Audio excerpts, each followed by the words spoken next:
history, prestige, legacy. Words synonymous with the most coveted title in chess.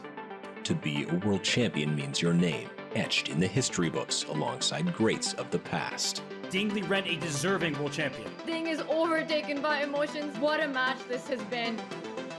But for 8 men and 8 women, it's here and it's now, as the road to the World Championship goes through Toronto, Canada. Over 3 weeks, chess's elite compete for their right to challenge for the crown. For some, it's a story of redemption. He knows this might be the last few moves of his world championship. Oh my god.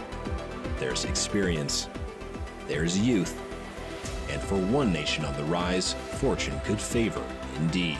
An amazing day for Indian chess, making their way into the candidates tournament. Only one will advance. Only one will play for it all. Watch the 2024 FIDE candidates on chess.com.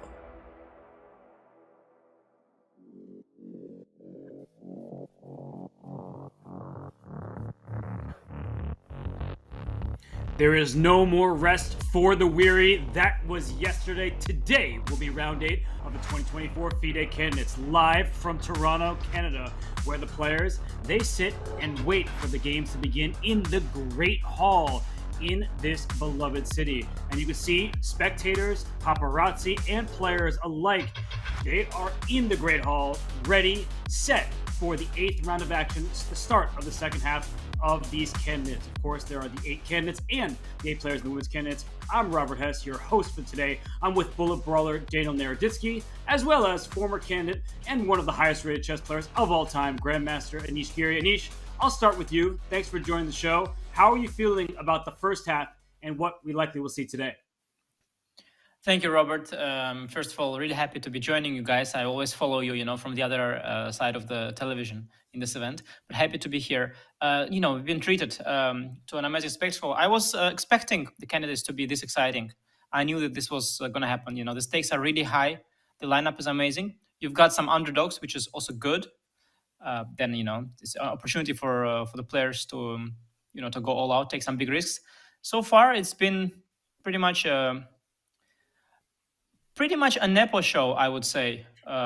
He's been just very consistent throughout, I feel, and he's having the lead. And with the previous 2 candidates tournaments in mind, where both times he won the candidates, somehow the narrative, it's all geared towards yet another Nepo victory, and that's the way I feel personally. I don't know if that's the case for you guys.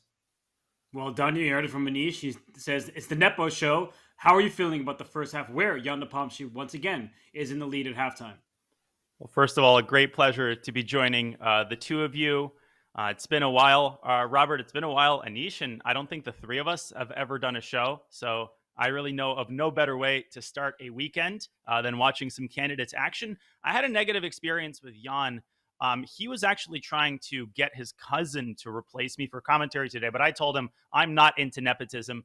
That is not allowed on chess.com broadcast. In all seriousness, no way to predict the candidates, the twists and the turns. Just when you think you got a handle on who's got the momentum, boom, Gukesh loses, and we've got another shakeup going into round 8. Well, we certainly do. I don't know if people missed your puns, but they might have missed the action because of yesterday's rest day. So let's remind everybody of what transpired in what was a critical round 7.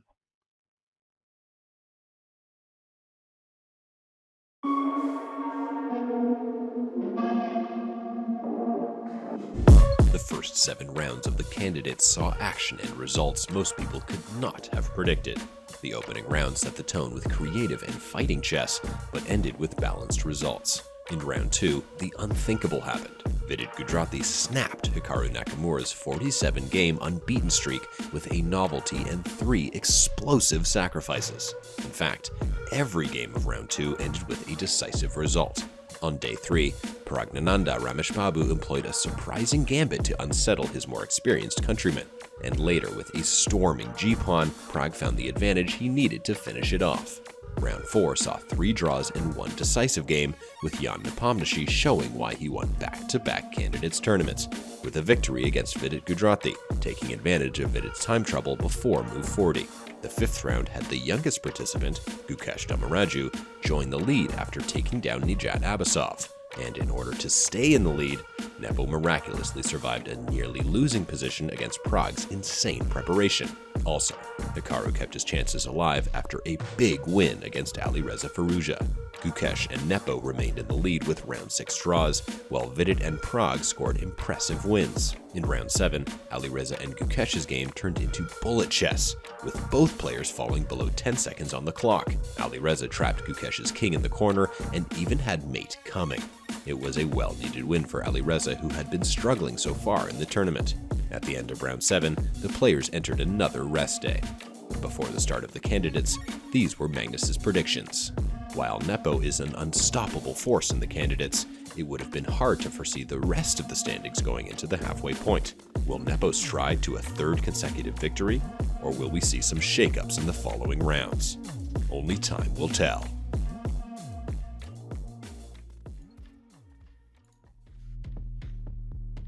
Only time will tell if these standings will have a bit of shaking, but somebody who fails to shake and cannot be stopped, it seems, in these candidates is Jan Nepomniachtchi. So, Anish, you called it the Nepo show. Gukesh was right there with him before stumbling towards the end of the time control in round 7. Do you see any of those three who are just a half point behind? Do you think they can come out hot in the second half?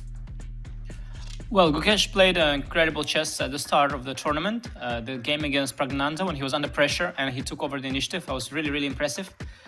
But the last game of the first half has been very tough for Gukesh, and the momentum is clearly not with him. So, if I were to pick who would be, making that push to try and catch Jan, intuitively I would go with the other players.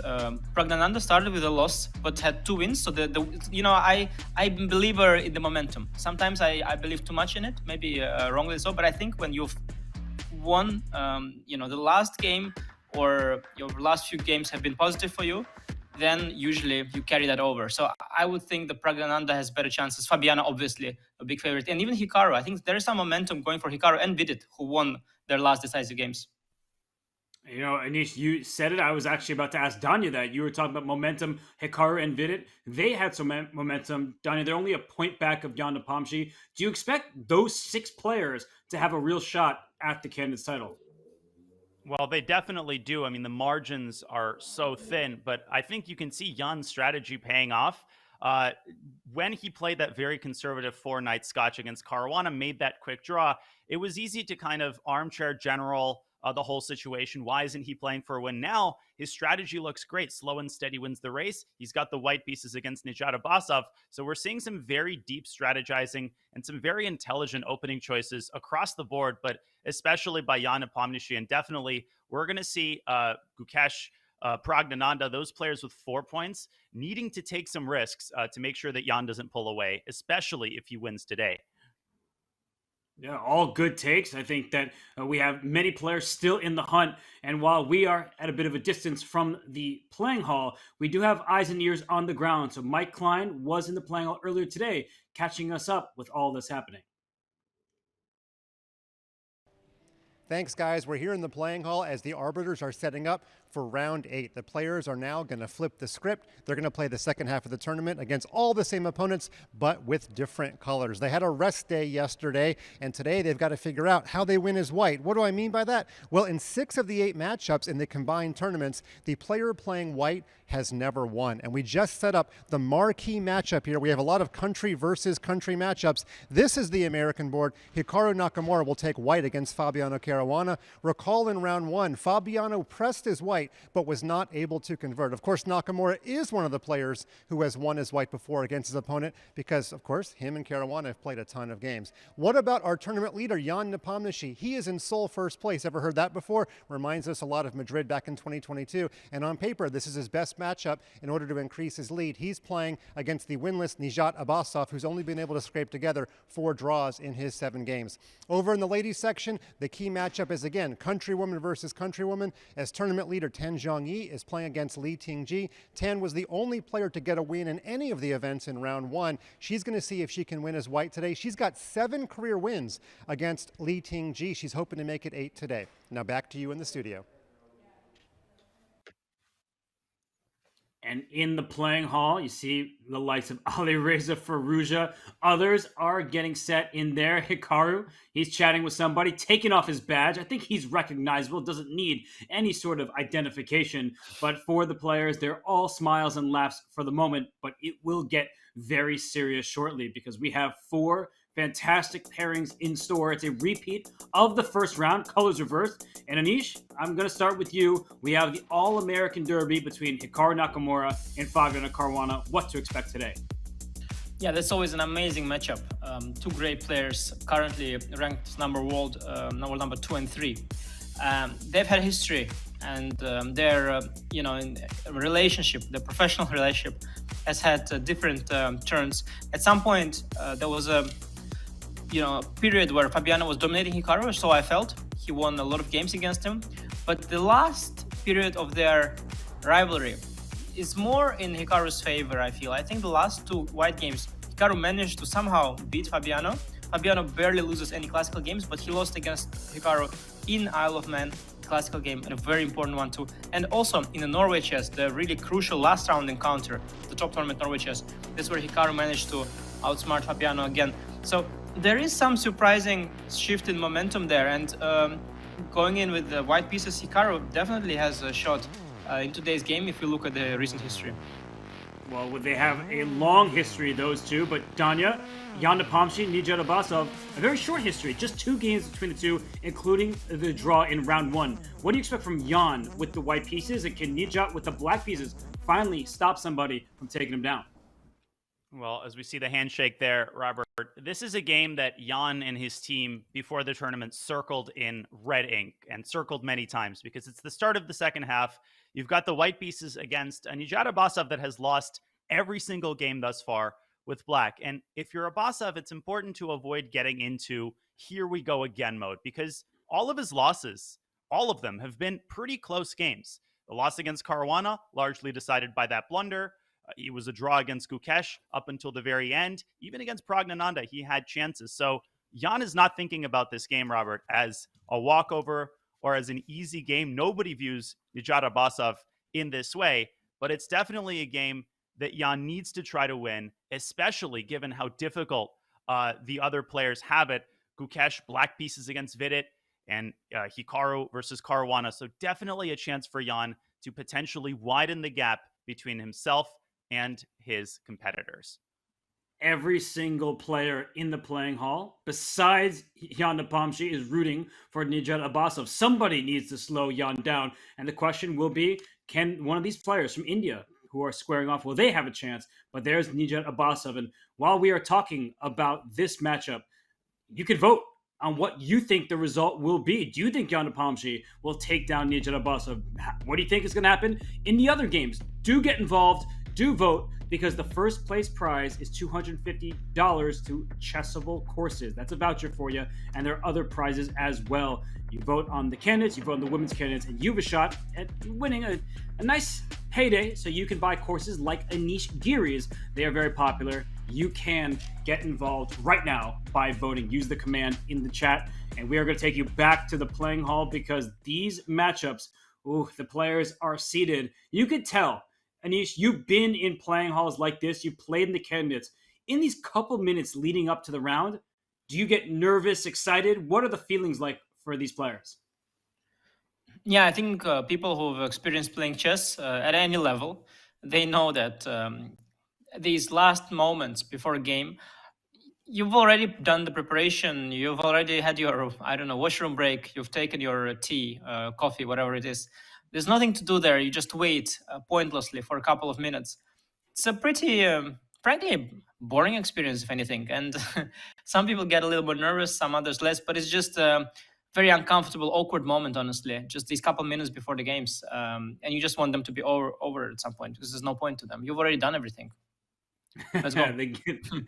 Well, let's go is what all of us and everyone in chat is saying right now. Jan Nepomniachtchi, smile on his face. Danya, when you see Jan after rest day, he's looking in form in the tournament overall. And we look at all of our matchups. Of course, there's somebody in front of one of the cameras, as is the case at every start of the round. But when you see Jan like that in the upper right of our screen, do you feel like we have a determined Jan Nepomniachtchi who's ready to grow that lead? Oh, absolutely. As we see the applause, presumably for the guest of honor, the narrative has shifted. Somehow, all of these people jumping on the bandwagon, those very same people were saying, no, a three-peat in the candidates, no way. All of a sudden, those very same people are saying, well, of course, Jan is leading. He's in great form. He can do it. Jan certainly believes that he can do it. And one of the best hallmarks of good form, the ability to save bad positions. That save against Praggnanandhaa, that save against Gukesh, sometimes those types of games where your back is against the wall and you're dealing with some insane preparation give you even more confidence that you can pull anything off than a victory. So I think Jan is feeling super confident, but these matchups are so mouthwatering, Robert. Praggnanandhaa versus Firouzja, I've got my eyes on the bottom left as well. Oh, eyes have to be all across the screen, and you see Hikaru taking off his jacket. He's putting on the back of his chair, getting ready for the opening moves. And we do have special guests making the first moves on a couple boards. Michael Hyatt, who is a Canadian tech entrepreneur, as well as Jose Antonio Carrillo, who is a FIDE Continental President for Americas, who's making the first move in the women's candidates. So we see the players. They are ready. We see moves have been made. So we are off. It is the second half of the candidates officially underway. And I guess we'll see what openings are trotted out by these 8 contestants. And Anish, again, you've been there before. You know what it's like to sit in this exact playing hall. Of course, your candidates event didn't go the way you wanted. You didn't end up in first. But for the players who are not in first place right now, what kind of pressure do they put on themselves, and how do you sort of pace yourself, because it is a marathon event? Yeah, I think those who are above 50% are feeling very much in the race. You're always very optimistic about your chances. You are focusing on the possibilities, on the upside. You never panic. And with 50%, you're always feeling like you're close. And I think 6 players out of 8 are, fully focused and ready to take their chances. But it is only for Nijat and for Alireza, I think, that it's a lot harder. And Nijat looks like he's taking this game as one to defend. He went for a very defensive, solid Petrov, which is quite remarkable because it's usually the pet opening of his opponent, Jan Nepomniachtchi, and now Jan is facing it from the other side. Firouzja Praggnanandhaa game. See Firouzja taking a very different approach. He's going all in with the Sicilian. He's still hoping, perhaps, to get out of this hole that he dug himself into with the -2 score. He's hoping maybe for a streak of wins that will get him to a positive score and potentially some miracle chances to take this tournament. Danya, what we're talking about here with Alireza Firouzja in the bottom left, played the Sicilian defense. He's going to be taking risk. He lost a game against Vidit Gujrathi, trying to will himself, but also play himself back into contention. Do you think that plays into Praggnanandhaa's hands a bit? Because Prag has been the one surprising his opponents in the opening and has been playing very enterprising chess. Yeah, this is a potentially big risk by Alireza, who had a negative experience in a different Sicilian against Vidit. But here, he plays a fundamentally different opening. The Taimanov, presumably we will see Queen C7. If only we had somebody on the commentary crew with experience in the Taimanov. Sadly, I think we're basically on our own. Just kidding, of course. I think Anish has more than a few things to say about the game on the bottom left. But one more point on the top right, we have Nepo versus Abasov. Nepo essentially transitions the Petrov into an exchange French. So if you look at this position, it can just as easily occur from an exchange French. And we've had a curious number of games like this, which start out as one opening and then suddenly transition into a completely different opening. So Robert, Anish, I'll give you guys the say as to which game we delve into first. But we've got a Ruy Lopez on the top left, not a surprise there, and an Italian in Vidit versus Gukesh. I'm going to toss to Anish because I trust your judgment better than my own. Anish, which game would you like to start with in the round? Let's take it as a game of chess. Let's sort of see our options, yes, and discuss them before we pick one. I think Firouzja, the game between Praggnanandhaa and Firouzja, we see the starting position of the Taimanov. Clearly a surprise for Prag. He should take his time and decide the direction of the game. I think there's little to talk about there yet. Game between Hikaru and Fabi, surprisingly, Hikaru follows the game he had against Praggnanandhaa. That game that we all forgot about because it was very timid, unremarkable game. It was a little bit of shuffling and a draw. Hikaru goes for the variation again. Fabiano very surprised, already thinking. Hikaru played it before, but very unsuccessfully. So he's wondering, wait, what's going on? Why does he repeat it? So there, Fabi is in the think as well. Gukesh might just be toying with the move order. This a6, I suspect, is just a way to start. Later, bishop will come out to c5 anyway. But I think in the game between Nepo and Abbasov is where we have already decided, they've already decided the course of the game, and there are some important opening decisions taken. So maybe let's look at that first. Sounds like a good call, Danya. I know you will bring us there because in the game between Jan Nepomniachtchi and Nijat Abbasov, as you were highlighting, Danya, there's a big decision made by Black, and whoa, another big decision. First, challenging White's pawn, potentially allowing for an isolated queen pawn, but no, pushing forward even more. And Danya, at first glance, off to the left of the board, we see the history in terms of the win, draw, loss rate in this opening. It feels like a risky choice from Abbasov. Yeah, and I'm laughing because they fooled the chess.com opening designator, which calls this French defense exchange variation. And I just wanted to quickly highlight how this could be reached via the exchange. First of all, let's quickly run through the course of the game. As Anish pointed out, Abbasov says, listen, you're a Petrov player, I'm a Petrov player. And the common wisdom states that it is hard to play against your pet openings. I have found this to be the case. And Anish, I definitely like your input on that. And here we see essentially the transition into the French. D3, knight f6, and the pawn inches forward one more square. And after d5, this very same position could be reached via the move order e4, e6. We have seen, I think, exactly one French thus far this tournament. And if White takes on d5 and plays knight f3, knight f6, the position is literally indistinguishable. So let's go back to the course of the game. After d3, d4, d5, both bishop d3, and immediately Abbasov unbalances the game with the ambitious c5 and follows up with the even more ambitious c4, Anish. Yeah, I promised some people that I'm not going to be promoting my Chessable courses all broadcast long, but I just can't resist because this rather rare variation with c5 is in fact what I recommended in my French course, which was my first Chessable course many, many years ago. And this variation is very interesting because usually Black is trying to do copycat, play just like White, bishop d3, just bishop to d6, copy each other's moves, castle, castle. But with c5, you immediately, as Black, make the position imbalanced. And I saw this idea, in fact, in games of some strong Norwegian players. I think it was first played by Jon Ludvig Hammer, and then Carlsen himself picked this up. And there were some games of Carlsen in this variation. And it can lead to a position with isolated pawn, if White takes on c5 here or somewhere else. But it can also lead to these complex c4 positions. And after castle, I think c4 is probably what I recommend as well. I'm a little surprised that Jan is taking a thing here. I guess the choice is to go bishop e2 or check and bishop f1. Intuitively, you think f1 is a better square, but maybe rook on e1 maybe is not useful. I mean, it has to be useful. So I guess he will give a check. But I think Jan is clearly caught slightly off guard with this whole c5 thing. It's not the most popular option, but again, it's a thing. And Nijat's probably happy that at least he got his opponents to start thinking first.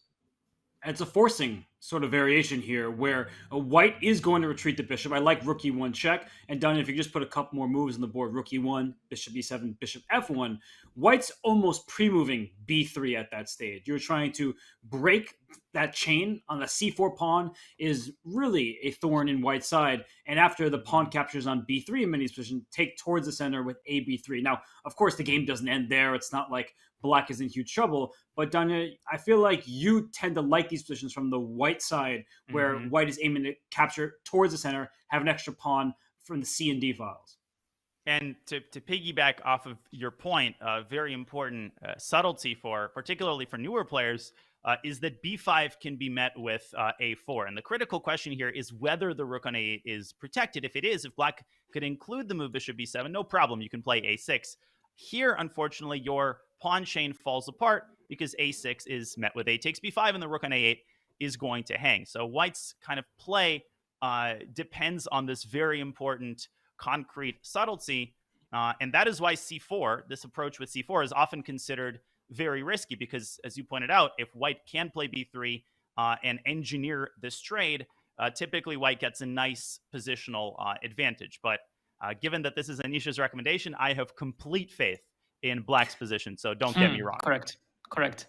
Daniel, yeah, I just want to mention, I have a feeling looking at Jan, the way I read his body language, I think he might have mixed up his move order with white because has these unsatisfied faces. And the only reason for that is that he realized now that, oh, yeah, that was not the one. It was not the order I wanted to play. I wanted to play something else, and he's frustrated now. And the way I read his body language is that he is just quite annoyed because I suspect he might have mixed up a few things. First of all, instead of castle, you could take on c5. There is also the other variation, which is very interesting. Instead of castle, that is to play c3. And the point is that after c3, c4, you get to keep the bishop on a much more promising diagonal. Bishop goes back to c2. And I think these positions are much more rich because you have some attacking possibilities here thanks to this bishop. And I think after castle c4, Jan is just quite annoyed. Otherwise, I don't see why he would be looking that way. The game just started. And indeed, this b3 idea you pointed out is key.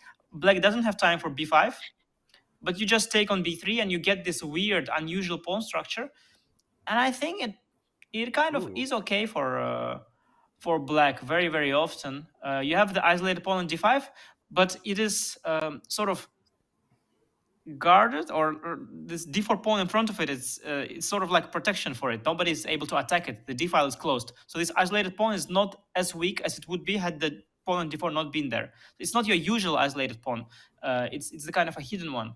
And I think these structures quite decent for Black. Nothing to worry about too much in the long term.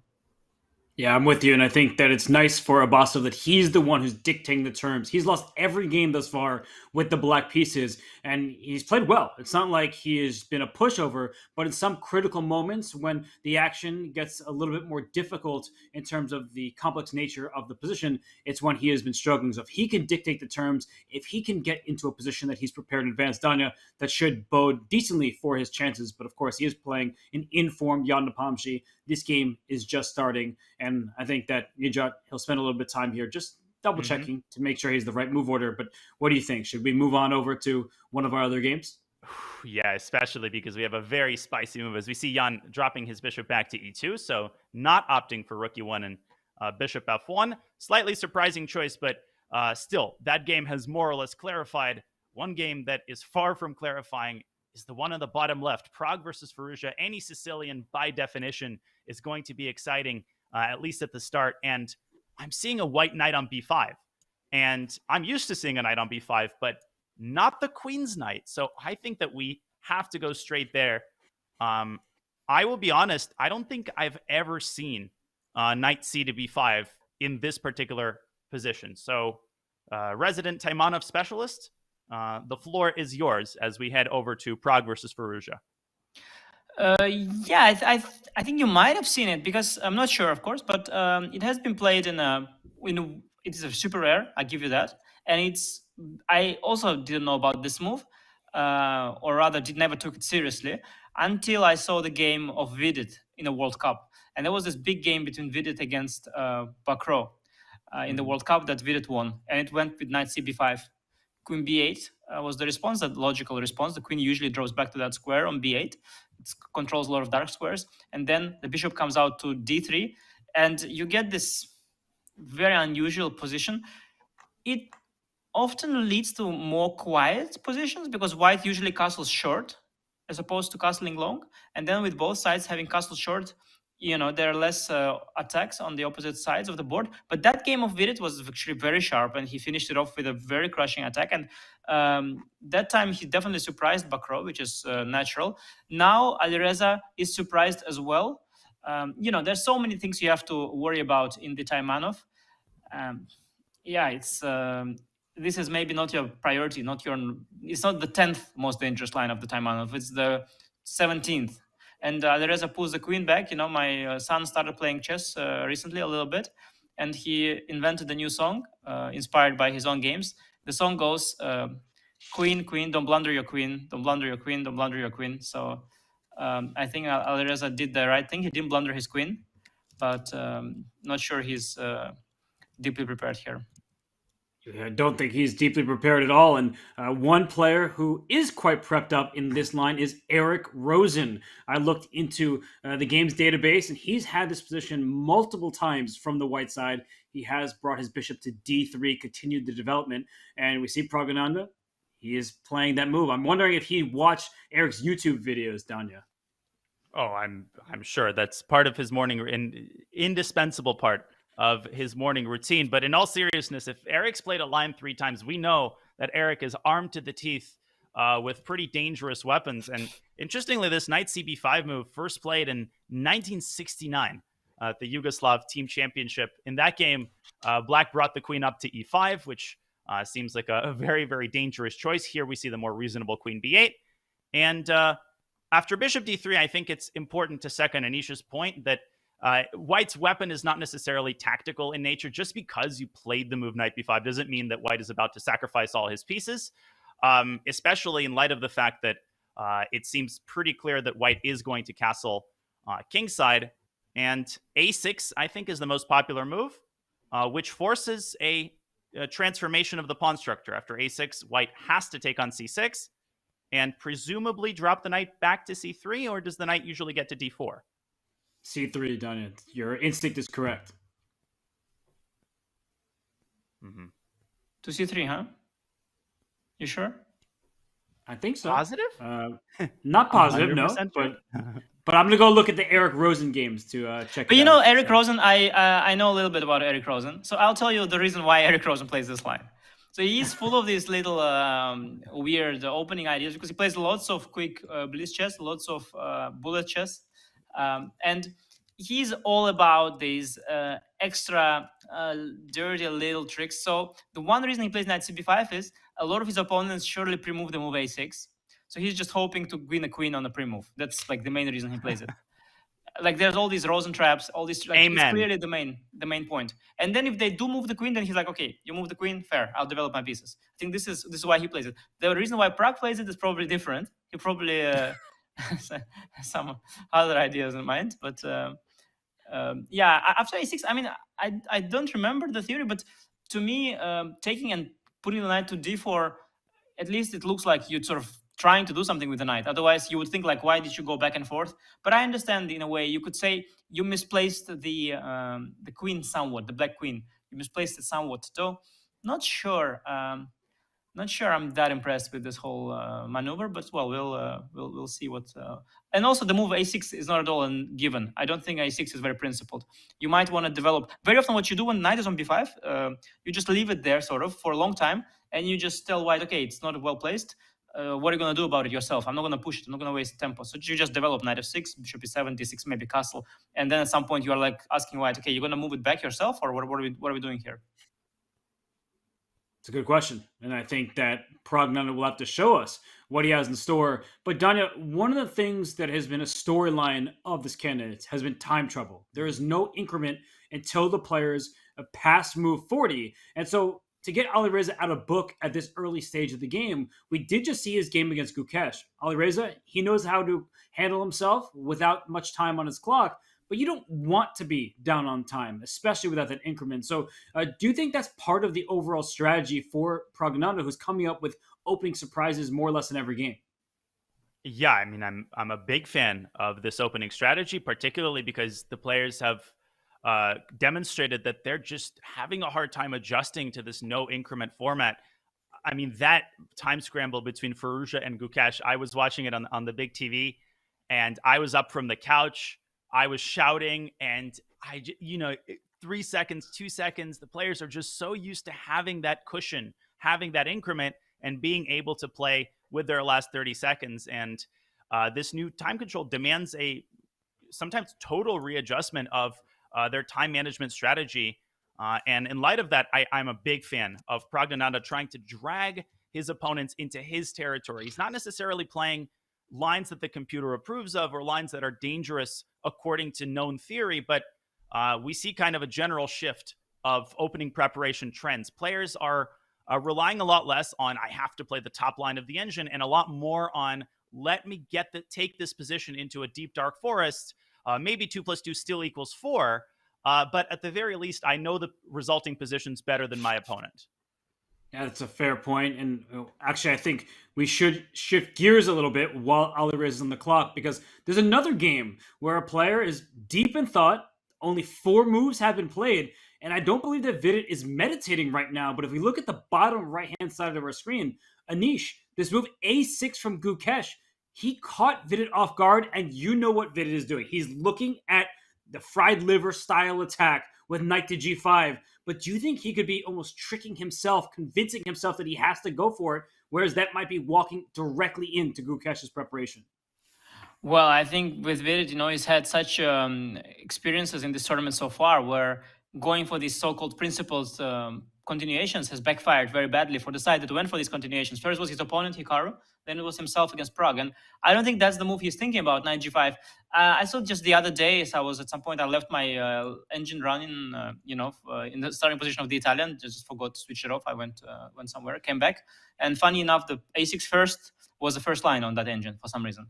Like it's just another move order. But I think the issue Vidit is likely or possibly facing, the reason he thinks that long is maybe he's trying to transpose back into his prep, and maybe miraculously this order is sort of taking him out of his prep because he's thinking a little bit long for that. Like, for example, maybe after bishop c5 he prepared, I don't know, bishop g5, let's say, and now after a6 already things are a little different, so he's trying to figure out how does he transpose to all of that.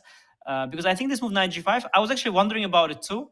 I have to be honest, I didn't I didn't check it yet why it's not a good move. I suspect it's d5 knight a5 maybe, but in either case, knight g5 is not supposed to be the move here, even though it looks very principled. I agree. I think you're supposed to play normal, and then if we did prepare something without castle, he's not going to castle. He should go, let's say, c3.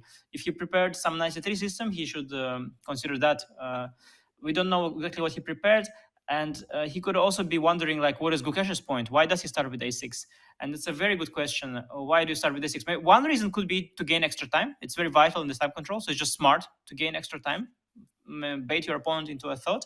But he could actually have a legitimate idea, and maybe somewhere he wants to go for d5. Maybe somewhere he wants to bring the bishop to e7. Maybe there are maybe some differences against some orders, and maybe that's also what Vidit is thinking about. But all in all, I find his time spending in this tournament very, very demanding and very risky. It's such an early stage. I mean, c3 or castle, like, they both can't be bad. And spending 20 minutes already for this move, for me, for my taste, it's a little bit too much. But I'll give him the benefit of the doubt and see how the opening pans out. Okay, finally he makes a move. But Danya, he decided to castle, which just keeps us in a relatively normal position. Nothing major has happened. Wow. And look at Gukesh, h6. So he puts his a pawn, his h pawn. Danya, does it remind you a little bit of how Magnus plays in certain queen's pawns openings? Or how a beginner plays. When you first learn chess, what's the most common two moves, like a3 and h3, because they're afraid to push pawns in the center. But a funny little story. As Anish was talking, I checked the position after a6. It's an exceedingly rare move, but at first I got very excited. I saw the game Lasker versus Bogolyubov. I saw some old classics, but ChessBase kept indicating that somehow it was Black's move here. And then I realized it wasn't a glitch. It's just that in the old days, before people really understood the rudiments of the Ruy Lopez, it was very common after bishop b5, a6, to drop the bishop back to c4. Now we know that this is a complete waste of time because a6 is a very useful move for Black in the Italian. So that Bogolyubov-Lasker game, yes, it reached this position, except in most of those games, it was Black to play. And that's why we saw bishop e7 or bishop c5. So this position with White to play is very rare. Knight g5 has about 10, 15 games. And I think, indeed, Black's idea is to push d5 and then play it fried liver style, where the move a6 is very useful, takes away the b5 square from the bishop. But it's a moot point now. Castle's h6. I'm a big fan of early h6 setups in the Italian. Often the idea is to prepare g7, g5. But in light of the fact that you've played a6, I mean, I wouldn't flirt with a complete lack of kingside development here. And kind of a very flexible, mysterious approach by Gukesh. He keeps Vidit guessing. Is he going to go bishop e7? Is he going to go bishop c5? Is he going to play G7, G5? And I agree with Anish. I think if you want to force your opponent to burn a ton of time, this is a great way to do it, because now, apart from everything else, White has to calculate what seems to my untrained eye to be a very principled move in the form of D4. Yes, when your opponent is playing on the flanks, you usually strike in the center, especially when the king is there. So, Anish, while Danya was talking, I was listening to him, but also I was looking at you. It seemed like you were trying to figure out what this opening suggests is Gukesh's plan. So, as you look at it, A6, H6, we have the eval bar for the side, but I don't believe you have the moves available to you. What's your instinct? How would you respond if you were facing off against Gukesh from the white side in a position like this? Well, just first to address the information we got from Danya about Bogolyubov. I've heard some stories about Alekhin, the great world champion, constantly making jokes about Bogolyubov, and not being very respectful of his great opponent. Bogolyubov, he was his big competitor. They had a world championship match. But now when I know that Bogolyubov played bishop c4 against a6, something I didn't know before, now I understand why Alekhin never took him seriously. Of course, this is not a good sign. I mean, if you can't figure out that a6 is a useful move in this position, okay, then yes, you deserve to be mocked by Alekhin, I guess. But no, yeah. He was black, Anish. Emmanuel Lasker was white. Bogolyubov was black. Oh, okay. Like, all the whole, please, Bogolyubov fans, forgive me. All the Bogolyubov fans, he's got a big community on Twitch, the Bogolyubov fanboys, the famous Bogolyubov fanboys. I please apologize. It's the Lasker. Okay, but I'm not going to roast Lasker. Lasker has a very big following. He has some people are going to defend him, so I'm not going to go after Lasker. But I was trying to understand this h6, a6 business. It reminds me a little bit of a game of Hare Krishna against Leon Aronian in the Chennai Grandmasters tournament. It was against the Spanish. The bishop was on b5, the pawn was on d6, but there too, Hari played this move h6. And I was also thinking, like, why? And the point of Hari in that game, there was something really deep. In some lines, the knight went to e7 and then to g6. Some weird stuff, like, that's why he kept the bishop on the f8. Like, very weird idea. So you go d6 and then knight e7, knight g6, and then bishop e7. I don't think that's the case here, though, because with the bishop on c4, it's very odd. So I'm thinking, obviously the move is c3. Like, there's no... Okay, d4 you mentioned, but d4 is... okay, I understand d4 is certainly principled. It might be more principled, but like, the default setup of the Italian is c3, like d3, c3 castle in some order. So the question I have is, like, after c3, what is your point? Because I think the natural bishop c5, if your point is to transpose eventually, I think it might be too late because of d4, right? I think maybe you can still get away with this because white lost the tempo on d3. Maybe, but I feel intuitively that you cannot get away with this. And also, so much weirdness just to finally put the bishop on c5. I doubt that's the idea. So after c3, I'm wondering, like, what is the point? So I can see one point. So if black goes for d6 setup after c3, this setup exists with the bishop on e7 sometimes. And in those setups, white doesn't put the pawn on c3 very often. White sometimes brings the knight out to c3. Because when the bishop is locked out on f8 and is not on c5, the weakness of the d4 square is much less relevant. So you don't need this pawn on c3 as much as when the bishop is on c5. So it's a little bit nuanced. I'm not going to plug all my courses like the whole time, but I have a course which is like hours and hours about these whole positions, about these Italians. And there are all these nuances. So c3 is not the most dangerous setup against these systems. So maybe after c3, black will then just say, okay, I'm going for d6, bishop e7, simply. Not even g5. And while at it, now after d6, somewhere I maybe want to go knight a5. Trap your bishop. So you'll have to spend time addressing that, maybe with a4, let's say. And then after a4, maybe you go back to bishop e7 setups. Maybe you go for the g5 setup. You could go for the g5 setup. I think this move a6, it's not a6, a4 inclusion. It's not so terrible for black, although I don't know. I'm skeptical. I don't think that's the point. So I'm trying to understand, like, what could be the idea. I honestly don't know. I'm also d5 setups are possible. So maybe after c3, maybe he wants to go bishop to e7. I guess d5 right away. It feels premature. Like I guess just takes and rook e1. So we have to, nowadays with the computer, we have to just look at everything. Anything could work, but I doubt. So maybe bishop e7 first, and then you are flirting with a direct d5 idea somewhere. I guess rook e1, let's say, is what you do. Castle, maybe knight bd2. I don't see d5 happen, and if now d6, then I'll go a4, and we get this very unusual position. Surprisingly, it's unusual because, again, if you have this bishop on e7 setup, usually the knight doesn't go to d2, but there it doesn't go to d2 because of knight a5. So it's like it's very, very unusual, very, very weird, and I understand why Virit is thinking. I would take a different approach. I don't understand why, but I would just play fast. I mean, I think when it's so early and so complex, you just make the natural moves and you see, like, you maybe will not figure out the point anyway. So just make your move and ask Gukesh, okay, show me the point, whatever. Just Virit is trying to understand. I don't think that's the right strategy. I think it's just burning time. But, if he wants to play with a small time handicap, power to him.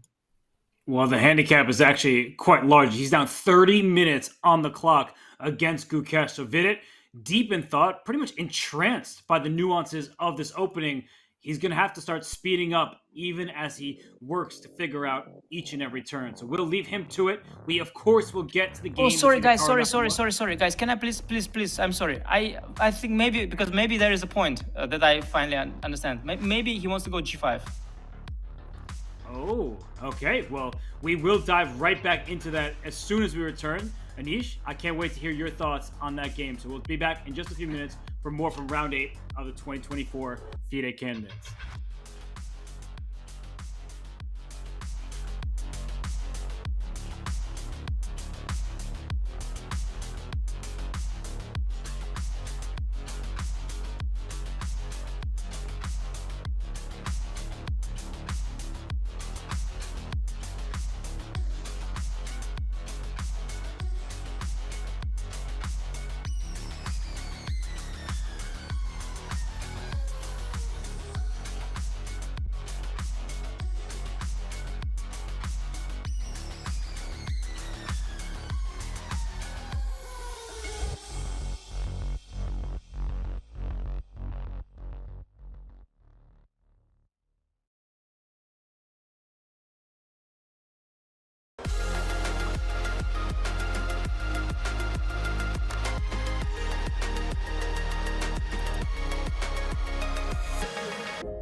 We're here for another world premiere. This one, fencing chess with one chief chess officer to another. I'm excited about fencing chess. What about you, Danny? I'm super excited. This is innovative and never been done before. All right, well, you need a weapon. So there you go. We got these from Burger King. And, well, let's get going. Are you ready? As soon as we start, okay, I think we touch swords. Okay, here we go. All right, we are rolling. All right, it's working. You can't. Okay, it has to work. Square. Nailed it. That was the rule. Nailed it. That was the rule. Do they fence in Sicily? Yeah. Here we go. There we go. All right, this is a winning move if I can make it. I don't know that this is as exciting as we thought it was. I used the two-hand technique. They don't teach you about that on YouTube. Yeah. You know what? This is not gonna work. Not gonna work. We got to come up with something else. I agree. Oh, well, wait a minute. We just happen to have some partners in crime with USA Fencing joining us. So if one of them scores a point or a touch, then the corresponding partner gets to make a move. Capturing the king wins the game. That's it. That's all. I will let you start not the joust, the battle. The bout. It's a bout. Come on, Mike. All right, Anna, you got this. Let's go, Anna. Go, Anna. Go, Anna. Come on. Yes, aggressive. Okay, so Sasha scored? No, Anna scored. Anna scored. Yeah, she almost Let's ran go. show up the mat. Okay, black moves first in this game, apparently. Let's go right now. Come on, Sasha. Oh, back to some. Attacks to my right. my gosh. I'm I'm so nervous. I don't even understand what's going on. I thought I understood there. Oh, there's some Okay. poking and prodding. Okay. I like the technique over here from Anna. I move. Yeah. Let's go. This is not an opening you should play, kids, but I'm all in. I'm all in. Oh no, it's happening again. Well, Sasha, I need you, Sasha. Game over. Over. Anna, what I'm talking about. Okay, it's okay. That was the easiest game of chess I've ever played in my life. That was amazing.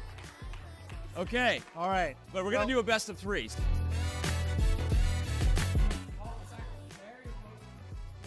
You don't get to Point hit right. me with the sword.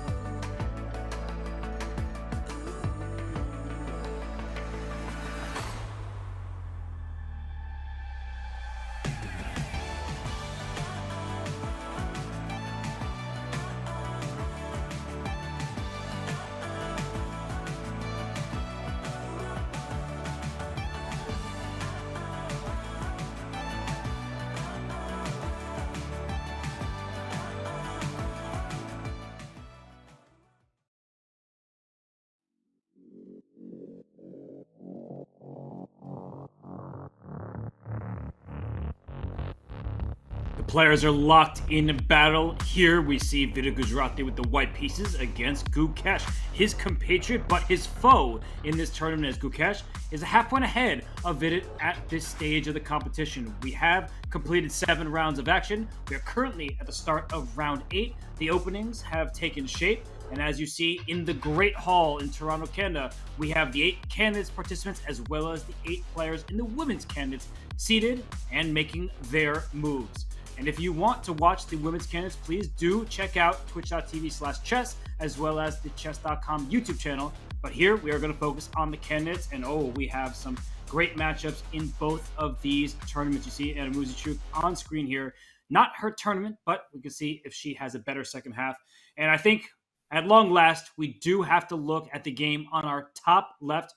I'm Robert Hess. I'm joined by both Grandmasters Daniel Naroditsky and Grandmaster Anish Giri. And I think we just have to dive in. It is that time. All of the Hikaru fans, they're asking for the pineapple shirts, but they're also asking to see his game. So Anish, when you look at this position, and we bring it up for the first time for everyone, who do you think has won the opening battle between these two? I don't recollect this particular position. It's really, really rare what we see here. Judging by the time spent, I think Fabi mixed something up a little bit. I mean, if he played this all instantly, I would have said it's some sort of prep, yeah, obviously. But I think that if you go really early into the game, like as early as, I don't know, like move 6, 7, I think there something interesting happened. So I suspect Fabi just mixed up the moves early on. Okay, Daniel, why don't you start us from the beginning, take us through the opening, and then maybe Anish, you can let us know where you feel was the mistaken moment. So to Not a mistake as such, of course, yeah. But maybe just something that took him out of his own prep. Like when Hikaru played so d3, of course, bishop came out of c5.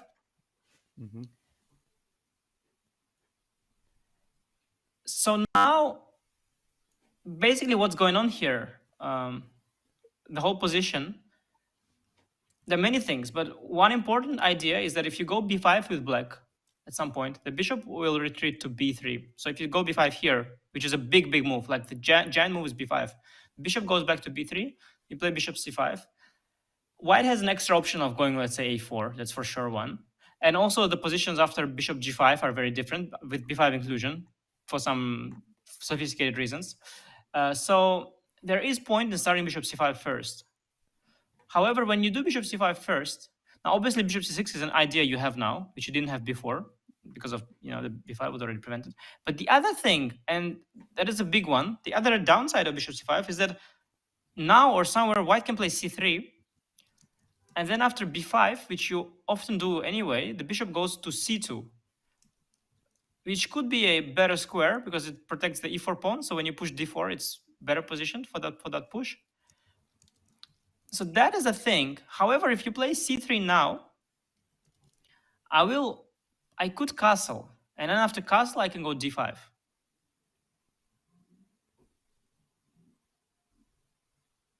Which is a thing too, which is just, again, unusual, but the computer is kind of happy with it, and it's sort of okay. Like e5, I think queen d5.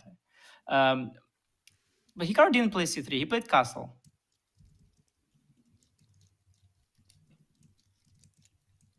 Yes, how Look did at Fabiano? Hikaru. Yeah. Sorry, I was going to say, did you see Hikaru on the screen? He was giving us one of his vintage faces. I won't tell you what number because I'm not Danny, but he had a facial expression that was quite noteworthy. Yeah, Hikaru is puzzled. So I think here you cannot castle because I will take on c6 and take on e5. That's a pawn. So Fabi is like, okay, I cannot castle. If I go b5, like the thing is that you can go b5 here. And now after bishop b3, you can play d6. And white having castled short, he's got few lesser options because now let's say bishop g5 system is becoming much more dangerous for white because the king has already castled. And when black goes h6, g5, this offensive on the king side will come against the king. So there's that. But I think Fabi got a little confused because he went d6 here. You can do that move. That's a move too. Is not bad. But you allow c3. And now, if black goes b5, you drop the bishop to c2. And in the line that I showed you earlier, we had the pawn on d7, remember?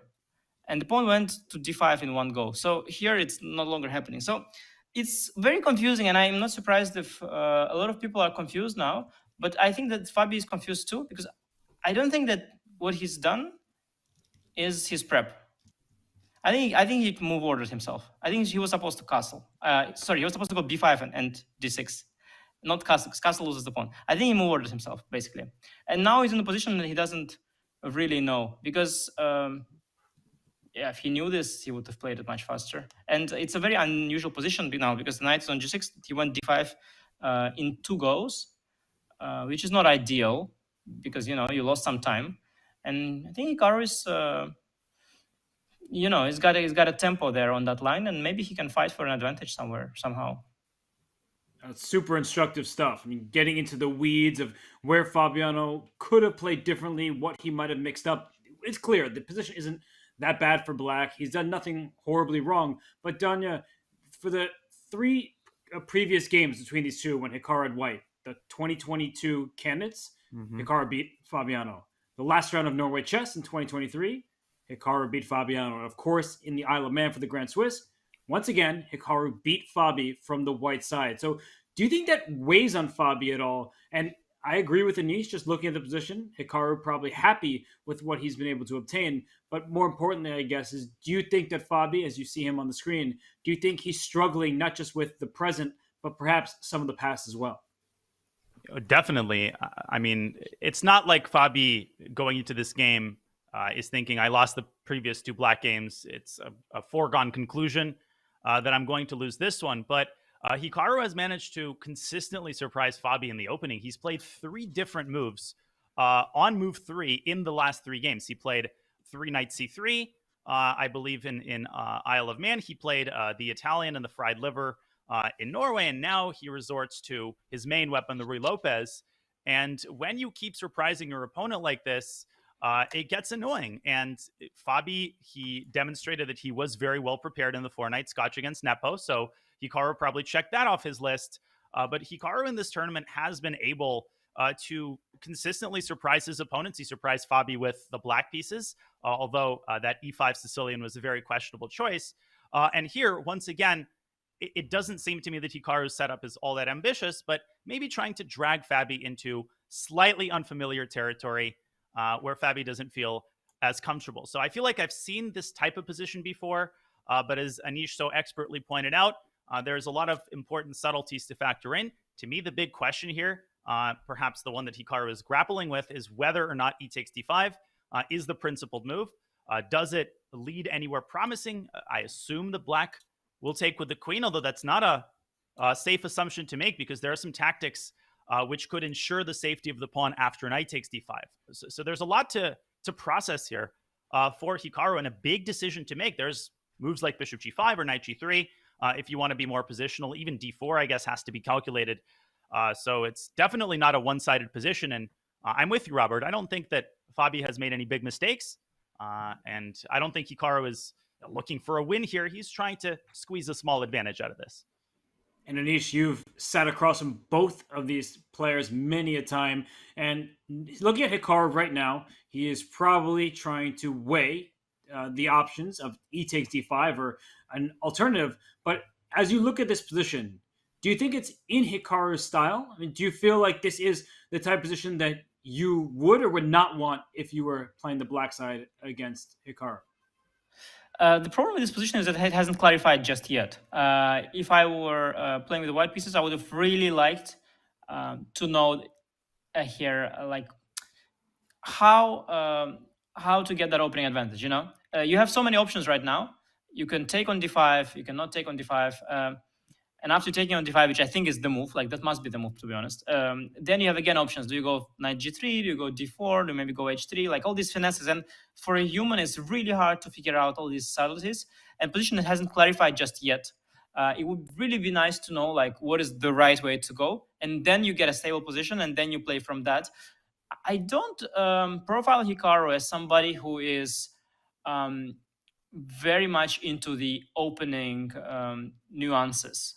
He's an amazing player. He's very resourceful. He's got experience in certain types of opening positions that he plays and understands very well. But when it comes to little move orders, little finesses in the openings, I think he doesn't really care about them. No pun intended. That said, he's a smart man. He's sitting there spending his time. He knows that Fabiano probably mixed something up. He's making the right facial expressions. Now he just has to make the right moves. Well, why don't we try some of these moves out? So we bring up an analysis board because this is a critical moment in a huge game. Both these two have so many fans. Fabiano played for the 2018 World Championship, has his C-Squared podcast, has done tons of commentary, in addition to being the number 2 rated player in the world in classical chess. And Hikaru, the biggest chess streamer on Twitch. And, well, he's the number 3 rated player in the world by classical and top 2 usually in rapid and blitz. So let's dive in. So let's e takes d5. I believe we all agree is the principal choice. So Anish, Danya said he believes you could take with either piece. How would you respond? Queen takes or knight takes d5? Well, you put me on the spot. With black, it's even harder than with white because, again, I feel that black has done something slightly off here. If I sort of compare the things that I've seen. And I'm afraid if I make one more inaccuracy here, it could get really unpleasant. Taking with a queen, it's sort of the lazier approach, you would think, because you don't have to deal with any knight e5 business, which again doesn't work, but still you don't have to deal with it. You want to bring the queen back to d6, pawn on h6, bishop to e6 at some point, if the bishop comes to b3, and you just want to you want to defend the e5 pawn, you want to control the e4 square with the knight, so if the knight comes to e4, you'll trade it. So you're just sort of taking that defensive setup there. At the same time, queen is exposed to a light piece. It could be bishop with bishop b3. It could be the knight after knight d3 or bishop e3 first. Bishop takes, knight takes, e3. So queen is exposed. Knight takes, of course, is the more natural way to go. You think the knight is good in the center because knight e5, you've got takes, bishop f2. That cheapo is always, not always, but it's there. It's working here. Bishop f2, king f2, queen f6. But if I may interject just very quickly, Anish, so sorry. There is an idea that I know from the Gleck system where you actually take and play d4. And I just wanted to bring that to your attention. Please continue. Absolutely. You have that, and that could be very relevant. Relevant here. I assume it cannot be like that bad because in the worst case you will give up you regain the pawn somehow. But it's true. If I give up my bishop for that, and I don't see another way, if I play a move like bishop takes d4, then okay, you will have a free bishop pair in an open position. That could be bad. I would expect a move like bishop g4 to be critical, but I'm not sure if it works. Maybe even f3. And then too many of my pieces are hanging, and I cannot do Desperado on one because then still one more will be hanging. So maybe bishop g4 doesn't work. So maybe your idea is relevant. Then I would think if this is relevant, maybe after 95, I'll take on f2 first, and then take on e5. At least I will slightly ruin your king shelter. You have the bishop pair, maybe d4. I think I had a game once against VE, something similar. Like I also went 95, went bishop f2. You have the bishop pair and a good pawn structure, but the king is currently somewhat exposed on f2. Maybe there are some issues with that. Who knows? Well, Danya, you love tactical positions. I'm going to throw it to you. And that position that you have on the analysis board, I mean, this feels like a position that's very much in Hikaru's style and yours as well. Oh, definitely. I mean, in a bullet brawl, absolutely sign me up. But in a classical game, I don't know too much about that time control. If white can consolidate, and maybe you never know exactly what position is in the player's minds. Maybe it's this one. Maybe Hikaru is trying to find that one move to consolidate. Maybe it's king g1. I would be really scared to play a move like d4, exposing myself to these various checks. So this is one critical position. And of course, we're not even talking about the possibility of queen takes d5. So it's also possible, knowing Hikaru and knowing how much of an emphasis he puts on playing practically, that he at some point says, you know what, forget all of this. I don't need any of these complications. Let me just play again, a practical move like bishop g5. At the same time, you see the eval bar going down. There's no way that bishop g5 is actually troublesome for black in the objective sense. I mean, d takes e4, d takes e4. Black can probably even play this very primitively. Trade queens, play a move like knight g4. To me, this doesn't seem like a serious winning attempt. This seems like a way to dodge the complications and kind of hedge your bets. So actually, this is a really difficult decision for Hikaru. There is a lot to calculate here and a lot to evaluate after 4 or 5 moves of calculation.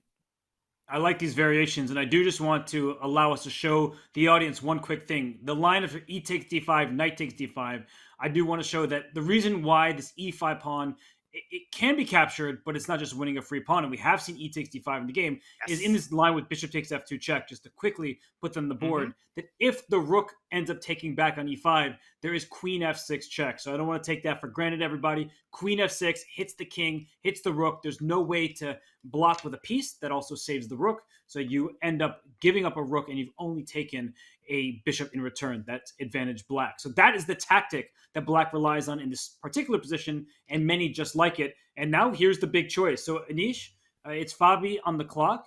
Do you think he is going to take, with the queen, as you call it, sort of the lazy approach, because you sort of know exactly what you're getting, you're protecting the pawn e5, or do you see him picking up the gauntlet and taking with the knight on d5?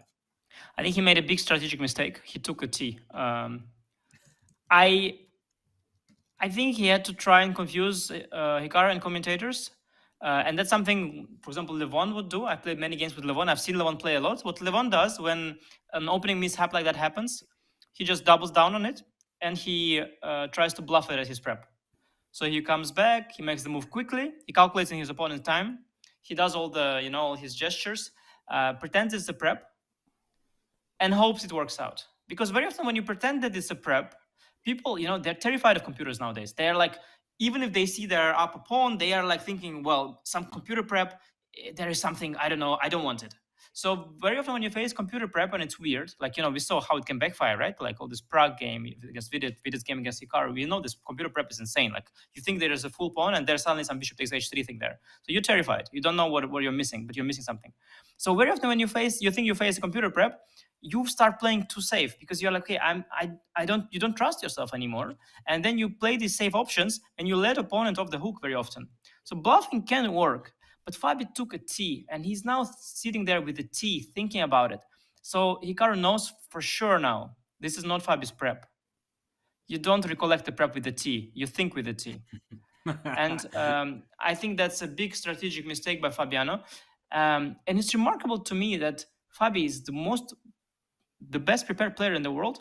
And time and again, Hikaru it's almost pure luck. Like time and again, he takes him out of book with these most innocent lines. Like today, he played the line he already played before, but somehow Fabiano maybe didn't anticipate it. Or maybe I misread the T because he did respond pretty quickly.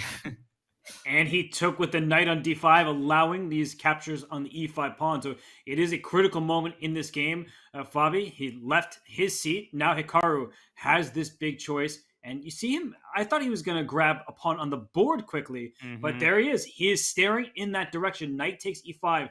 This is a huge moment. And Hikaru, gonna do he it. does that. You think so, Danya? Having said Peter, you have to say Paul. I mean, what else are you? Oh no, Bishop B3. He was, I thought, about to grab the pawn. So he says Peter, and maybe the position will peter out if Fabi puts his knight on f4. So again, Hikaru putting the emphasis on practical play. I thought that, maybe somebody else in the tournament would take another 20 minutes calculating knight takes e5. Hikaru says, again, forget all of this. I'm going to keep this structure as it is. And of course, the big question now is, what is his response to knight df4? Upon closer examination, I see that white can simply take on f4. And black cannot recapture with the knight because he drops the pawn on e5 for questionable compensation. So Hikaru, maybe Fabi faking us out by getting the t, Hikaru faking us out and dodging the complications. Very practical decision. And one quick thing also from the Gleck system, if black plays rook e8, there is the very nasty pawn push to d4, and the queen is simply overloaded. You can't take on d4 because you're going to drop a piece on d5. So this is exactly what makes Hikaru the fearsome and annoying opponent that he is. It's moves like bishop b3 that are delivered quickly, tossing the ball back into his opponent's court. Anish, I have to say I really like this move from Hikaru. Instead of allowing forced sequences, he is putting Fabi back on the clock. And you noted it, that Fabi, he spent some time. Usually when he's well prepared, he is blitzing out his openings. So at this stage, he has a difficult choice. How to defend this pawn on e5, which is stared at by multiple white pieces, the knight on f3 and the rook on e1. And just talking high level for a second, for those of you watching out there, is that you could pin this knight with a move like bishop g4. But the problem is that white plays the simple, straightforward h3, and then you're going to have to take this knight on f3 in most lines. And now white gets the bishop pair in an open board. So Anish, Fabi's back on the clock. These decisions don't really get easier for him. To be honest, I think I spotted the move that Fabi is likely to play. But before that, I want to also make a comment about Hikaru's bishop b3 played quickly. I think he basically learned from his game against Vidit in this tournament. Remember, in that game, he had an option to take the pawn or play a quiet move, and he chose to take a long thing, and then he went for the complications. And now he learned from that. He thinks, okay, I'm slightly better with white, or maybe equal, whatever. Why bother? Why take all these weird long things?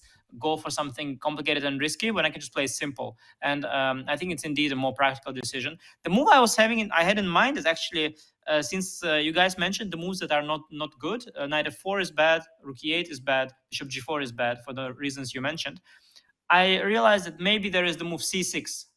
And the point is that the idea of bishop b3 is that after knight e5, rook e5, bishop f2 thing no longer worked, because I would recapture on f2, queen f6 check, queen f3, queen takes e5, and take the juicer on d5 in the end. This long sequence, it's kind of standard sequence in these positions, and it doesn't work when the pawn is on c6. So I think c6 is sort of a thematic way to deal with this whole threat. And I think Fabi will take a little bit of time, but not even long. I suspect within 5 minutes c6 will come. I don't see an alternative, to be honest. Yeah, c6, that for the tactical reasons that you've been pointing out, makes a lot of sense. And then the question is, how does white proceed? Because at any moment we can see knight captures on e5, but perhaps Hikaru has other ideas in store for us. Knight out to g3, that seems sensible, getting your knight off the first rank. But it's the big question that everyone wants the answer to. So Danya, I'm going to throw it to you. Do you see Hikaru taking this pawn on e5 and getting the imbalance of bishop pair for white, but an exposed king? Well, if he didn't take on the previous move, then I find it unlikely that he takes on this move. I don't really see how the inclusion of these two moves favors white, because now this knight is cemento on d5, as one commentator would put it. So I like this possibility of knight g3, and if white wants to bail out, then d4 is available, but playing it too early would just clarify the tension in the center and is not a serious way to fight for the advantage. So very interesting transformations in this game, and a lot of committal decisions to be made by both opponents on every move. I fully agree with Anish. I think c6 will ensue pretty shortly, and then we will see another big decision by Hikaru. In the meantime, we've had a couple other transformations on some of the other boards. So perhaps we should travel back out to our bird's eye view, if that's okay with the both of you, and let Fabi ponder this important moment. I'm looking up at the top right. We've got some developments in the game of our leader, Jan Nepomniachtchi, with the white pieces against Abasov. And of course, the most unbalanced game of the round so far, without question, Praggnanandhaa versus Firouzja. Robert, what suits your fancy? I'm going to do everyone a favor and choose the game in the bottom left between Praggnanandhaa and Alireza Firouzja, because the game in the top right, that is interesting. I like those types of positions. It kind of reminds me of some stemming from the Alapin Sicilian, which I know you're a fan of, Danya. But if we get to the bottom left, I think we should dive in, because it doesn't really look like black is aiming at a castle anytime soon. The bishop on f8 is blocked by the knight on e7. Alireza not developing those pieces just yet. But as I look at the position, it is very complicated, because black has an extra pawn in the center, this d7 pawn, and white has a pawn to the good towards the flank, this b pawn. So that's how I like to look at these positions. Is it's even material, that is true, but black's extra pawn, so to speak, in the center feels more valuable with many pieces on the board. The problem is the lack of development. So Anish, white's turn here. I see like 4 different good-looking moves. What strategy would you employ from Praggnanandhaa's perspective? Well, Robert, you are, trying to talk everybody away from the fact that you lied to me. You promised me the knight will return to c3, and I asked you, "Are you sure?" And it went to d4. I just want to make that clear. I didn't say I was sure. In fact, I looked it up afterwards, and then I found out quickly that knight to d4 was the proper play. So I apologize. I was just wrong, but I didn't lie to you. No, you see, I still got some, the old man, still got some, opening memory there. I recollected the knight going to d4, in fact, yes. And, these positions from the Sicilian, as another prominent commentator these days, legendary Judith Polgar, used to play a lot of these Taimanov positions. She had this sort of an obsession / weapon where she would move the knight to e7 and then to g6, which controls all these dark squares. And in her games, it would work out really well. The bishop would then come to d6. Sometimes the h pawn would go down the board with h5, h4. I don't know. I'm not sure if this sort of play is appropriate in this position. I'm really not sure about that. But that's one thing that came to mind to me directly. Otherwise, the knight indeed can also go maybe to c6. But overall, the position is very, very unusual. Very, very weird, honestly. I suspect it will get quite ordinary and calm pretty quickly, as black will develop the knight to c6 or g6 and develop the bishop to e7 and castle short. And both sides will have castle. The position would come down a lot. But it could also get weird if Alireza chooses to play something strange. I mean, I'm not suggesting that at all, but there even are some wicked h6, g5 ideas. Again, fighting for these dark squares is not completely outrageous in this sort of positions, but very, very risky for black, of course. But in any case, just a very weird position, and both sides out of book. Certainly, Alireza is out of book. He is down 40 minutes, and he didn't see knight cb5 coming this game at all. Pragg may have seen something similar, but also already spent 25 minutes. So, yeah, very unusual original position.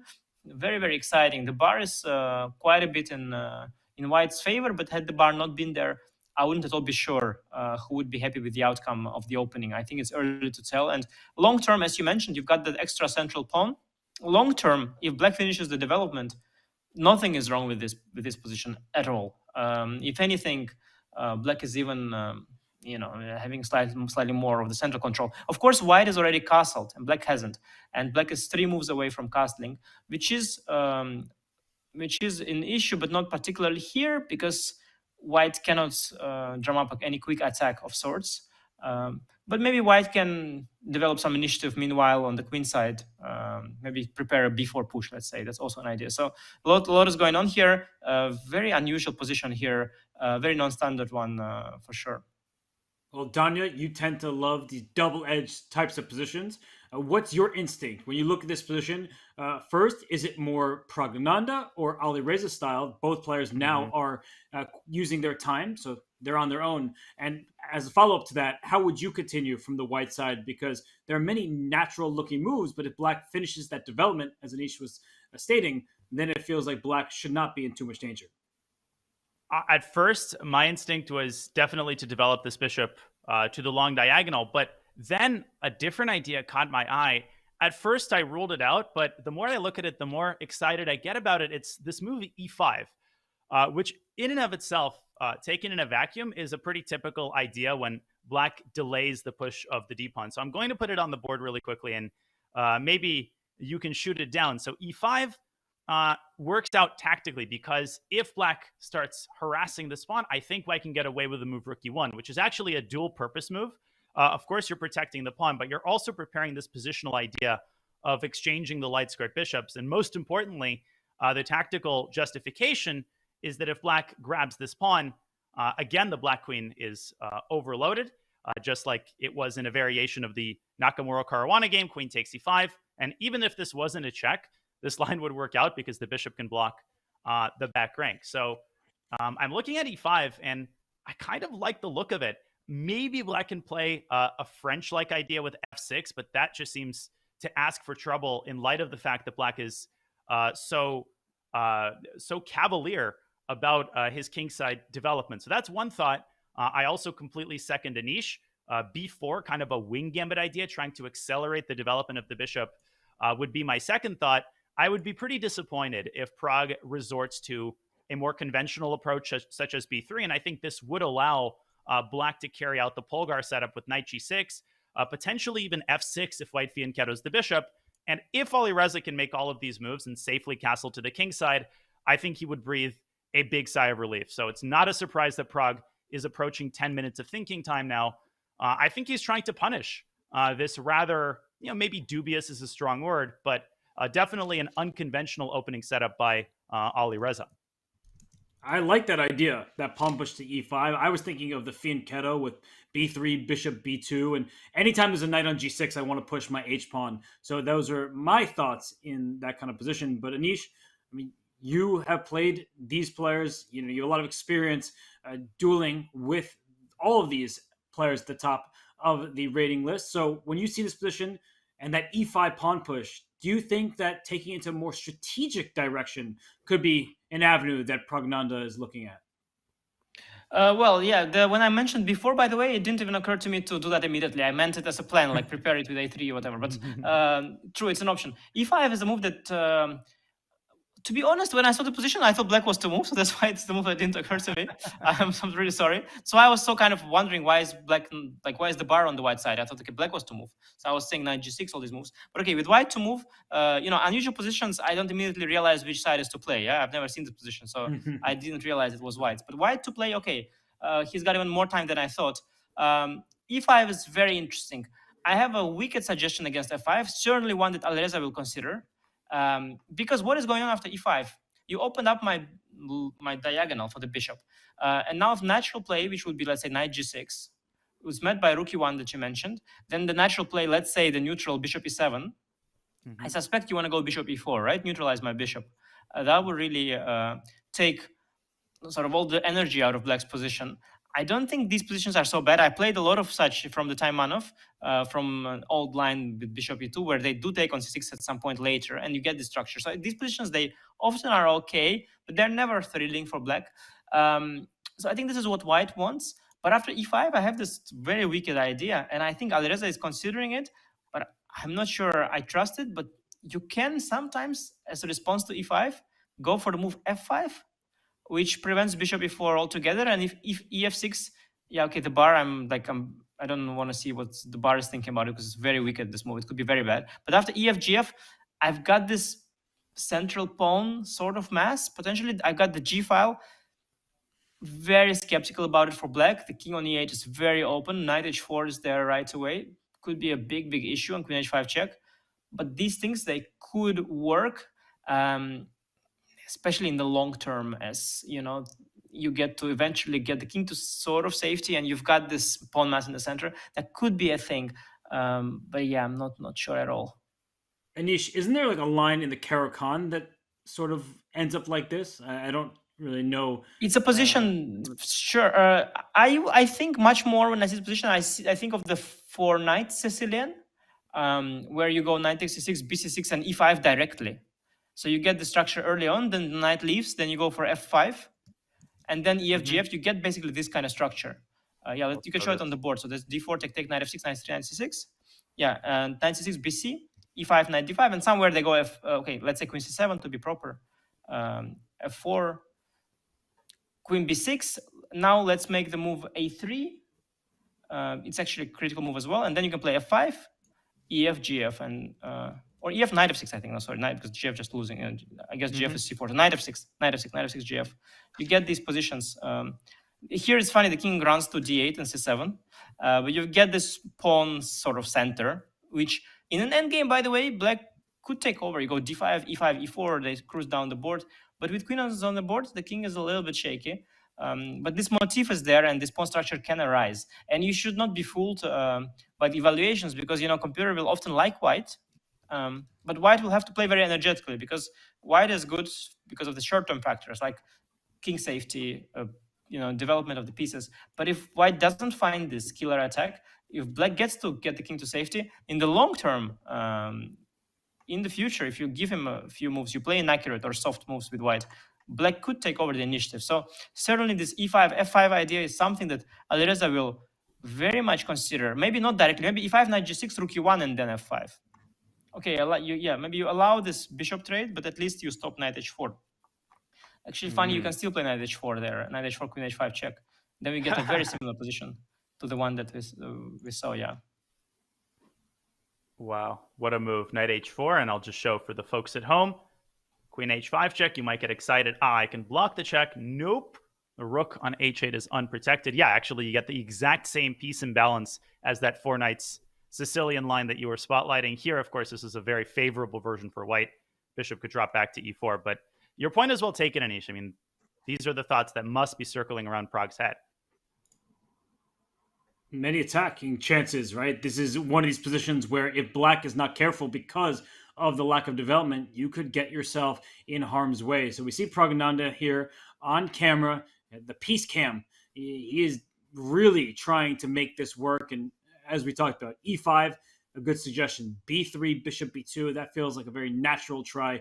Fianchettoing your bishop, getting it onto the long diagonal. But these decisions are not easy. So why don't we leave Praggnanandhaa to it for now? And we have so many fun decisions in other games to tune into. So why don't we go back to our bird's eye view? Just because I saw things change on our leaders board in the top right. That's the one between Jan Nepomniachtchi and Nijat Abbasov, where Abbasov has sacrificed a pawn, at least for the time being.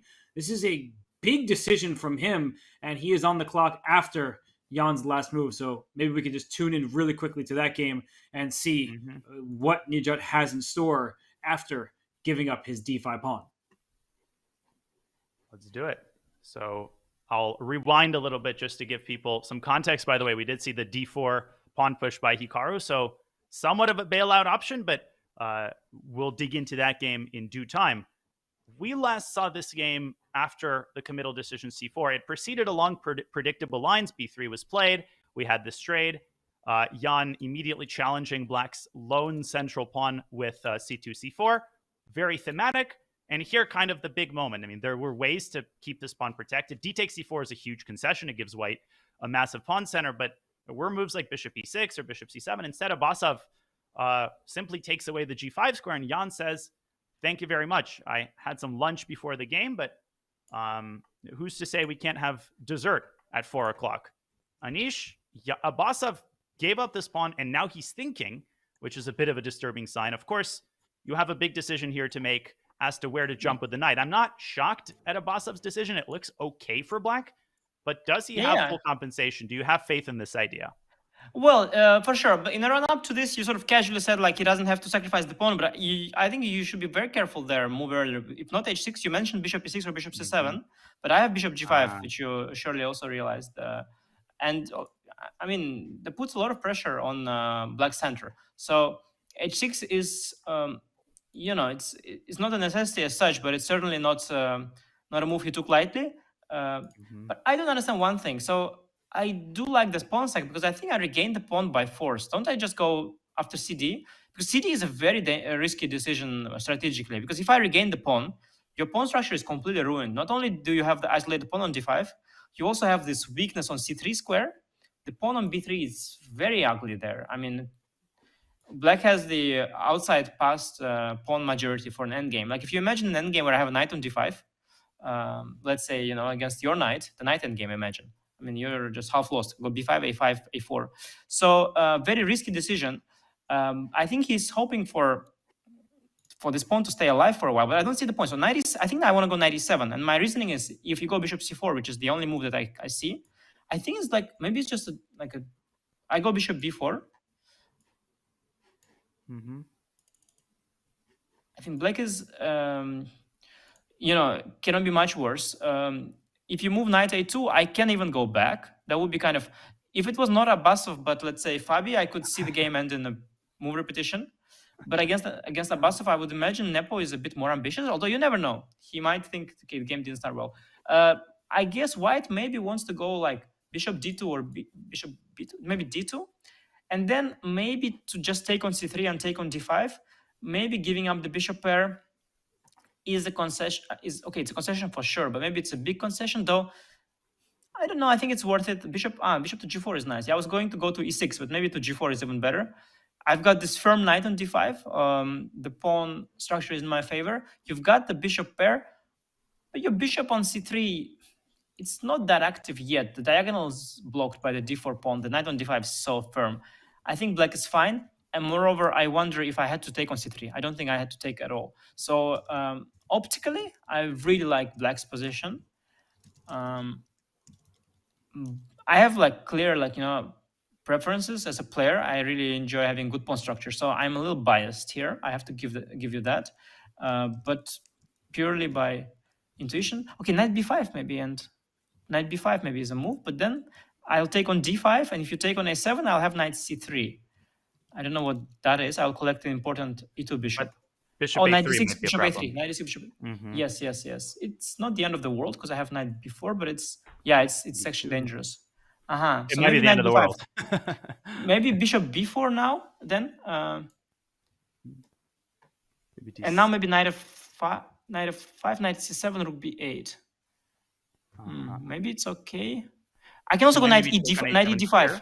I can also go knight ed5, and maybe leave your pawn there and eventually pick it up in the long term after bishop before d6, knight ed5.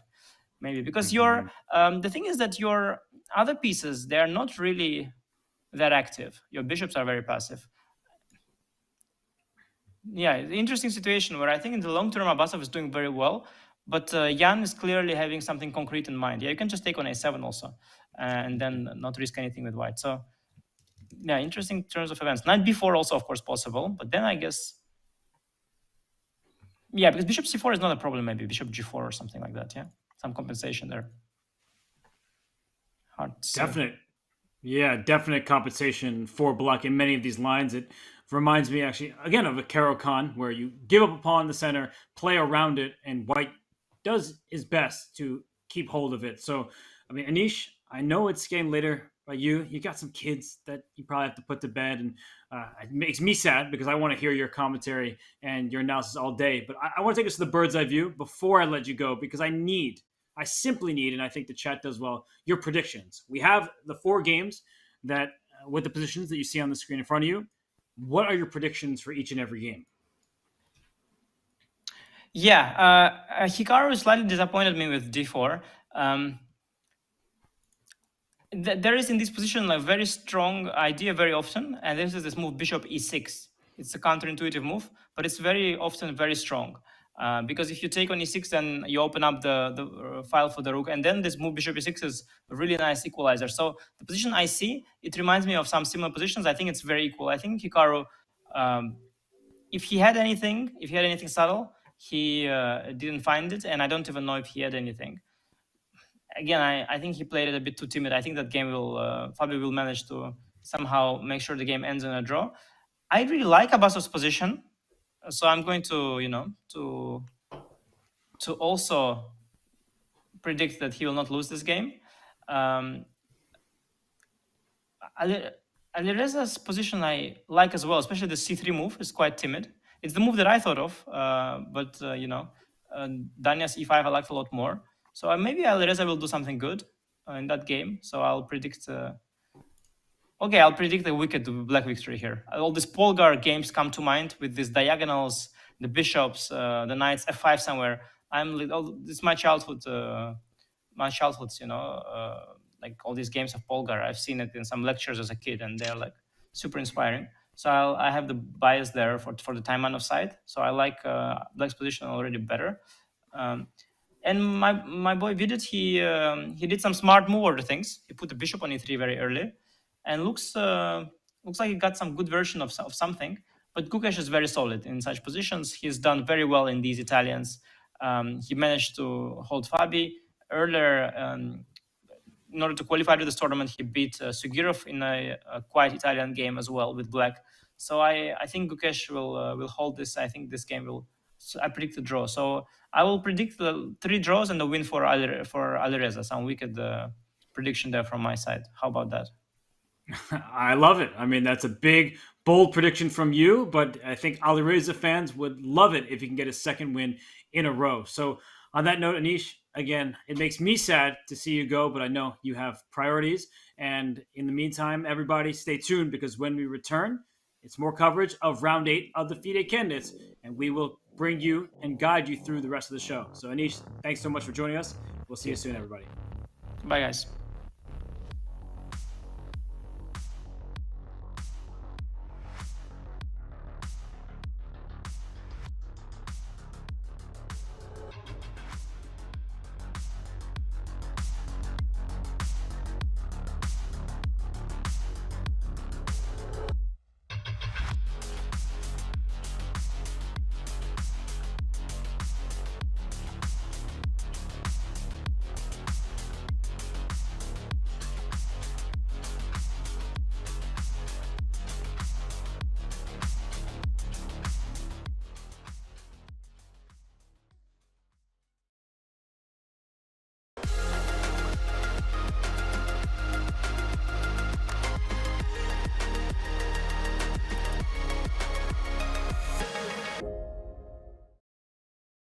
This April, intergenerational rivalries spill over to the chessboard. Face off against the boomers.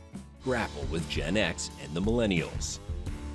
Or take on the young guns of Gen Z, Gen Alpha, and Gen Beta. And then the mighty Martin? Play them all on chess.com.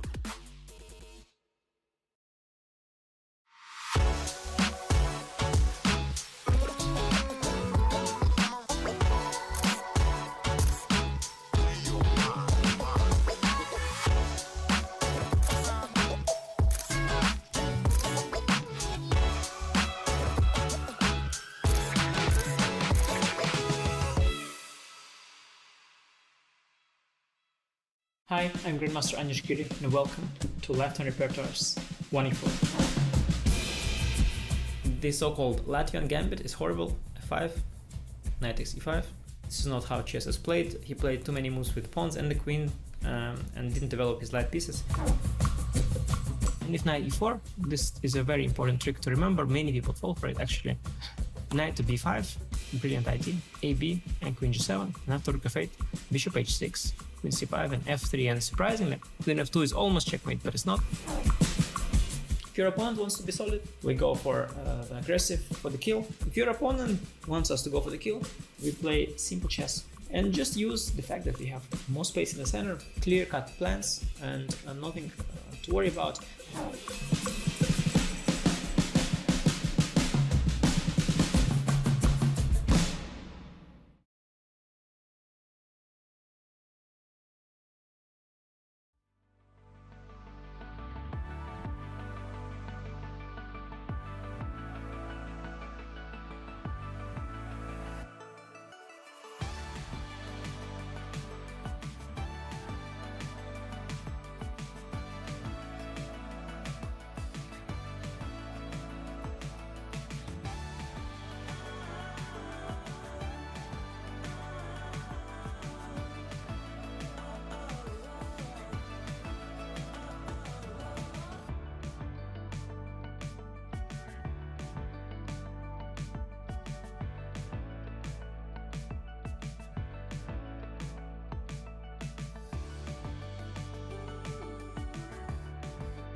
We are back in the Great Hall in Toronto, Canada, where round 8 of the FIDE Candidates is underway. We have a clear leader in the Candidates tournament as well as in the Women's Candidates tournament.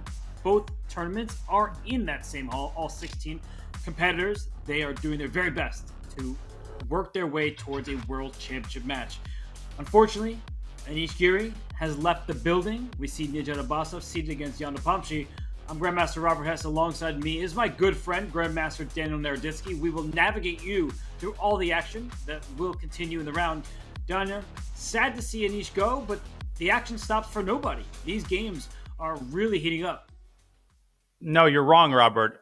All the players, they saw that Anish left the commentary booth. They all paused the clocks and they said, we're going to have to do what we did in the 2020 candidates. We'll just resume the game 6 months later after Anish put his kids to bed. But no, really a big shout out to Anish. We really appreciate his time, his insights, and his ideas. But we are still very much in the capable hands of Mr.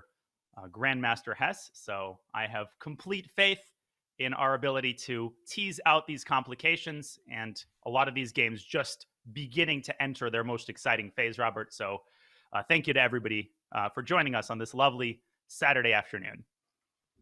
Indeed. And well, I feel like there was some teasing going on in the upper left-hand side of our screens between Fabiano Caruana with the black pieces and Hikaru Nakamura, who is sporting the white pieces in this game.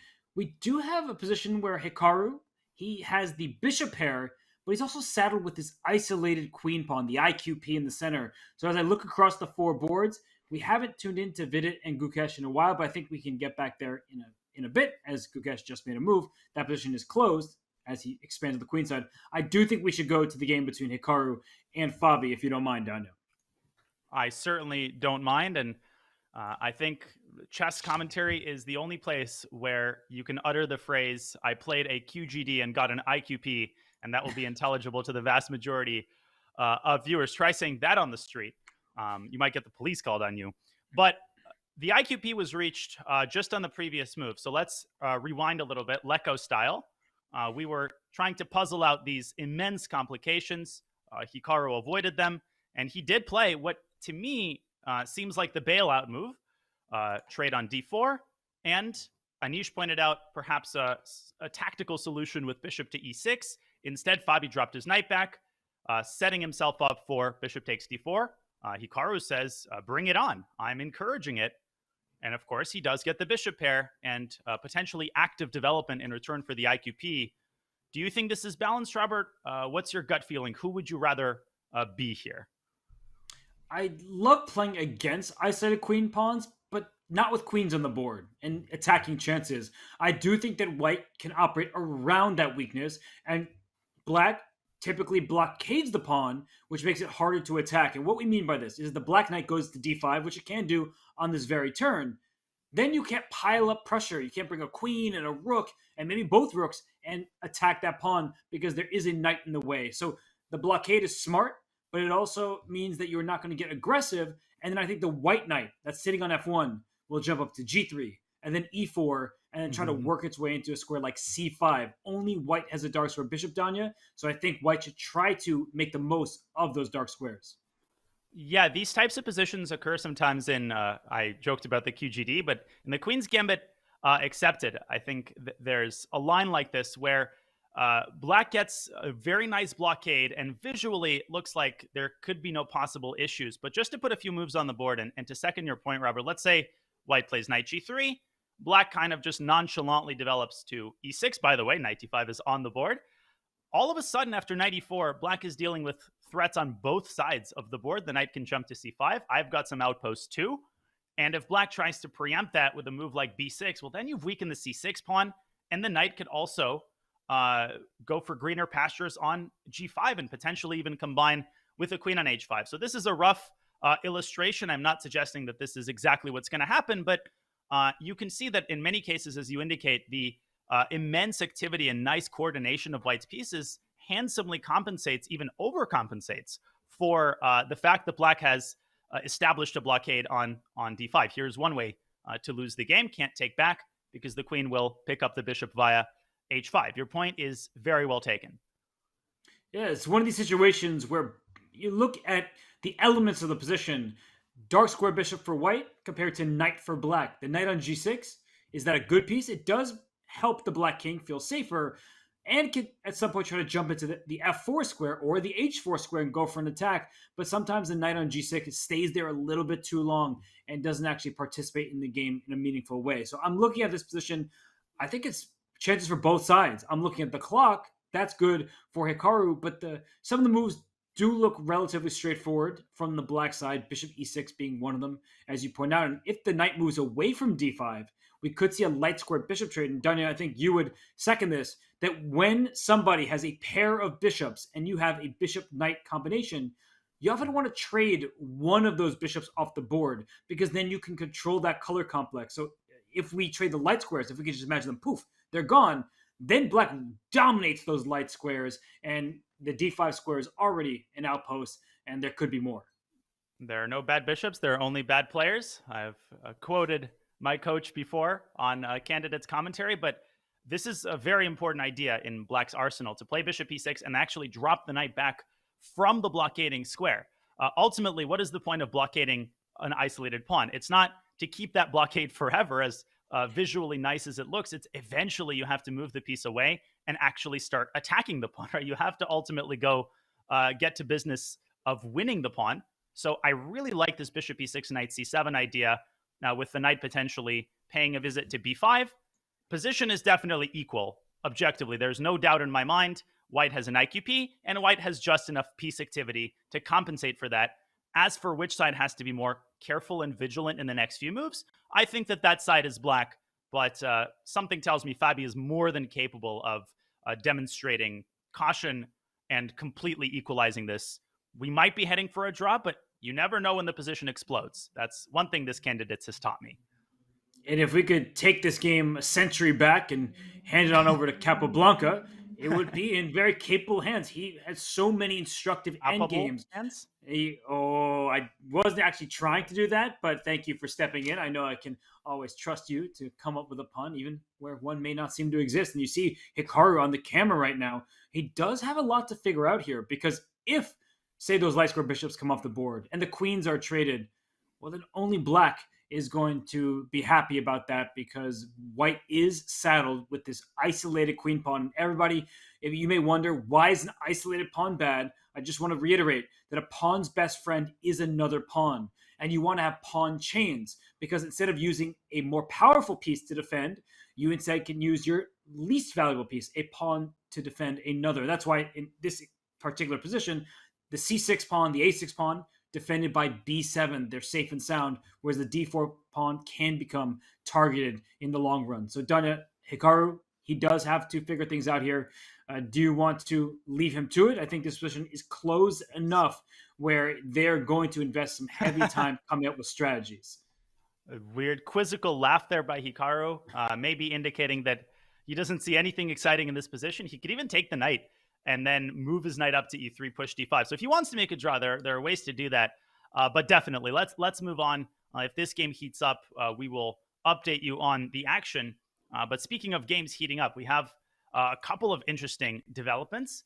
In particular, Abasov has finally made a decision. He's jumped the knight up to b4, to which Nepo instantly responded by giving back the pawn that he captured on d5. So we're going to get very likely another IQP setup that bears some striking similarities to the Hikaru game. It might be an interesting task to compare the two games. I think the Nepo game far more exciting. And Robert, both games on the bottom, exploding. Praggnanandhaa pushes b4, 2 moves later than we thought he might do that. And in the Vidit Gukesh game, a lot of trades and a lot of action on the queen side. So I'm putting you on the spot. Where do we go from here? The B file is opening up on those bottom boards. Let's start with the game between Vidit and Gukesh, just because we haven't tuned in for a while, and the action does seem to finally be picking up in that game. Vidit didn't move for quite a while after Black's 4th move. Now we're on move 12, and look at the clocks, Danya. 55 minutes remaining for Vidit. It may seem like everything's under control. Plenty of time left, right? It's a closed position. We'll just maneuver about. We're under 55 minutes. 28 moves to make. No bonus time with every move played. Daniel, we've seen this hurt Vidit even in the the 7th round before the rest day, where Vidit had a great chance to win against Abasov. He just didn't have quite enough time to calculate right before the time control. So when you look at this position, I'll let you start your coaching speech here. You look at this position. Which side would you rather have this from objectively, not actually talking about the clock? I actually think the last couple of moves have favored black, and this might be surprising for some people to hear because, again, just visually, if you look at the course of the game, let's rewind a little bit. And if we had Anish here, I think we would delve into the subtleties of Gukesh's opening choice further, but I know that's kind of out of my league, so let's take it straight to the middle game. We're going to pretend that nothing weird happened earlier, and this is just a standard Italian position, which it now resembles. So white could have taken on c5. That's probably a decision Vidit sunk some time in. Instead, he played b4, very typical Italian move. We had the trade on e3. Gukesh completes his development. And after b5, knight b8, white has made some spatial gains on the queen side, but with a lot of space comes great responsibility. And this knight is going to reroute to d7, Robert. White's got a lot of weaknesses that may be hidden by his outwardly impressive play. The knight eventually could get to c5, tickle the pawn on d3. Maybe also, once the knight reroutes, Gukesh could reopen the center with d5. So I can see why Vidit is thinking, and I'm not seeing a compelling way to continue the initiative for him because b takes a6 does even more damage to his structure. A move like queen b3 walks right into the path of that knight. So position is probably equal, but I'm not a huge fan of the way that Vidit has prosecuted the last couple of moves. And I'm going to team up with you, and not just because we're in the same team battle squad, but because in this position, it I think is a bit mysterious and misleading at the same time. There's double e-pawns for white. There is a semi-open f-file. That's good for the rook on f1, but you're not going to make much use of that file unless that knight on f3 steps forward 2 squares up to f5. Then we're talking about an attack. And if black ever plays d5, some players think, oh, that's good for white because you undouble the pawns. But if you look at the foundation here, those white pawns for now on c3, d3, and e3, they're actually much weaker than black's pawns. Black has not a single weakness in this position. So playing a move like d5, eventually, it can open up black's pieces on favorable terms, and then white does have some pawns that he'll need to take care of. And as I noted, there isn't a real attack on the f-file. You simply need that knight forward on f5, but the knight going to h4 is not readily available because the queen on d8 has it in its line of fire. Yeah, this actually is something to calculate, and one of the many reasons Vidit is investing so much time. My instinct in these types of positions is always to play knight h4, and I'm going to put this on the board, Robert, even though I'm not exactly in a calculating mood this Saturday, but it's our duty as commentators. I don't think this works out. Knight takes c4.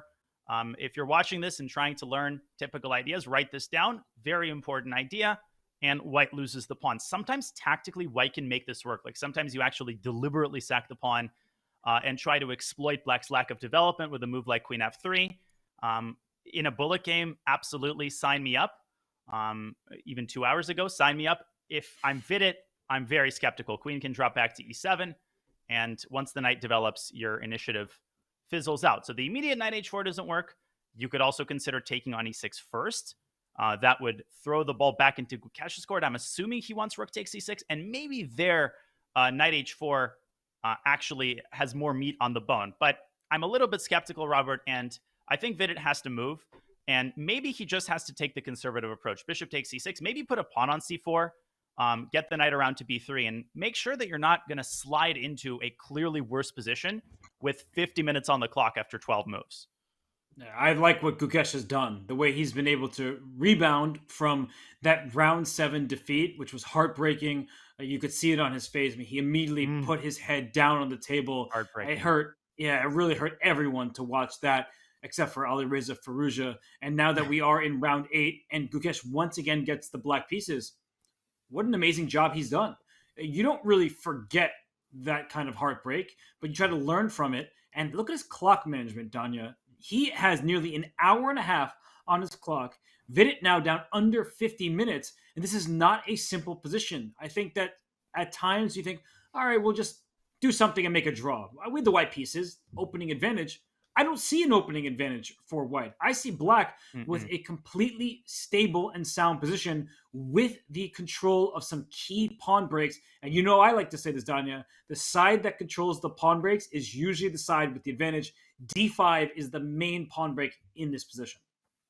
Absolutely. And the Indian players had a dinner with Vishy Anand, who is on site in Toronto, before the tournament. And Gukesh mentioned that he prefers to lose before a rest day. I think this quote has been going around the chess community. Of course, let's be clear. He prefers not to lose at all before a rest day or after a rest day. But the fact that he had this day to recuperate, recover mentally, might be very important, particularly seeing how this game is going. It looks like he is none the worse for wear.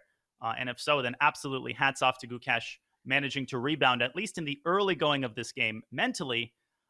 And by the way, Vidit went through the same recovery process, suffering 2 losses in a row, and now very much in the thick of things. This is a big game, psychologically as well as in terms of the tournament standings for both players. And they both have chances at winning this candidates. Do not count either out. Gukesh only a half point behind. Vidit a full point behind Jan Nepomniachtchi, but this could be a pivotal game in the overall tournament. And it's a repeat of round 1, colors reversed. That's the nature of the double round robin format. You get to play the same opponent twice. And as these two slug it out here in round 8, let's revisit what happened in round 1 when these two squared off.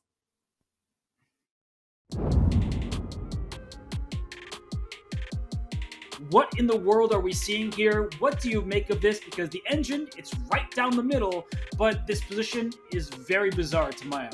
Vidit is a very classically trained player. He doesn't have the style of some of the others where they just take risks no matter who their opponent is.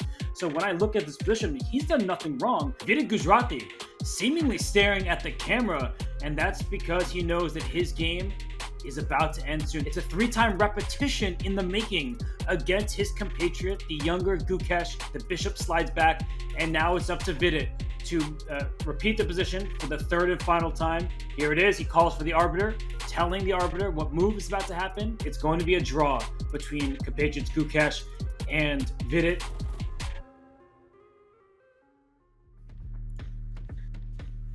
Vidit Gujrati fans better love amusement parks because it's been a roller coaster ride for him. You see, he drew Gukesh in the first round. He beat Hikaru in the second, lost 2 in a row, then scored a round 6 win against Firouzja before making it a draw against Abbasov and Danya. In the second half, you get the same opponent's colors reversed. This white game against Gukesh is followed by another white game against Hikaru Nakamura. So if Vidit is going to strike, it feels like the time has to be now. I'm just not loving his current position. Me neither. And you also have to be practical. And of course, we know the reason that he had this downturn early in the tournament. It's just that Robert Hess stopped commentating.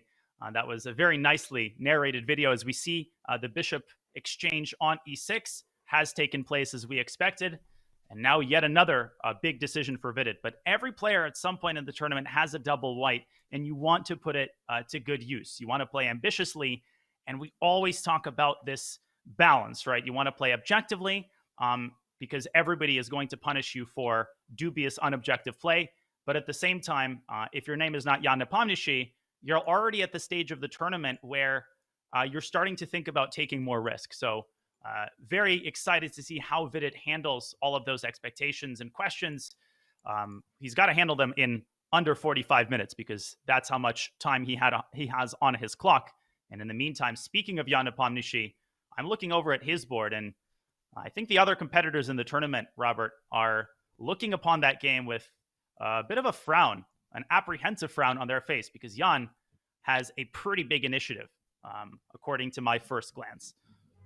And I think that everyone should glance at the top right of their screens, and maybe we should take a closer look at this game, because I'm with you, Danya. I can't see the number next to the evaluation bar, and frankly, I don't care. It's towards the middle, but that does not tell the entire storyline in chess games. Of course, out of the opening, we're 16 moves into the game, 17 moves after bishop to c4 by Jan. Most of the time, it's going to be a position that, well, is nearly balanced. But it's not just a symmetrical structure, right? White's pawns are both isolated. That is bad, but as a certain Daniel Naroditsky likes to say, pawn structure is often overrated.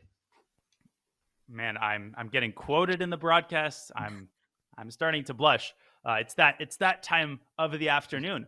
But again, at first sight, if we compare this statically in terms of the factors that make up the position to the Nakamura Caruana game, you might say, well, this is an even better version for Abasov because White doesn't even have the bishop pair. But yes, White doesn't have the bishop pair, but there are two very important distinctions between this position and the IQP structure in the Hikaru game. The first is that Fabiano Caruana's knight on d5 is a lot more stable. And this position is literally hanging what Black wouldn't give for a pawn transported from Fabiano's board to Abasov's on c6 or e6.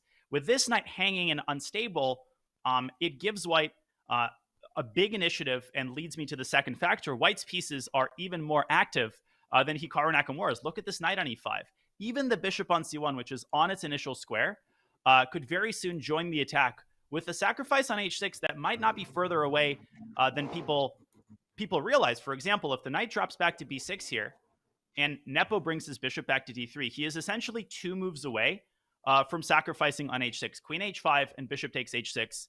Very straightforward idea, but nonetheless a huge threat. If Black chooses to defend the knight with a minor piece, you pointed out, Robert, the safest way to defend a piece or a pawn is with another pawn. This bishop on e6 is itself vulnerable to the march of the f pawn or even to the deployment of the queen on f3. So I see the eval bar. I know that with accurate play, Abasov can hold the balance, but knowing what Jan's biggest strength is, which is, I think, developing the initiative, wide open positions, this is how he became 2,700 on the first place, on the strength of positions like this. I'm getting pretty worried for Nijat Abasov. All the other participants are now upset looking at the board, looking at the clock. Nijat is now down under an hour. He was ahead out of the gates because he's the one who dictated the course of action. And if we just start talking about several ideas here, you mentioned a bishop takes h6, a sacrifice to expose the Black king. Queen f3 is such a natural next move. It's a move you could almost pre-move under most circumstances. And if you play knight to b6, another critical difference between this game and the Nakamura Caruana game is that once the bishop slides back to d3, there isn't a second Black knight hanging around the king side. So that king does not have defenders. You can envision that queen on d1 stepping up into the diagonal and going for a direct checkmate on h7. And it is not that easy for Black to deal with. So I don't like this position at all from the Black side. I've had this kind of position many times in my career. The engine says, you're fine, no big deal. But the play is so much easier from White's perspective. And it looks like Nijat has moved bishop to e6 and queen f3 down here. That's automatic, hitting the knight on d5 and the b7 pawn behind it. Yeah, we might see Jan basically play this move instantly as soon as he's back to the board. You would not be able to pull me away from that move. And the big question is, what is Abasov's intended response? 2 very quick points. You don't want to play bishop takes e5 because that concedes the bishop pair.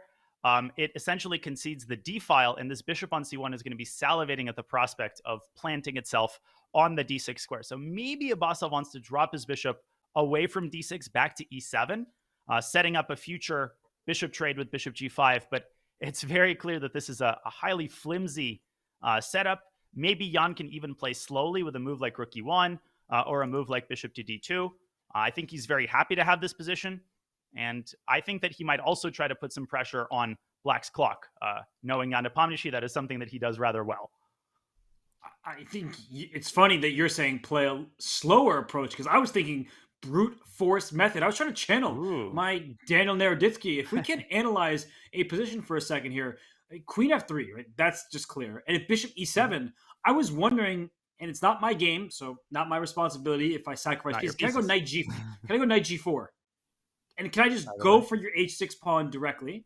And now you at least have to be concerned I'm going for that. But it's not just a cheapo tactic. There's knight back to e3, which removes your blockade in front of my isolated pawn. So if you make some move, say like bishop g5, just to come up with an idea, or king h8, whichever it is, knight to e3, and I am forcing your knight off of d5. And if you take on e3 and I take with my f-pawn, we have a transformation of pawn structure that does at first glance look favorable for White.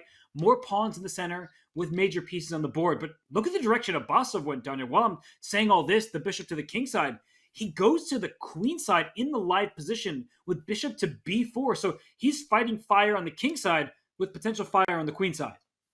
Wow, this is getting really exciting. I don't think Jan was expecting an instant response from Abasov. Jan played queen f3 instantly, as we predicted, got up from the board. Now he's back down. He's just written down the move. But your idea, this knight e5 back to g4, retreating knight moves are a blind spot of every player, no matter the level. And I still really like knight g4. If you can induce the trade, white gets the bishop pair and long-term chances against black's king. I like knight g4 here as much as I do with the black bishop on e7. And bishop c3, it doesn't seem to be a big problem. I mean, even if you end up losing the d4 pawn, that opens up more doors. It opens up the d-file and even more attacking chances in the center. So, Robert, my prediction is that Jan will do the wise thing and follow Robert Hess's advice. But definitely the slow approach with a move like bishop b2 is also on the table. For sure. Bishop b2, I can't complain about that. There's so many ideas. You can just protect and play the long game. Knight g4, queen g3, just going for the h6 pawn directly. Rook to d1, preemptively defending the d4 pawn. I don't know what move should be played, but I am having more difficulty coming up with a plan for black. I see each and every move. I can stave off the first wave, but it's not that simple when you have to actually come up with a plan rather than just deciding to prevent your opponent's threat. So I do think that Abasov's handling this well. He's not much worse, and maybe not worse at all, objectively speaking, but I do have more fun playing from the attacking side, and Jan Nepomniachtchi is one of the best attackers in the planet. And it seems like he's close to making a move, but he also could be, scratching his various facial features. So you never know. And I've learned not to try to make false predictions based on wrong body language reads. I wanted to highlight one more variation, and perhaps then we can move on and leave Jan to prosecute this initiative without the commentator's help. But after knight g4, I was looking at this bishop c3 move, and white has a potentially important defensive in quotes. It's not really a defensive resource. It's like when you say the Sicilian defense.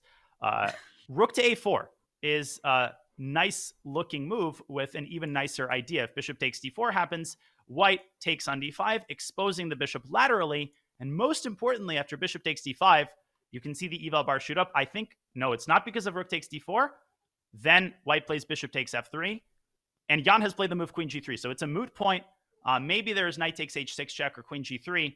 And that knight on g4 is the golden piece. Speaking of queen g3, Robert, we see queen g3 on the board. And again, Jan playing instantly in such a complex position. That is vintage Jan Nepomniachtchi. He's, I think, looking at this position with wide eyes because the black king does look vulnerable. The variation you showed before with that rook a4 idea, that is going to be important even after queen to g3, just to safeguard the d4 pawn with tactics, especially now the queen is over there on g3. So if I'm looking at this from Abasov's perspective, Don, it seems like you have an idea, but I was about to say that king h8 is my automatic move in a bullet game, but maybe you have something a little spicier. Bullet game, I've never played that time control. Not sure what it refers to. I just wanted to make one clarifying point.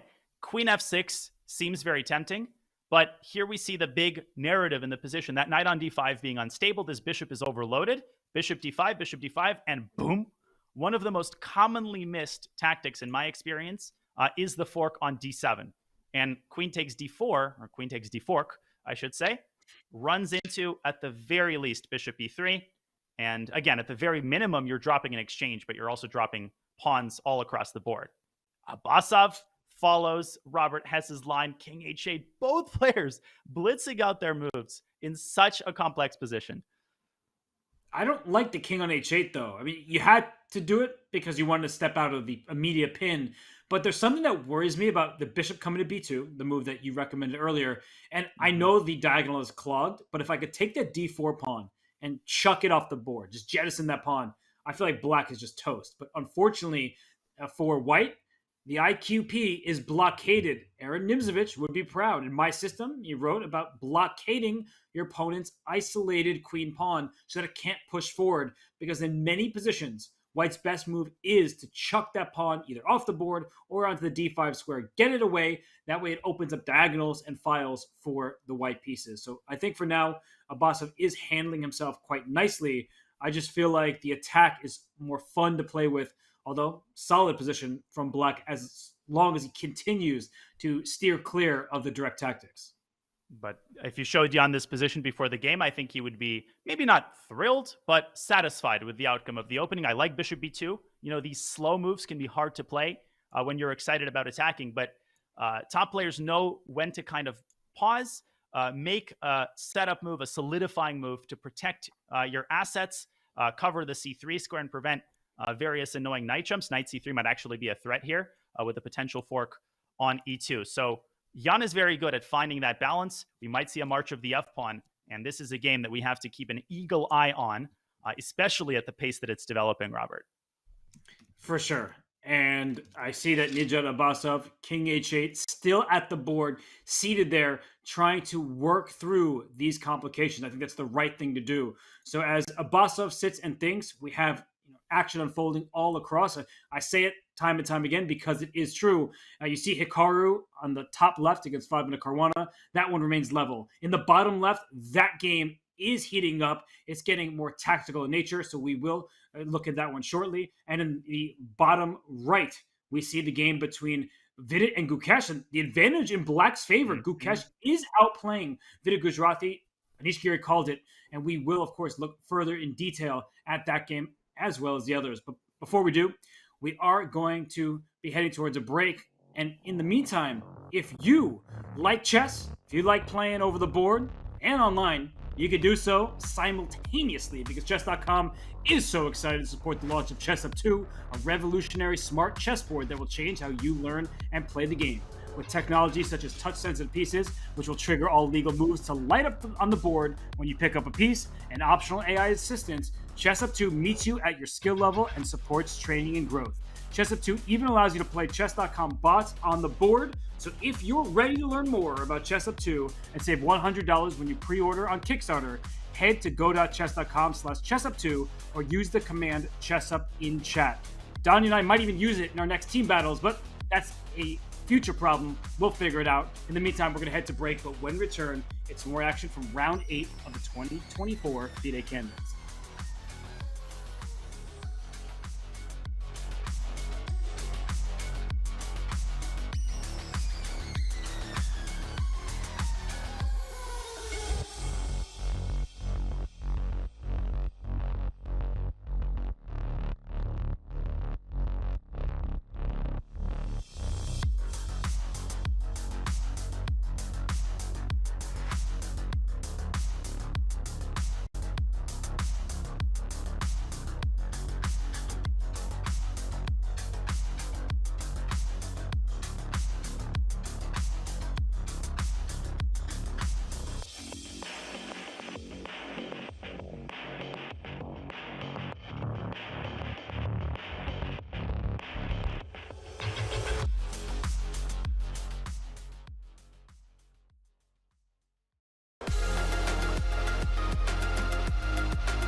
Hi everybody, I'm Grandmaster Jan Gustafsson and I welcome you to my course, an aggressive 1e4 repertoire, part 1. I believe this course is aimed at all levels, which of course is always an easy thing to say.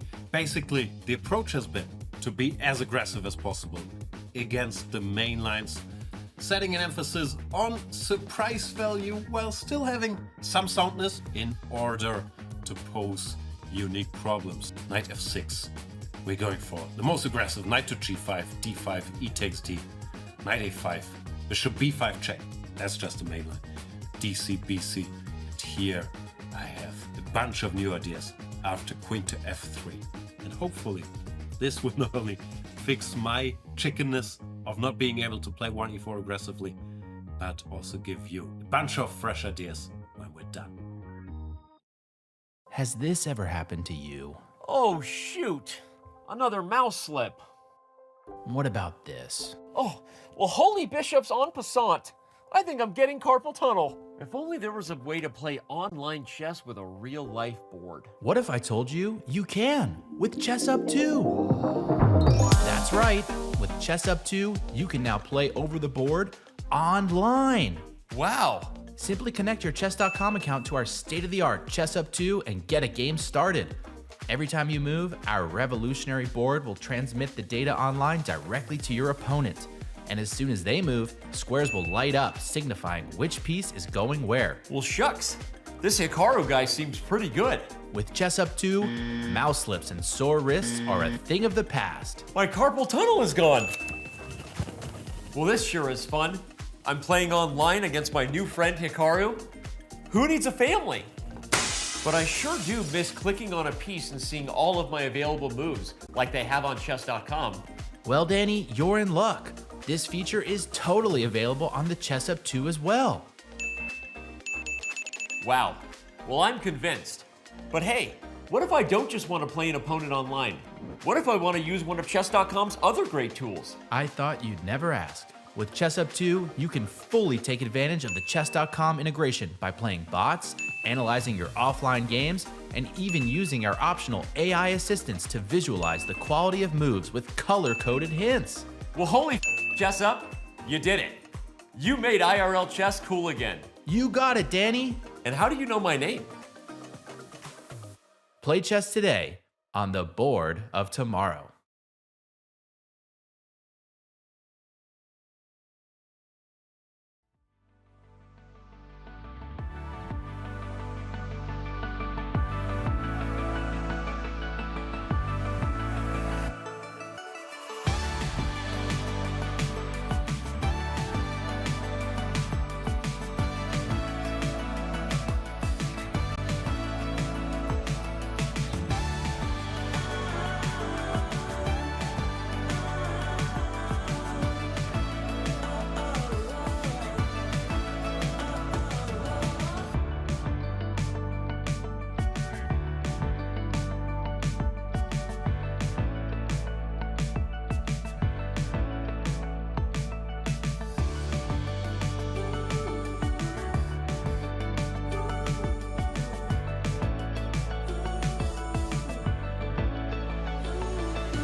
Back in the Great Hall in Toronto, Canada, we see a close-up of Nijat Abbasov. He may be in the bottom of the leaderboard in this event, but his mark will be made on this tournament, especially if he can stave off the pressure from his opponent, the leader, Jan Nepomniachtchi. So as these opponents go at it, there are 3 other games underway, all of which will be impactful.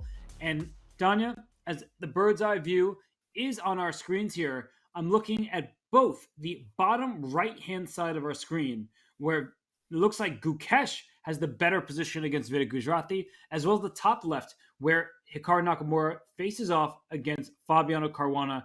The one on the top left, that one looks like it is quite level, but still chances for both sides.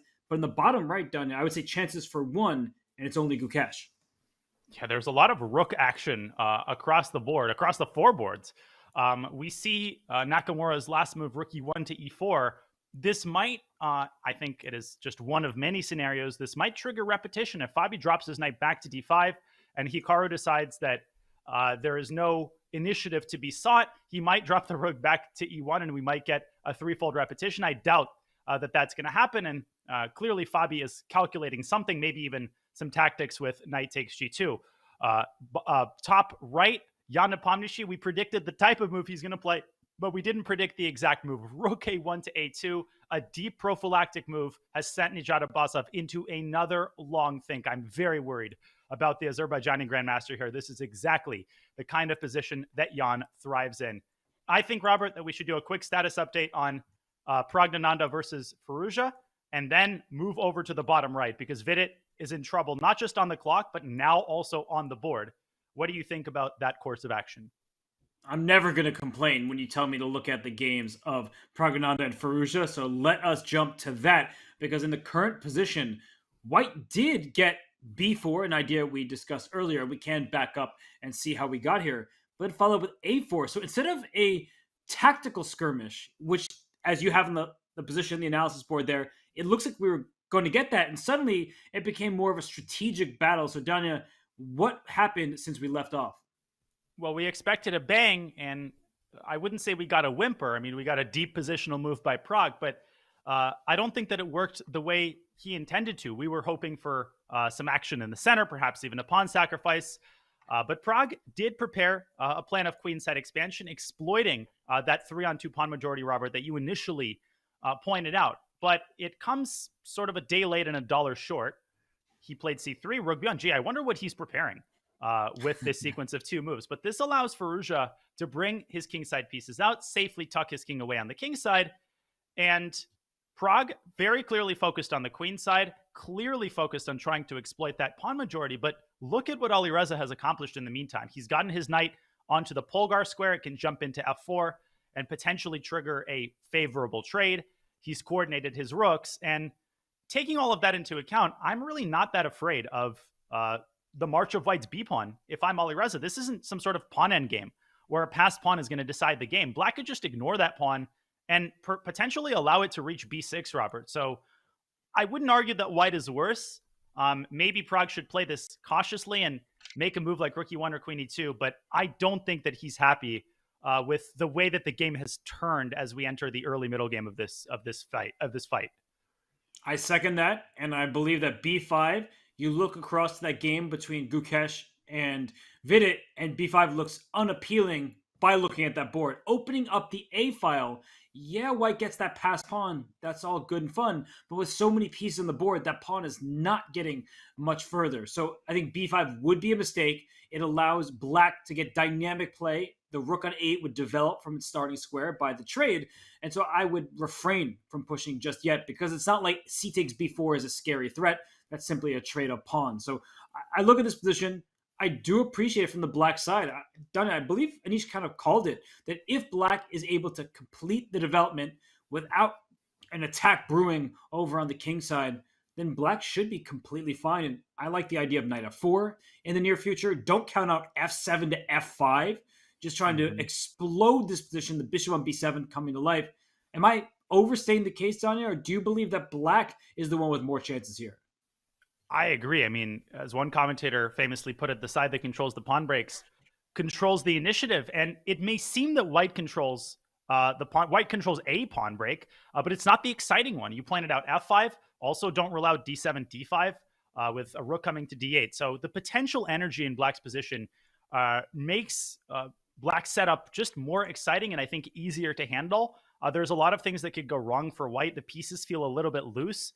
C takes b4 is a button that Black could press whenever he wants, essentially. I mean, White's not going to play b takes c5. That damages the pawn structure further. So practically speaking, I prefer Black.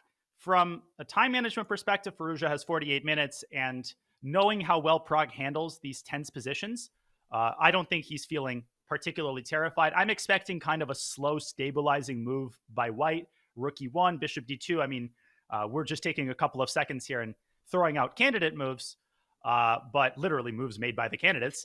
But I'm expecting the position to kind of slow down a little bit. And the next moves will be pretty important because it will show whether Firouzja can really transform his very nice piece coordination into something concrete. And that was a much needed shout. So I appreciate you bringing up the clock, because in all seriousness, that is going to play a part in games just like this. Sometimes you make a hasty decision. You push b5 and you regret it. And in this game, so far, things are relatively stable. It's not too tense just yet, but Alireza, he has enough time. And Pragananda, he's trying to figure out, can I successfully obtain an advantage from the white side? Or is it a position where I actually need to be a bit careful because of those knight hops, those pawn breaks, and that bishop on b7 waiting in the wings for its turn to shine across the long diagonal? So I actually really like how Firouzja has handled himself. I don't think that Pragananda's pressed the right buttons, but it's not like he's worse here. And it doesn't feel like the game that we're probably going to jump to soon between Vidit and Gukesh, where Vidit is seriously in trouble and in trouble on the clock.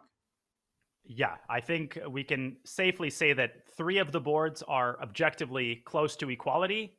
Nepo maybe has the initiative. Hikaru has a small initiative, but the only game where we have a clear objective evaluation in one side's favor is our All India matchup between Gukesh and Vidit. So perhaps we should let Prague ponder this important moment and move on to what might turn out to be an important and very exciting battle between Vidit and Gukesh. So I'm going to take us straight there. We have the latest move by Gukesh, which is c3, c4, but look at how, by Vidit that is, but look at how Gukesh is playing on all sides of the board, and particularly playing on the queen side. He can now seize control of the only open file, which is always an important occasion. It's a big positional victory. How bad is this, and why is the eval bar so pessimistic about White's chances, Robert? Do you share that pessimism? I do. I count the open files, and I see a semi-open F file that we mentioned earlier, but there's a knight on F6 that's well defended, so that file is blockaded. Then I see a fully open A file, and black has a rook on A5, and as you mentioned, that would be my intuition, queen to A8. I know I'm bringing my queen away from the center and the king side, but queen A8 followed by rook to A2, and then that black queen can come to either A5 or A3. It depends on how white responds. And the E4 pawn, it's tender. The knight and queen defended for now, but an E takes D4 at some moment could unleash many attackers against that pawn. I don't like the look of this position for white. The double pawns are bad. The open A file is under black's control. I don't see any attack whatsoever. I don't see pawn storms on the queen side working out. C4 was made to defend the B5 pawn, not because white wants to get aggressive, Daniel.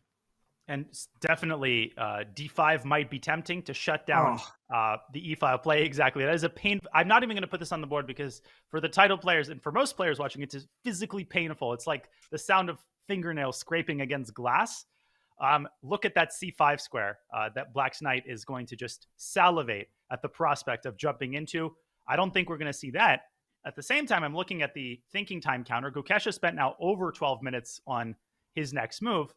Let's try to understand what's going through his mind. What could be his reservation at the natural queen A8? My initial idea was for white to slide the queen over, trying to use tactics to reclaim the A file. So for instance, Robert, queen B2, let's say, and if black plays rook A2, white has this interesting resource, rook A1.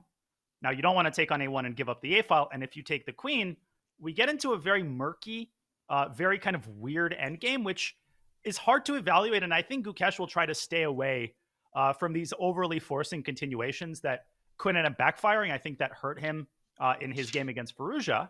So if we rewind, if you're not playing rook A2, how do we fight the threat of rook A1? And is rook A1 even a threat, Robert, because of your possibility of E takes D4? I don't find it to be a serious threat. And the reason why this rook A1 resource works so well is because the queen on A8 is unguarded. So thanks to your explanation there, I think rook back from E6 to E8 makes a lot of sense. You can play queen A7 and then bring the rook on over to A8 as well, but it makes sure that rook A1 doesn't have the same power, and E takes D4 with the E4 pawn hanging in many of these positions. That does appear to be a huge issue that white needs to deal with. So the white position is fragile. The pawns are loose, and white doesn't have the proper coordination and activity necessary for me to believe in the setup. And so instead of this variation, which drops a pawn, maybe white gets counterplay. You see that the bar isn't too displeased. But I'm looking at what white pieces I can improve. Knight H4 to F5 comes to mind, but I am worried about a quick hit with rook to A2. And, well, if I don't have Knight H4 to F5 done, do you spy any other ideas that white can utilize to improve the location of his poorly placed pieces? Well, it's in the way we're approaching this is interesting because we're understanding that the hidden problem here isn't really the A file. It's this weakness on E4. Because another move I had in mind was knight to B3, kind of an instinctive reaction. Let's hit the rook. But again, the rook clearly infiltrates to A2. And again, I want to play rook A1. Here, this move actually forces the action and puts black in front of a dilemma. But this version of the endgame, Robert, I find to be a lot less appealing. I'm not sure if king H7 is accurate. I think it is. But in this version, the rook on C2 hits C4. Earlier, the knight was on d2, protecting both of these pawns. Now they're both hanging, and I don't find this palatable in the slightest for Vidit. So that's off the table as well. What on earth do you do after queen a8? Surely Vidit must be, if not panicking at the prospect of a queen appearing on the a file, then at the very least thinking very hard on Gukesh's turn, which is the only thing that you can do when you're down on the clock as much as he is. And as we speak, perfect timing, queen a8 on the board. And I'm very curious to see how Vidit handles this difficult defensive task. So Gukesh spent about 15 minutes on that move, queen to a8. Jan Nepomniachtchi would have spent about 15 seconds. And I know sometimes haste makes waste. You don't want to rush your decisions. But I do believe that Gukesh needs to put some additional pressure on Vidit's clock. Like queen a8 did require calculation. You see Vidit quickly responding with h3, suggesting that rook a2, not that scary. It's a one-move threat. The queen will step up to c3 and over to safety. But I just feel like the clock needs to be used against Vidit in order to secure victory. It's not enough to have an open file and control that. You see the bar suggesting black is slightly better, but nowhere near winning. So you need to use everything you got. As James Kennedy likes to say, the clock is the 17th piece, and you need to use that piece to your benefit. H5, we live. Maybe rook a2 and we live. For Gukesh, he's had promising positions this turn. Previous round against Varusha, he had that position against Nepo. Maybe the ghosts of those failed conversions will start to haunt him, but he's managed this time well, and the next few moves will be important. Speaking of important moves, I'm spying a big moment in the Nepo versus Abasov game. We don't really need an excuse to take another look at the game of our leader, Robert. So with your permission, I'm going to take us there. You think you need my permission to look at the leader of not just this candidates, but the previous two as well? Jan Nepomniachtchi played in his first candidate in 2020/2021, and he's been in the lead from the start. He has never been in a worse position than shared first, and done it in clear first, entering today's action at the halfway point, 4.5 to 7, was alone at the top. Here, he's got a great chance. Weren't you talking about some forks on d7? Has Abasov allowed that, or are there some tactics that prevent bishop takes d5 and knight d7, which is the first idea that came to my mind? Well, I got a literal fork in my hands here from the mid-break snack that I was having. Nepo has a fork in his pocket, and you might be wondering if Abasov has blundered, but just to temper everyone's expectations, I don't believe he has. I think this is a very deeply calculated sacrifice, and maybe not even a sacrifice. So let's jump in and explore. Bishop takes d5, and knight d7. How many players would just instantly go for the slide and start patting themselves on the back? Two things that come to mind. First of all, queen to b5 is an attempt to restore material equality, but Robert, the eval bar hates it. Can we figure out why, first and foremost? Is there bishop takes h6? Whoa, with queen e5, there will be queen e5 tactics in the air there. So, I mean, that makes sense to me. Just try it. Why not? Not our pieces. Bishop takes h6. Justified. Your tactical senses were spot on. And g takes, I mean, the hard question, I'm just stalling because I don't see a follow-up move here. Yeah, it is queen e5. And, oh, look at that knight. Knight takes f6, and black is just busted open on the king side. But I think Abasov, he's not interested in regaining the material. He probably just wants to slide the queen away and gain positional compensation.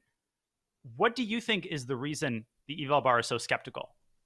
Can we look at one quick line? Queen b5, knight takes f8. So this is my question for you. If knight takes f8, black takes on e2, and I thought black would be winning.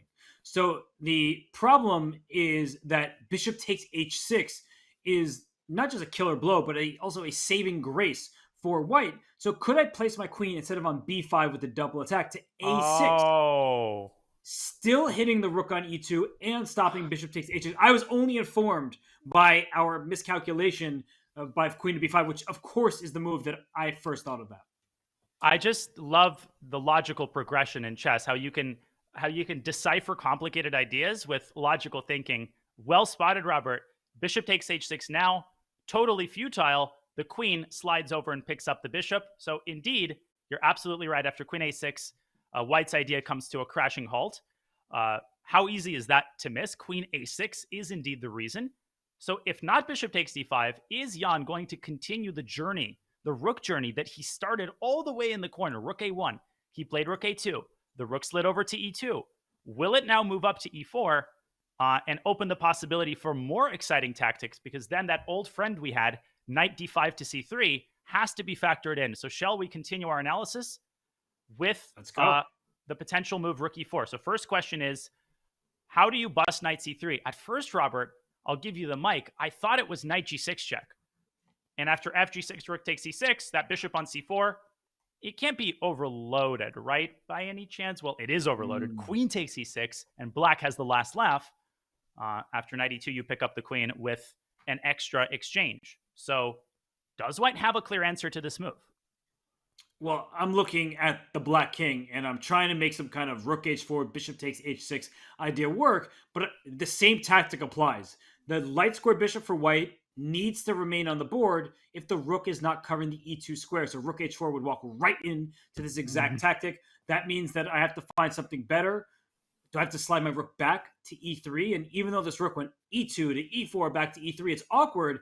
The d4 pawn feels untouchable because you're walking into pins. Your knight on c3 is loose. So queen takes d4, which may scare some, doesn't scare Jan Nepomniachtchi. I think that would just be a blunder because of bishop to b2, probably amongst other ideas. Wow. Yeah, the point you earlier made about anytime the pawn on d4 disappears, white is happy. It stays true even here. And the eval bar just will not budge. I mean, it stays at all zeros. And I realized, by the way, apparently Vidit made another inaccuracy, his position going from bad to worse. But just to complete the circle here, this is exactly what Jan wants, to keep posing problems, to follow, I think, Smyslov's old aphorisms. Just create 40 threats against your opponent. He might defend against 39 of them, but eventually, even the most stalwart defender is going to buckle. And if black drops the knight back to d5, now already you can play bishop takes d5 and deliver that fork on d7. Maybe black will garner some positional compensation, but at the very least, with 41 minutes, Abasov, his problems might still be ahead. And this is a big moment. We will update you when Jan makes a decision. This is actually one of these positions that's hanging on the thread in some ways for both players because of all the tactics at their disposal. So you have to be super careful. I think Jan is enjoying the spirit of the position. Black, you see the knight c3, even that kind of move, it's one that feels like you don't truly want to make. It's a one-move threat. Once it's avoided, you're like, why is my knight sitting there? I have to go backwards. I may actually have to give up an exchange just to stay in this game, which feels uncomfortable, even if objectively it's sound. So Jan, he's taking a drink. You know what that means, Danya, that he's feeling his position, right? He's drinking his good old tea, and he has a hand on his head, though. So he has so much to work through in his position that I think it's smart of him to invest time now. Yeah, Jan's time management isn't talked about enough. It's excellent. We know him as the player who can play really fast, can play impulsively on his worst day, but we haven't seen any of his worst days in 3 years of the candidates, and both sides are under an hour. This is going to get very exciting in the next few moves, but let's leave Jan to his devices. I think we did a good job of explaining the complexities that both players are wrestling against, and we go back to the bird's eye view. Looking at the bottom right, apparently Vidit's last move, king h2, is a serious mistake according to the engine, but it's so important to clarify. There are blunders, Robert, where you clearly give up a pawn, and then there are positional mistakes, which could be serious, but aren't always perceptible to the naked eye. I think Vidit's last move belongs to the latter category. It's a totally understandable reaction. He wants to get his king as far away as possible from black's menacing a-file pressure, but it doesn't really further white's defensive causes and allows perhaps Gukesh to tighten the screws with a move like b7, b6, which diagonally attacks that hapless pawn on e4. That position in the bottom right, it's deeply unpleasant. So what engines typically tell players to do in positions like that is nothing. You're worse, your opponent seems to have 80 different plans, and you're solid enough to just hold everything together barely, yet still works out. So king h2 is one of those sort of aimless moves. I don't actually believe that in the bottom right that Vidit's trying to throw pawns forward and go for the black king. I just feel like he believes all of his pieces are on their best squares, defending as is necessary, so you can't move off of their current locations. So it's just an unpleasant position. Everything has gone wrong for Vidit. I think Anish called it. Back on move 5, when Vidit spent something like 20 minutes, that was already a terrible sign for him because he's been soundly outplayed since, and he is down those 20 plus minutes that he spent all the way back on move 5. That's a great way to put it. It was a psychological victory and an amazingly intelligent choice by Gukesh to play that move a6, really exploiting Vidit's biggest weakness, arguably, or maybe not even arguably, this event, which has been his time management, giving him something to think about early and sowing the seeds of doubt in his mind. And now, with a much better position and an edge on the clock, I think Gukesh has a great shot at scoring an amazing rebound victory. But obviously, a lot of the fight is still ahead. So I think we should definitely await further developments in that game. Where else do we see action? Bottom left, we do see a pawn break by Firouzja, d7, d5, leading to a potential explosion in the center. And in the top left, it was Hikaru Nakamura, who declined the 3-time or even the 2-time repetition a couple of moves ago. So I think Hikaru believes that he can at least ask some questions to Fabiano Caruana. I don't know what questions those are. Or there's going to be, what'd you have for dinner last night? Because I don't Did you watch my recap video? Oh, that's a good one. Because I don't see practical problems being posed for Fabi. Fabi is super solid in the top left. He's got most of his pieces on the light squares, and his opponent is the only one with a dark square bishop, but he can't attack anything because black's pieces are on light squares. So that's important for people to note, is that when your opponent has a bishop and you don't have a bishop of the same color, oftentimes you don't want to have pieces on that color complex because then the bishop can attack it. So in the current dynamic, it's staring into thin air. All of these games have different promise and potential, Danya. Which one do you want to take a closer look at? Because I really am struggling to pick just one. And not only do I always have trouble picking a game, but in previous commentaries, I've had a hard time deciding who will pick the game, like whether to call on, David or Tanya to choose the game. But let's do maybe a very quick status update on Nakamura versus Caruana, because I still want to figure out exactly why this repetition was refrained from. And then maybe we can continue with Praggnanandha's game or take a look at Nepomniachtchi Abbasov if we have more developments there. So this is the current position after White's 21st move. The rudiments of the position remain the same. Black has this blockading knight on d5 that's going to survive an apocalypse. And I'm going to rewind us a couple of moves, Robert, to the potential repetition. We saw knight df4. Hikaru brought his rook up to e4. Party's over before it begins. The knight says, nah, I'm coming back to home base. And here, of course, I think rook e1 would trigger a repetition. There's no reason for Fabi to be cavalier. He's not better. But instead, we have this quiet move by Hikaru a3, and the game continues. Rook e8, bishop d2. What do you make of this? I feel like White has made no actual progress. The rook on e4, it defends the pawn on d4. There may be some universe where you get an attack, but some of Black's moves to me feel quite natural. Say queen to b6 or queen c7. I'm not sure where the queen belongs, but queen b6 threatens the pawn on b2. It also immediately applies pressure on the d4 pawn so that if you kick the rook from e4, you might win it. So queen b6 just threatens knight f6 in some ways. The b2 pawn is loose. What exactly is White's plan? Because I'm not liking the look of Hikaru's position at the moment. And I've got a big question for you. What about the immediate knight f6, hoping to win the pawn? I assume that Hikaru must have bishop g5 in mind. It's the only way to protect the pawn. And Black can now play h6, forcing White to give up the bishop pair. So this position must be one that Hikaru is aiming for some reason. Maybe he just gets control of the e-file and he's claiming that he's got these various knight sorties and various active moves that give him a small initiative. Do you think this is a worthy transformation for Fabi, or should he just play queen b6 and keep the status quo? See, I saw this position, right, with bishop g5 takes f6, and I wasn't sure. So I'm not going to claim that I thought this would be a bad transition for Black. I just didn't know. And the knight on g6 does feel a little bit looser in this particular position. It's not like there's some tactic to exploit it, but something about the setup, it just feels like it's changed in a way that gives white more freedom and space. It's not bad for black. We see that off to the left of the board. It still is relatively balanced. But as you point out, you can play queen e2 or queen d3, for example, rook to e1, and it just feels like white has a little bit better control. So queen b6 at the start, instead of knight f6, doesn't allow this forcing variation for Hikaru and puts pressure on b2, keeps that pressure up on d4, and now knight f6 really does threaten to win a pawn. So bishop c3 is the move to take care of both.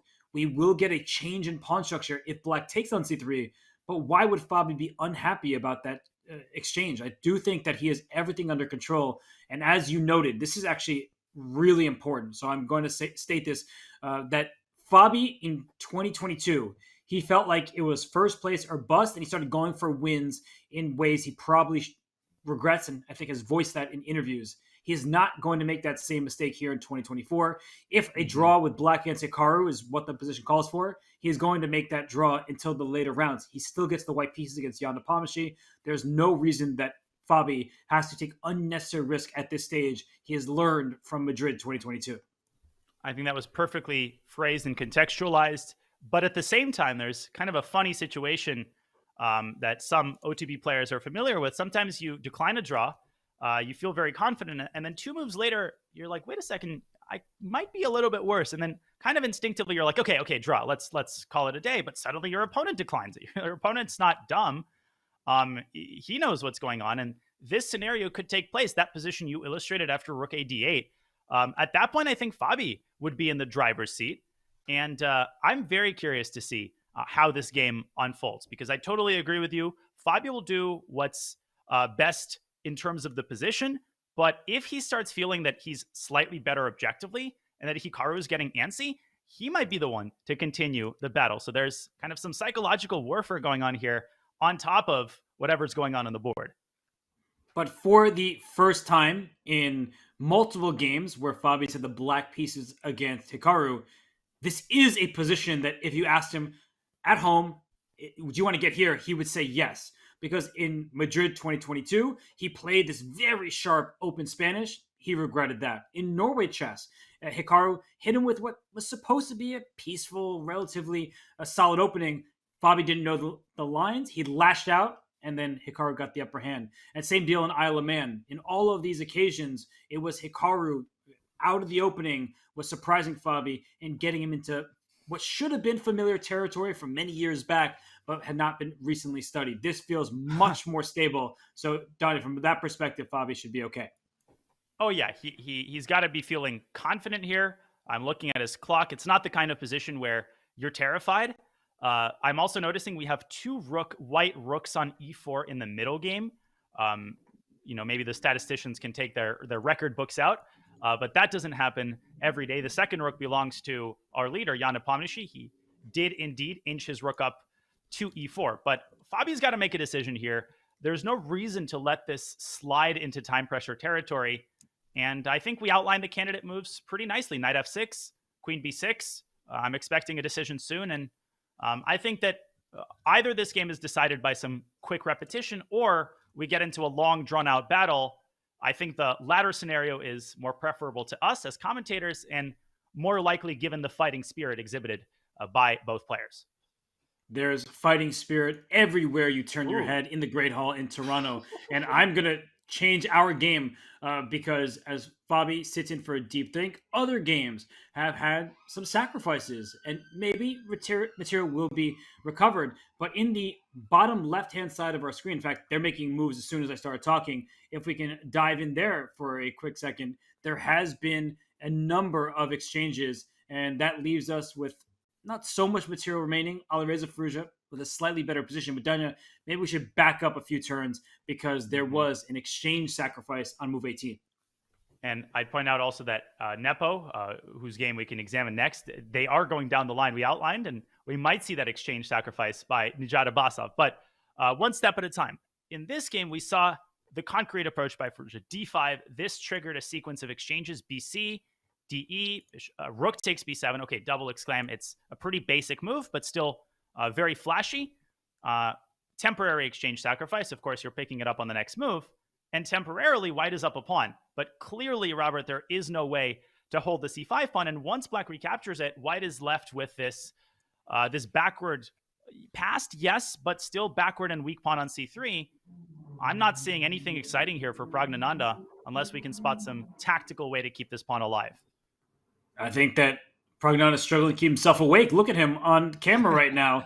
He's like, all right, this one looks slightly better for black, but I should hold. Let's try to make this draw.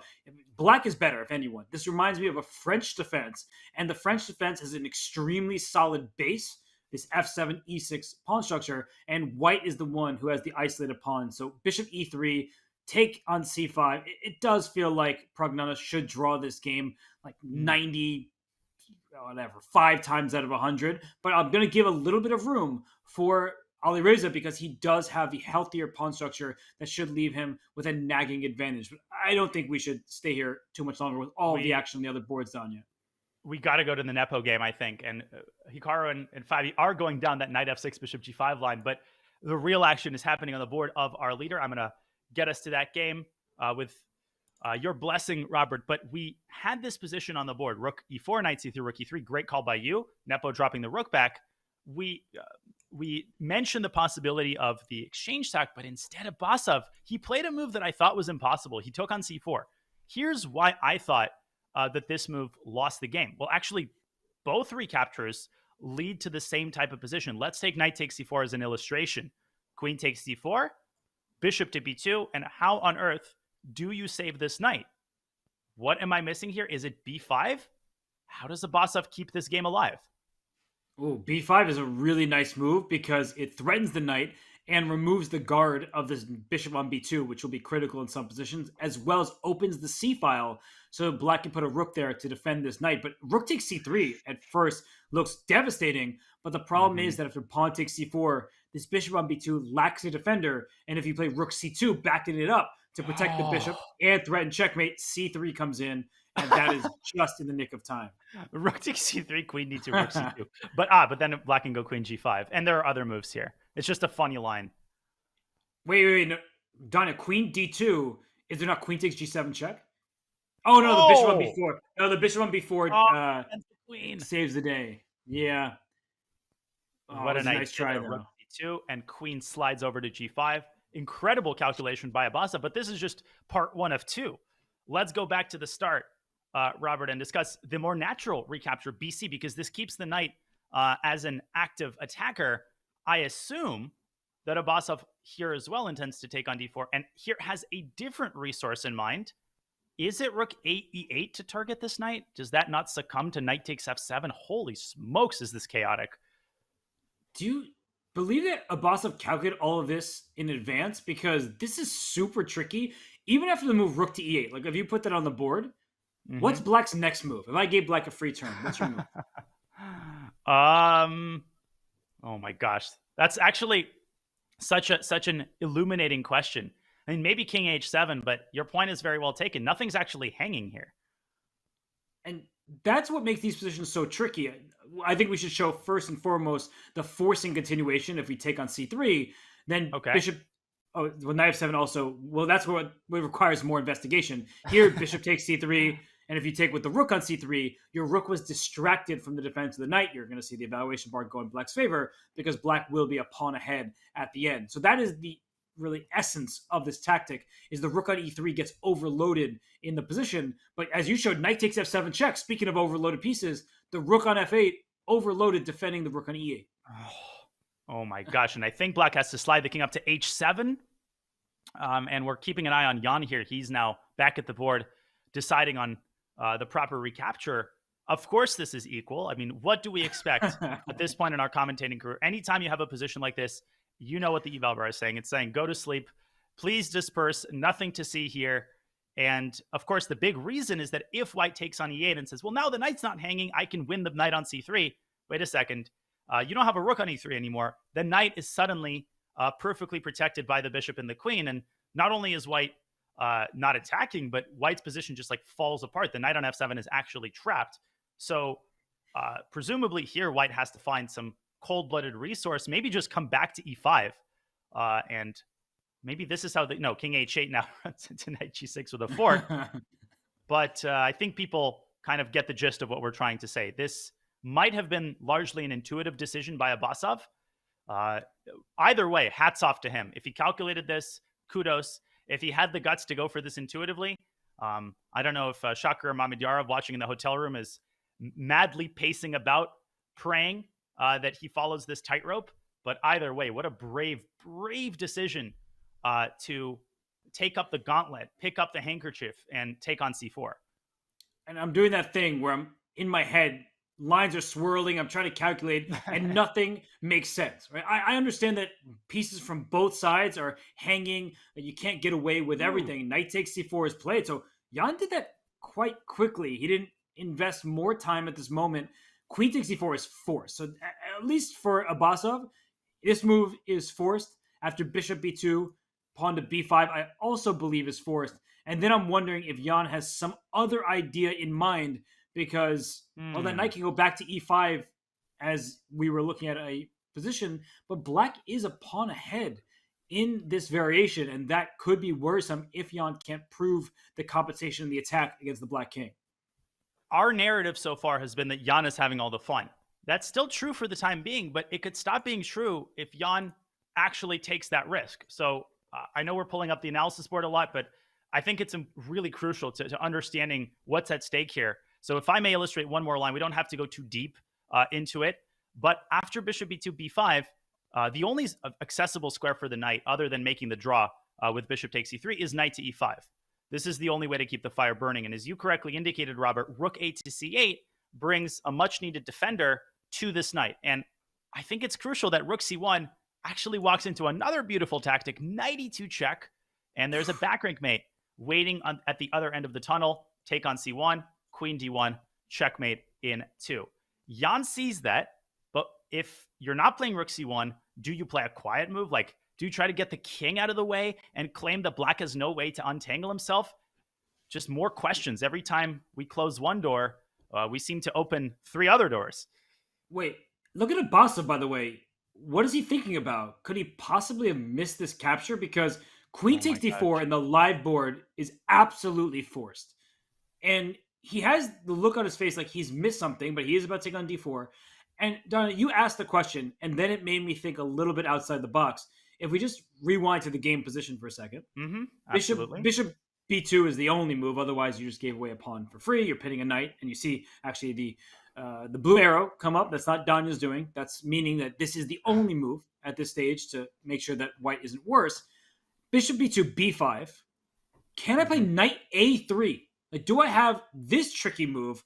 Because now knight takes b5 is my response to rook to c8, because that knight on c3 is pinned.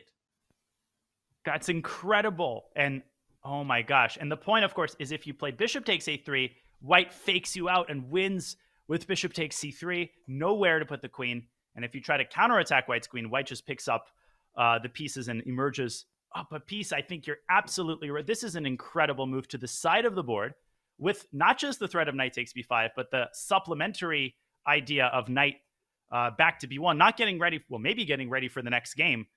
If you win that knight on c3, could this be what is causing Abasov's consternation? And clearly there's a response here for black that keeps the position level, but I'm not seeing it off the top of my head. Queen d2.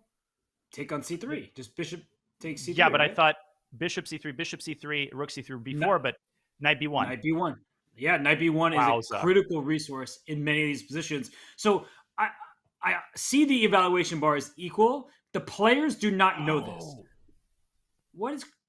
Oh, you tricky devil, you. I'm like, what is queen d6? You're just giving me a piece. But there's that b4 pawn push. That is remarkable. And I promise I don't have the engine open here. Queen d6, just process of elimination. This idea, right? Takes. And, well, bishop takes c3, bishop takes a3 is the simple line. Rook takes c3. Maybe the clinical approach here is actually to take the knight first and then to play b4. Although I wouldn't even really be worried. No, knight b5 is impossible because bc hits the bishop. And look at this. It keeps going and going. Rook d3, ba, and black also attacks the white bishop on b2. So this is the move on which the balance of the world hangs. Is it the only move? Queen back to d6? And rook takes c3, Robert. What's the point here? Oh, bishop a3. Oh, you can just take that piece, and it looks like Black's queen and bishop are tethered together nicely. So, this is unbelievable tactical vision from Nijat Abbasov. I don't know if he's getting fortunate, because you look at him on camera right now, he is deep in thought, he's concentrated, he didn't take on d4 right away, but bishop b2 will have to be Jan Nepomniachtchi's response, and if he figured all this out in advance, credit to him, he made his way to the candidates by finishing in the top 4 of the World Cup.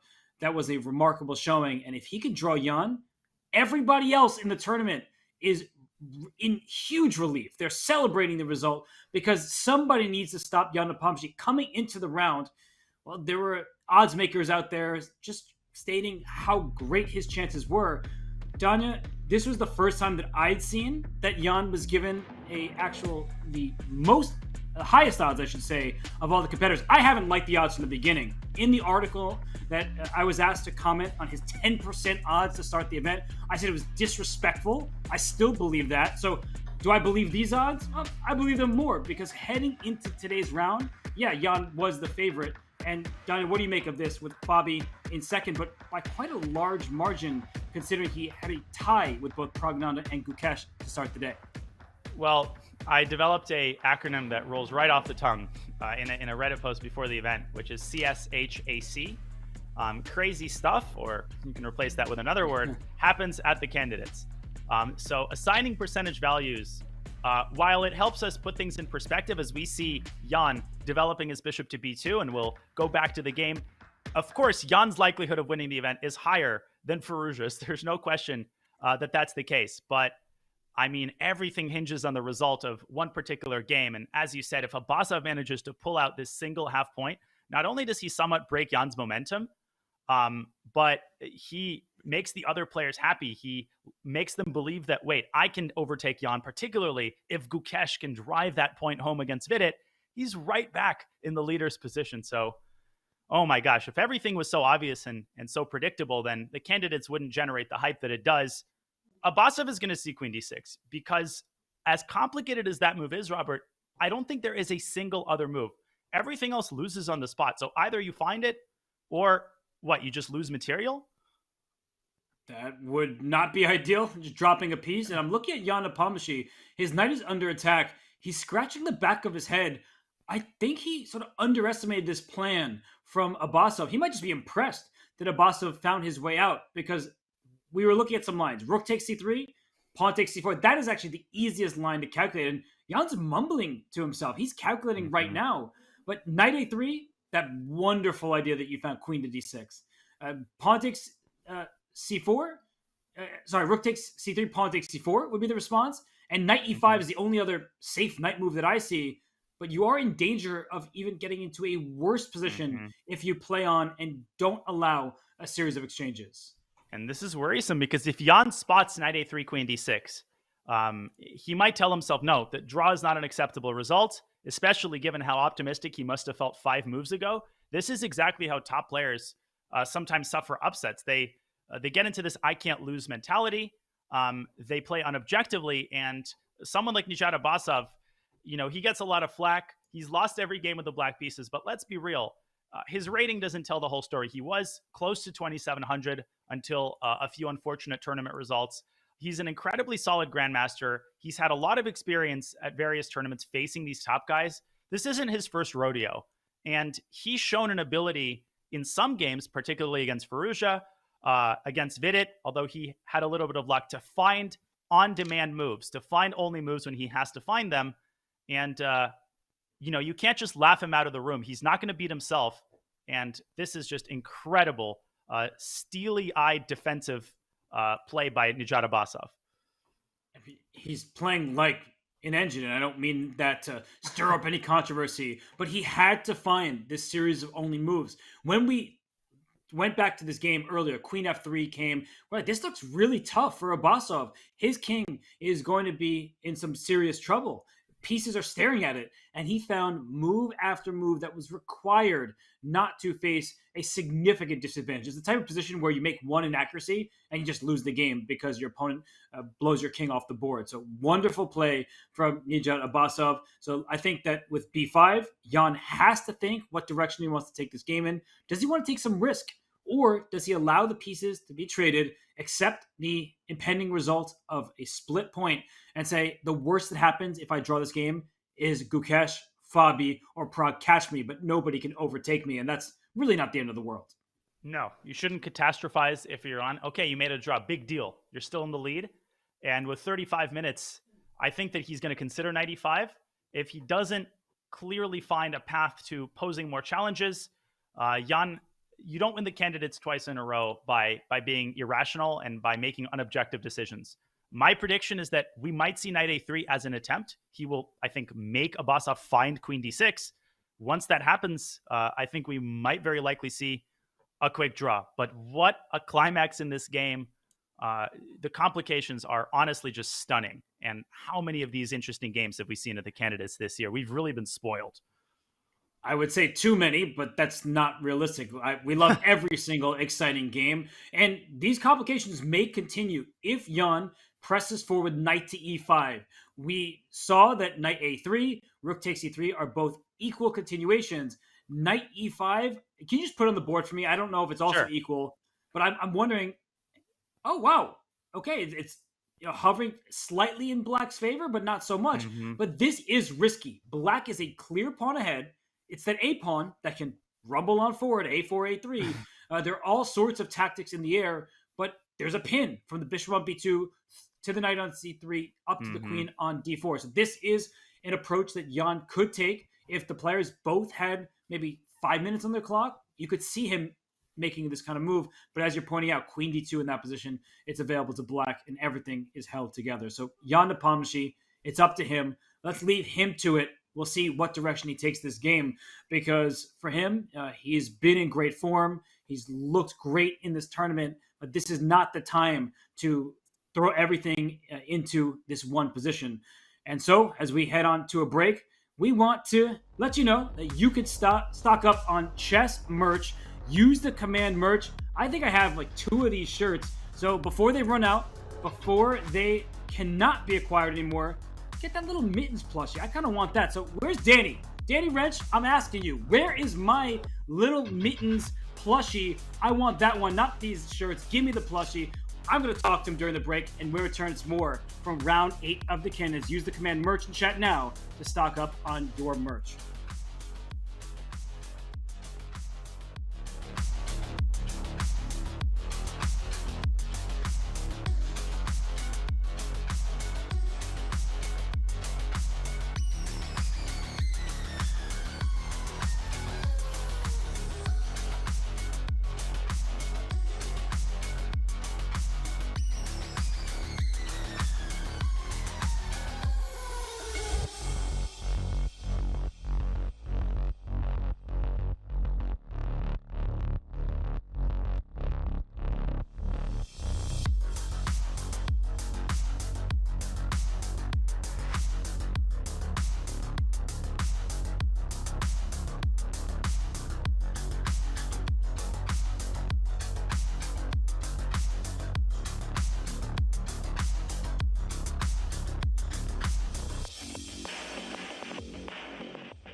Mom wore this to my wedding. Yeah, she did. We'd each make one move every morning before starting our day. Never got to finish this one. You been practicing? Not since I was a kid. Why first? You gonna be all right, Dad? I'm gonna be good. Love you. Love you too. Come to Angelina's party? I'll be there. All right.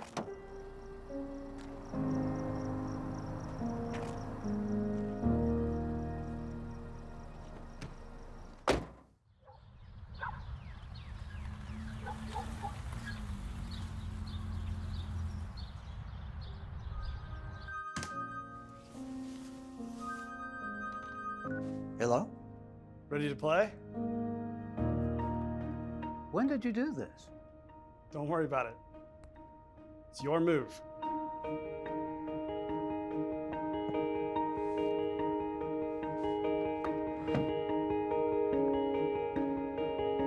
Playing Grandpa.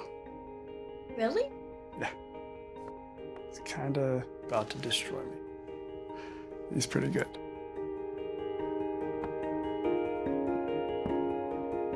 Nice one, Dad.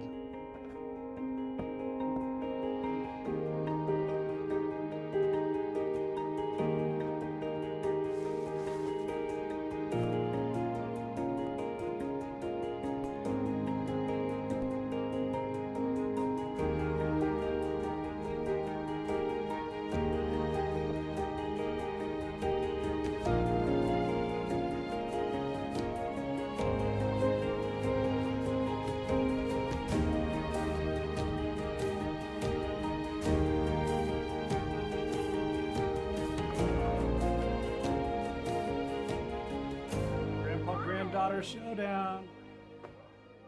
Going down. Sure about that? Yep. I believe you go first. Let's see if I can make this magic work again. Already off to a good start. Really? Are you sure about that? Mm-hmm. Okay, we'll just see. All right, well.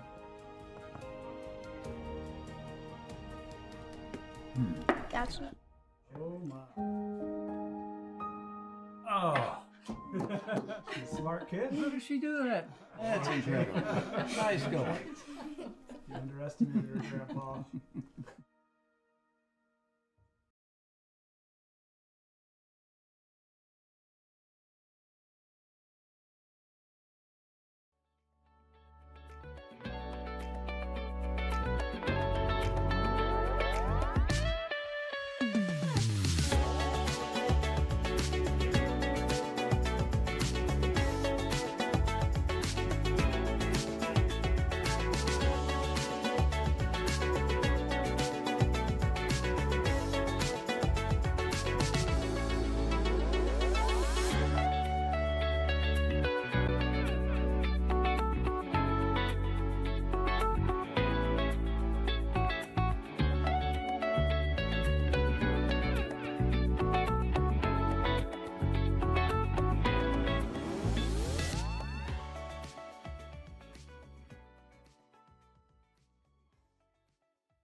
Can I ask you to say 1 or 2 words about each of the other candidates? So I'll start with Nepo. 1 or 2 words. What describes him? Yeah, he's fast and it's also impressive that he won 2 candidates. Very impressive. Hobby. I think consistency. And it's impressive that because it takes a lot from you to qualify to 1 candidate, but he has done it 6 times. So yeah, consistency. How about Abasov? Yeah, I don't really know much about him actually. I've never played him. Wow. This is a surprise for me, but First time in the candidates. yeah. And I've seen his games. He's kind of very, tactically good, and he's a very good player. Vidit. Yes, as they're saying, he's 2.0. Yeah. And he's been playing really well recently. Compared to earlier, I think he's changed something, which I'm not sure what exactly, but he's playing much stronger. Hikaru. Whenever I'm about to play him, I'm always very excited. Cool. Because especially in World Cup, that was the first classical game we played. I was very excited when I got to know the pairing, like I'm in that bracket. Yeah, I've watched his streams and I haven't played that much Blitz.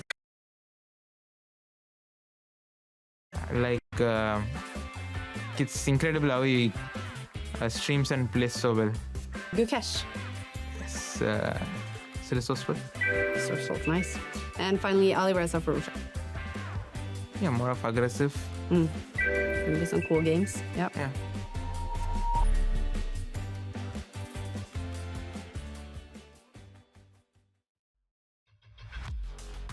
Praggnanandhaa the youngster from India has made his presence felt on this candidate stage in the Great Hall in Toronto. In the first half, he lost in the second round, but then he recovered nicely in the third by beating Vidit, his compatriot. He also won round 6 against Abbasov, and as we see his second half schedule, Danya, he is white against Alireza right now, and then he's got 3 more whites after this. So the second half, he's backloaded with that first move advantage. Yeah, I mean, again, all of the players have double white at some point in the tournament, and you want to make it count. That early loss, so the white pieces to Gukesh, not the kind of loss that is indicative of bad form. We saw that he's got the kind of fighting spirit. He came prepared with so many interesting opening innovations. Sometimes it's going to work. You're going to win some, you're going to lose some. And we saw the very same mentality, that very same pizzazz, leading to a big victory with the black pieces against Vidit. Unfortunately, it seems that today he hasn't been able to generate the kind of play that he wanted to. The game is not really a snooze fest. I think it's actually Alireza who is pushing for the advantage. But definitely, Pragg has to hold the draw here and has to make the double white in the subsequent rounds count for him. Yes, he does. And we have scooted on over to the game of Pragg's compatriots, because while Praggnanandhaa and Firouzja, it looks pretty knotted, likely draw in that game. Here, it looks like Gukesh is in charge. Danya, earlier, we were talking about that one open file, and Black has all of those heavy pieces barreling down the A file. But to Vidit's credit, he does have a knife on F5, and that can scare an enemy king. Yeah, and we know what the hardest thing in chess is to win a one game. Probably the most overstated cliche, but also maybe the truest. Black has to actually capitalize on his positional advantage. An open file is not going to actually win you the game. You have to convert it into a more tangible advantage. Maybe the way to do that is to force the mass trade with Rook A1. That leads to an endgame that Gukesh is doubtless trying to evaluate. That's one possibility. If he gets 2 Cavalier on the queen side, Vidit is showing that he's not just going to move his king back and forth. He is actually seeking active counterplay. Maybe 15 moves later than he would have liked to, he finally has managed to get his knight onto the ideal square and create the preconditions, Robert, for a kingside attack. Let's not forget, Gukesh's pieces are all stuck on the A file. That king on G8 is yelling, wait a second, what about me? Don't forget about me. White hasn't forgotten about him. No, if that queen on B1 were to switch places with the rook on E1, then maybe that queen could get on over to the king side, but the queen does feel very far away. So the attack, it does not seem realistic, at least not at the moment. And that first move that you suggested, rook A1, that forces the queen and a pair of rooks off the board. But the big question is, as you pass the point of no return, is that enough to win? Because the worst thing that you can do as a chess player in a position like this is you allow that liquidation, and then it's just maybe a straightforward draw. So look at Gukesh. I think that rook A1 was a good choice, Danya. I'm assuming that the evaluation would have stayed heavily in his favor. But king F8, he says, here you go, I'm passing the ball back to you. And Vidit, where's your next improving move? Your knight on F5, it's great. It can't get to E7 and wrap around to a square like C6 or D5. So knight E7 check was something that Black took into consideration. And now what? I stopped your threat. You don't have another that I can see. And that rook on E1 stuck protecting the E3 pawn in many positions as well. I just don't see that many moves for white, and rook A1 can come next turn. That's such a Magnus Carlsen move. Such a professional approach by the youngest participant in the candidates. And to Vidit's credit, he keeps up the pace. Rook E to F1, totally natural. And one benefit of this move is that now if you revert back to the old idea, Vidit isn't forced to take on A1. He can actually keep the queens on the board with queen to D3. So I love Gukesh's choice, limiting the mobility of this knight, using everything at his disposal, including the king. But the same question we were asking of Vidit, we now have to ask of Gukesh. How does he continue tightening the screws? Maybe you shift this rook up to A2, making space for the queen to move up to A3. So these small moves, tightening the screws. Eventually, something has to materialize. Nothing has materialized yet. And again, hats off to Vidit, who has managed to keep up the pace. His position for the time being remains in one piece. And we're about to see a near instant response from Gukesh. I think rook E F1 was anticipated, and rook A1 on the board. But what about queen d3? Queen d3 looks like the best choice to my eyes because if he takes on a1, if it chooses that option, then black got a free move in the endgame to bring the king one step closer to the center. Queen d3 can be met by a queen slide of Gukesh's own with queen to b4, connecting the rooks. I'm not sure if there is some kind of knight takes h6 in the air. I have not calculated it thoroughly. And if there is that idea, well, then maybe you have to be careful. But queen to b4, done to my eyes, that looks very smart because now that second rook, the a8 rook, can join the party. Yeah. Queen to b4, exactly the kind of spirit that Gukesh has upheld as he tries to convert this advantage, constantly tossing the ball back into white's court, creating these minor problems that eventually snowball into major problems. And I'm with you, Robert. I think these knights do a great job of limiting any potential kingside counterplay. Knight takes h6 is never really a problem. None of these tactics work, and I don't see a scenario where they ever work as long as these knights remain on their current squares. So queen b4, you have my vote for that move. Will we have Gukesh's vote?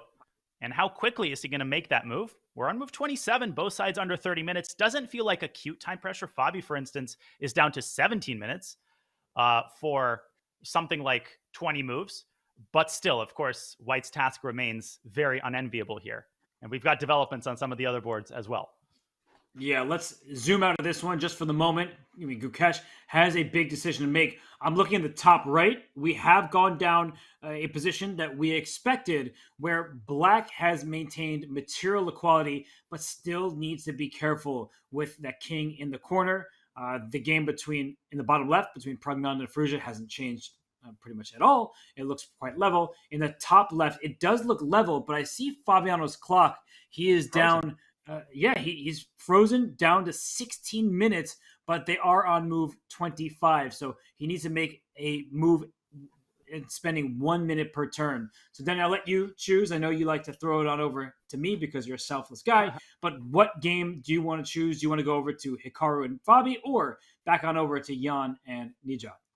Well, the thing is, the Jan game is going to be heavily predicated on black's next move. So just to bring everybody up to speed, that position is equal. The rook on c3 is untouchable, and the move we discussed was queen d4 up to d2, and then back to g5. So that may be the only move to keep the equality. With 30 minutes on the clock, I would be shocked if Abbasov blunders. He swam 99% of the way to shore. For him, like in the joke, to now say, I'm tired, I'm going to swim back to the island, would be kind of strange. He solved the hard problems. Now he needs to find a clear way to neutralize kind of the last source of danger. I think that if he finds queen d2, we're going to get a draw. So we will keep you updated on Abbasov's choice. But let's go to the Fabi game because Fabiano, I'm curious how long he spent on his previous move. I feel like it's been a long time. Keep seeing the same position, and Fabi hasn't moved. He's under 15 minutes now. Let's not forget there is no increment. It doesn't matter how simple the position is, Robert. So I've got a lot of questions here. He spent almost 20 minutes. I thought that we would see rook a8 automatically. Clearly, there's something that has caused Fabi to freeze for over half of his remaining time. And rook a to d8 seems incredibly natural. You're just putting a rook in the line of an isolated pawn. But let's talk about Hikaru's last move a little bit. Rook e4, back to e3, saying no queen trade for you. Perhaps white said, I could have a slight advantage in the queenless position, but Hikaru's not interested in liquidation, perhaps taking Fabi's clock into account. Remember, in the first round, Fabi was much better, at some point probably even had a winning advantage, but didn't have enough time to calculate, and Hikaru sensed that moment. Is he sensing it again? Because Fabi continues to burn time. Nearly 20 minutes spent on this move. You have the arrows, rook d8 and knight f4. Actually, what is the problem with knight f4? Just bring your knight into the potential attack or rerouting it to the center with knight to d5. And we transition to this game at a perfect time. Fabi has the same problem. Knight f4 on the board. Probably this was what he dedicated his time to. Comparing rook a d8 and knight f4, I don't think there is a big problem. Very important. White now can no longer move the rook. Rook f3 walks into this very typical discovery. White's queen is undefended. But also Hikaru's idea with rook e4 back to e3 was to vacate that e4 square, most likely for the knight. So knight f4 also prevents this knight from moving out of g3. I'm seeing this weird idea h4, trying to deflect the queen, and then maybe moving the rook up back to e4. Man, both rooks in Nepo's game and Hikaru's game potentially working overtime. Robert, maybe it's a slow move, like queen c3 walks into the fork. Hikaru must have a move in mind here because knight f4 is extremely natural. And h4, that's a move that requires calculation because you are handing black a pawn for some rapid activity and a pin on the fourth rank. So if we can just quickly show this variation, as I do think it's an important one, I wasn't looking in that direction, but h4, if you take what seems to be a free pawn, rook e4, I assumed, was your response to induce g5, which does save the knight, as there was a pin along the fourth rank. But look at that black king. It's exposed. The black queen is not really in the game. In knight e2, that actually is a clever-looking move. Rook a to e1 can't be a bad move either. Black just seems to be all over the place, and the lack of coordination, I think, should be in White's favor, even though White has given up a pawn. There is no way Fabi goes for this with under 14 minutes.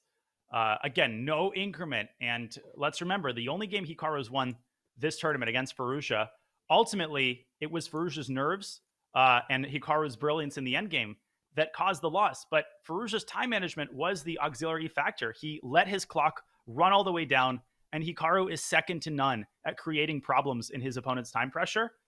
So h4, my mouth is starting to water on Hikaru's behalf. He's kind of holding himself back. Fabi does not have to take the pawn, though. That's the one bright spot for Fabi. Maybe he can just move the queen back to d8 and say, what's the problem? I still have this control over the d5 square. Do you see an appealing square for black's queen? Queen f6 does seem to run into rook f3. Tactics in that position as well. Man, knight takes h3 in that position, actually. Well, there's nothing to take on h3 because the pawn's on h4. Oh, so forgot about that. Knight takes the square on h3. No, this is a good point. That after h4, this is a challenge to Fabiano, who is not always the most comfortable in time pressure. What are you laughing about? There's nothing to take on h3. It's a funny moment. I can't visualize a two-move variation, and h4 is on the board. And we must have an instant response. Mm-hmm. That's what I'm wondering, is if Fabi doesn't reply quickly, he completely overlooked this h4 move, and he spent so much time bringing his knight to f4, so to overlook it, no, he has not. Queen to d5. That was, I think, an important moment in this game, because if he spent another 3 minutes before moving his queen, it's clear that he just wasn't seeing the full board. But I like this move down here. Queen to d5 is nice. It threatens checkmate in one, so the fans at home should not overlook a checkmate in one threat. But if White plays the most natural move of bishop to e4, stopping the checkmate and attacking the black queen, that looks completely normal to my eyes. I think then black brings the queen back to d8, and what you've accomplished is you blockaded the e-file. The bishop doesn't really belong there. I think the white knight would rather be on e4, heading on over to a square like c5. So the bishop on e4 feels slightly misplaced. h4 is hanging, and there's no rook e4 to follow if black got a free turn to take the pawn on h4. Yeah, this is the danger of assuming that one-move threats are always good. They can be parried, and now you're left with a bunch of weaknesses. So the more mature option might be to slide the rook back up to e4. Now the knight is hanging. And wait, Danya. Yeah, so I'm about to ask you, what's wrong with knight takes g2? What's wrong with knight takes g2? Maybe, okay, let me just show for the folks at home, king g2, f5, and it seems like white drops the exchange. Can white play this small little move f3? No, this looks awful. I was shocked that I wasn't even looking in that direction. But f5, I think there's a very important tactic here. I don't know exactly what the refutation is. But f5 looks really strong for black. What's the problem? Sorry? No, this is not the secret sauce. What is the secret sauce? Rook e5. Knight takes h4. What? That is shocking that the evaluation bar is where it is. There must be some quiet move, perhaps. The knight is trapped down there, so queen d3 threatening some kind of discovery along the diagonal. even bishop b1 kind of Prague style comes to mind, trying to go bishop a2. But these are the kinds of moves that you have to look for. Which move did you propose? I thought queen d3 because there's going to be rook takes e6 in many positions if you ever touch your f pawn with bishop b3 to follow. What a move. F5, bang. And after rook e6, bishop b3, black loses at the very least a minor piece because you're going to drop the rook and drop the knight. Very well spotted. Could this be what Fabi was exerting his calculation on? And by the way, we should point out that knight takes g2 is not forced. Black might as well drop the knight back to g6. This does walk into h5, but what's the big deal? Actually, I like the knight on f8 because it curbs the activity of a potential bishop-queen battery. So if Fabi plays knight takes g2 with 13 minutes on the clock, then he's got nerves of steel, and that would be a huge statement move. Whether it results in success or not will be a huge question. But if Hikaru plays rook e4, then he must have a response to knight takes g2 in his pocket. Knight takes g2, that would just be an incredible move at this stage of the tournament. And if Hikaru allows that, if he knowingly walks into this variation, that would also be incredible. I think it's hard for him because he's such a tactical player himself that he would be happy to be on the black side uncorking knight takes g2 because it's just such a fun move to play. But Danya, you seem to be sort of in between whose side you would like to have after knight takes g2. I mean, here's the thing. I mean, when you even looking at the engine, I'm looking at the chat, which is basically looking at the engine. And Robert, I think you called it queen d3 is a move. Queen c3 is a move with the same idea. It's prophylaxis against f5. But weirdly enough, much like in the Nepo Abasov situation, white doesn't really have a threat here. And so black's best move is rook a to d8. I mean, this is just getting completely absurd. And what is the point of rook a d8? The point is that if white now plays rook e8, rook e5, trying to separate the knight from the queen, the point is black has queen takes d4. And with the obvious conclusion that after king takes g2, there is the discovery, either bishop d5 or bishop h3. Probably bishop h3 is more clinical. And at the end, black has 2 pawns and dominant rooks against white's minor pieces. So very, very easy to see. And it goes on. Rook a8, king h2 is a move. So we get into the territory of completely irrational complications. If the players go for this line, it basically means they're relying entirely on their intuitive sense. And Robert, one last thing. Why not rook e5 here? There's actually multiple possible moves, but the simplest is this trick. Knight takes h4, rook takes d5, and knight f3 picks up the queen and easily evacuates the knight. So put yourself in the player's shoes. How on earth do you decide, if you're Fabi, whether or not you take on g2? And we're jumping the gun here. Maybe Hikaru dodges these complications with bishop e4 if he feels scared. This is an incredible position because knight takes g2.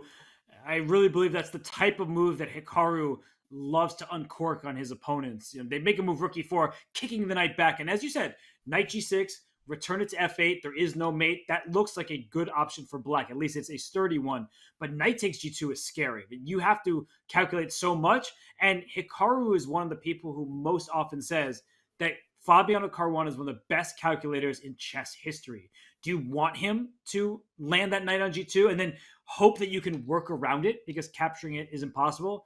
Super scary stuff. This is a really massive moment in the entire Kindits because Hikaru has a difficult choice and he's calculating. You know that he's working through these knight takes g2 variations, but it's so easy not just to miss a line, Danya, but to misassess a line, and then the game could collapse on the spot. And also there's the sunk cost effect. Let's say you spend 10 minutes if you're Hikaru calculating rook e4, knight takes g2. You play rook e4. I hate this feeling. Your opponent instantly responds with knight to g6. And then in the post-mortem, it turns out that Fabi never even considered knight takes g2 and assumed it was bad. That is also debilitating, and that can lead to tilt, over the board tilt, because you start kind of punishing yourself. Why did I spend 10 minutes? I could have used this to find the best move in the subsequent position. So there are so many battles being waged on the board and in the players' minds. It's such a big moment in this big All-American matchup between two players who've received so much hype going into this Candidates.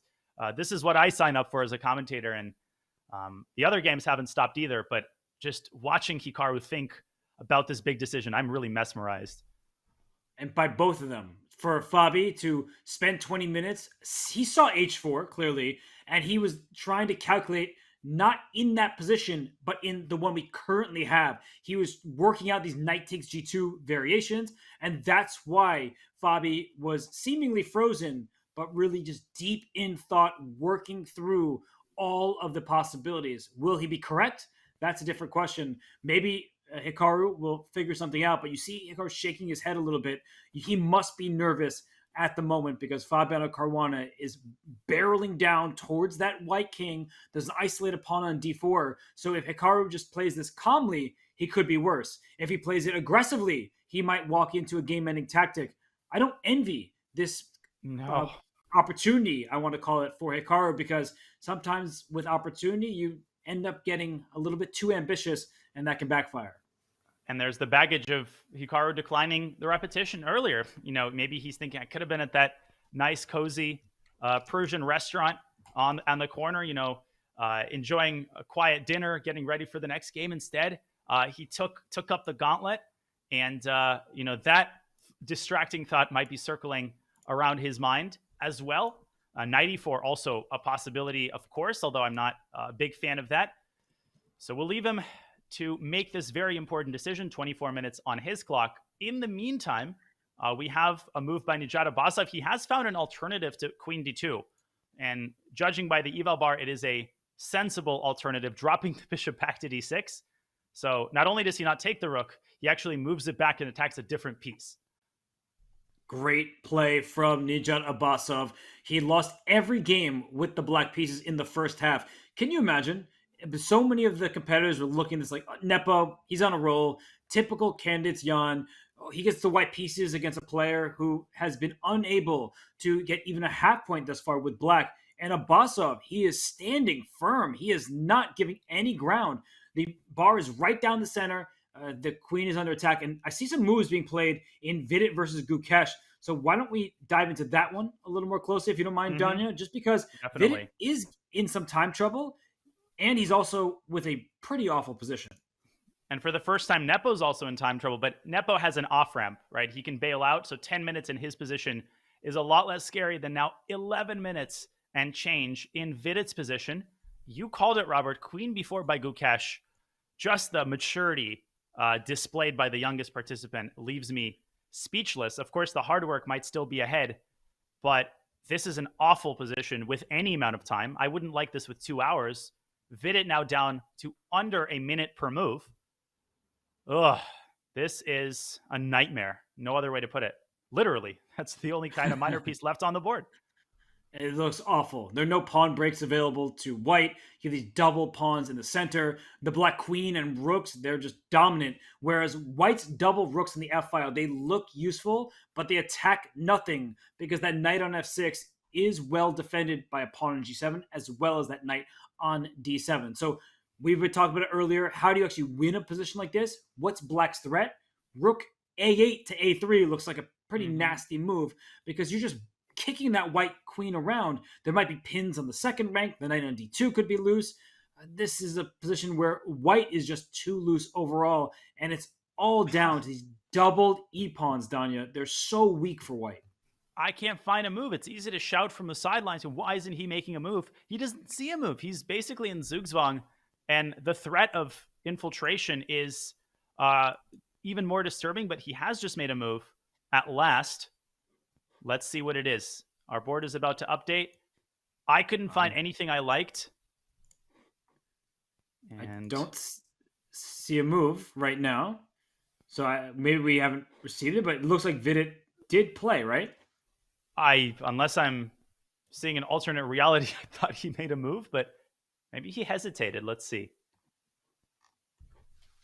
And Vidit, you see him, he's got his head in his hand, and Gukesh now covering himself from the cameras. He is focused just directly on the board, and this is a critical moment for him. I honestly, no matter the result of this game, I am impressed with Gukesh, Donna. He's the youngest player in the field. Vidit looking nervous right now because Gukesh has outplayed him. But no matter the result, from my perspective, of course, Gukesh cares about the result. It's amazing recovery from somebody who looked like he was on the verge of tears after the round 7 debacle. Yeah, I mean, he was. And this is why losing before a rest day makes that rest day so painful, but in the grand scheme of things is kind of a blessing in disguise. You get that day to recuperate, to avoid the tilt that we saw caused Firouzja's loss against Vidit, and just the way that Gukesh has rebounded, the measured play with the black pieces has been amazing. Still, he's got a lot of work to do. We know how quickly these games can turn around. We'll try to get you those moves as soon as they come in, but Vidit's clock continues to dwindle, Robert. This is not hopeless just yet. We're not in that territory, but it's rapidly looking that way. Look at Gukesh. The body language, I know we try not to read too much into it, but he is looking at this board with the intent of somebody who is trying to find a win here and now. So look at this. I love this angle, Danya. When you get to see the player from the piece cam, it's like the pylon cam in the NFL where you see someone diving over the goal line. For Gukesh, the goal line isn't in sight, but he has a win on the mind. And that would be just unreal to lose like that, to potentially win this game, and then to have Abasov hold Jan. You couldn't have scripted it in any more of a movie way. CSAHC. Yeah, Gukesh hasn't scored the touchdown, but he's definitely at the 5-yard line, let's say, as we saw Hikaru there. Clearly he's made a move as well, but he's very, very close, knocking on the door. And this is what winners do. They don't have a smooth path to victory in a 14-round event. Nobody does. But they're able to recover quickly, bounce back, and win on demand when necessary. So assuming that nothing crazy happens in the Abasov game, we might once again see the joint leaders, Nepo and Gukesh, duking it out as this tournament enters its second half. Pretty incredible developments each and every round, Robert. Yes, and these two players, I mean, they are from the same country. So many fans out there rooting for the two of them, but there can only be one winner in a decisive game of chess, and it's looking like Gukesh. He is in the driver's seat. He's ready to pounce, and as I saw some featured chat, you can see the hunger in his eyes. So Gukesh, he just took a pawn on d4, so he's opening up the e-file. I think that's what it looked like he was capturing a pawn. We do apologize, everyone. There are some issues with the relay from the site. We hope to get that fixed ASAP. Did not want to leave you in the dark about that. Okay, but the players... We're getting some moves, by the way. Aha! So just as I announce it, the moves are coming in. That feels like good karma. Ooh. And look at Vidit. I mean, just out of desperation, needing to make a pawn break to mix things up, he's played c5. Ignore the question mark. I think this is exactly what you need to do when the situation becomes this grim. But I think it's too little and too late. He's made some space for his knight to jump into c4, but he's dropping material all across the board, Robert. This feels like a last resort that's not going to land anywhere near a successful outcome. Can Black just go for checkmate? He brought the queen into e1. Yeah, he is on fire right now. And the queen hits the rook on f2 after the queen slid into e1. And it looks like Vidit made a relatively fast move. But Danya, can you put the moves on the board? What moves have just been played? I think, well, knight c4 is currently what I see. Queen e1, I'm pretty sure, was played by Gukesh. And the point is that if Vidit moves his rook up to f3, the winning move is knight h5, sealing off the king's only escape through g3. So ironically, Vidit put his king on h2, so it would be safe from the wrath of Black's heavy pieces. Instead, the opposite outcome has occurred. I'm pretty sure rook e2 must have been the move, but these are the last gasps. Vidit is about to lose. Okay, he's played rook e2 indeed. And where's the mate? Do you even need to play for checkmate? Could you just pick up a bunch of material? So queen g1 check, that feels like the move you want. Like queen h1 also works. You found a mate? No, I found a win. Queen g1, king g3, and then just play c takes d4, e takes d4, and you undouble the pawns. The irony of this. Finally, white fixes his pawn structure just at the moment when he can resign. The knight moves into f4 with a fork against these two pieces. Oh, that is brutal. Danya, you made a good pause there because Black is already a pawn ahead. Checkmate, everyone wants to deliver one of those, but you could just grab a second pawn, and why not? You don't need to let a checkmate when one doesn't exist. And so that looks like a great plan. Queen g1, pawn takes d4. Gukesh, what a bounce back game for the youngster. And this is taking a page out of Vidit's book. This is how he beat Hikaru, right? He didn't go for checkmate. He exploited the weakness of the king to win a decisive amount of material. And Gukesh demonstrating one last bit of professionalism, pausing, understanding the magnitude of the moment, the fact that he's got 19 minutes. There's no need to rush. Don't let Vidit take any more breaths than he has to. But I can tell you, Queen G1, C takes D4 is too clean. It also paves the way for Knight C5. So it's going to trigger resignation, and it's definitely the cleanest path to victory. It looks automatic for Gukesh. And if he wins this game with 18 minutes or 18 seconds on his clock, he doesn't want to get that low on time. We saw what happened against Alireza. But the point is, it doesn't matter how much time you have left on your clock as long as you get the job done. So for Gukesh, why rush at this moment? Just find the plan that gives white 0 chances. That way you don't have to worry about anything. And I saw a check. The white king came out, and Daniel, I love it. C takes D4. Great call by you. That seems incredibly easy at that point. Yeah, very instructive moment. Not tunnel visioning checkmate, not trying to make some speculative knight h5. I mean, maybe knight h5 leads to mate. Knight h5, king h4. But I don't see the mate there. G5, king takes h5, and this is exactly how you throw a position like this. You kind of stubbornly look for mate. You don't find it, and then you kind of, in a panic fashion, go for a speculative line. So maybe knight h5 and knight df6 sets up forced mate. But once you see a move like CD, you go for it. So Gukesh taking one last big think, one way or the other. He's going to finish this off and drive the point home before the time control. I'm pretty sure of that. And Gukesh, there's Nate. You see that? He was rolling up his sleeves a little bit there. And he had 2 games in a row with the black pieces.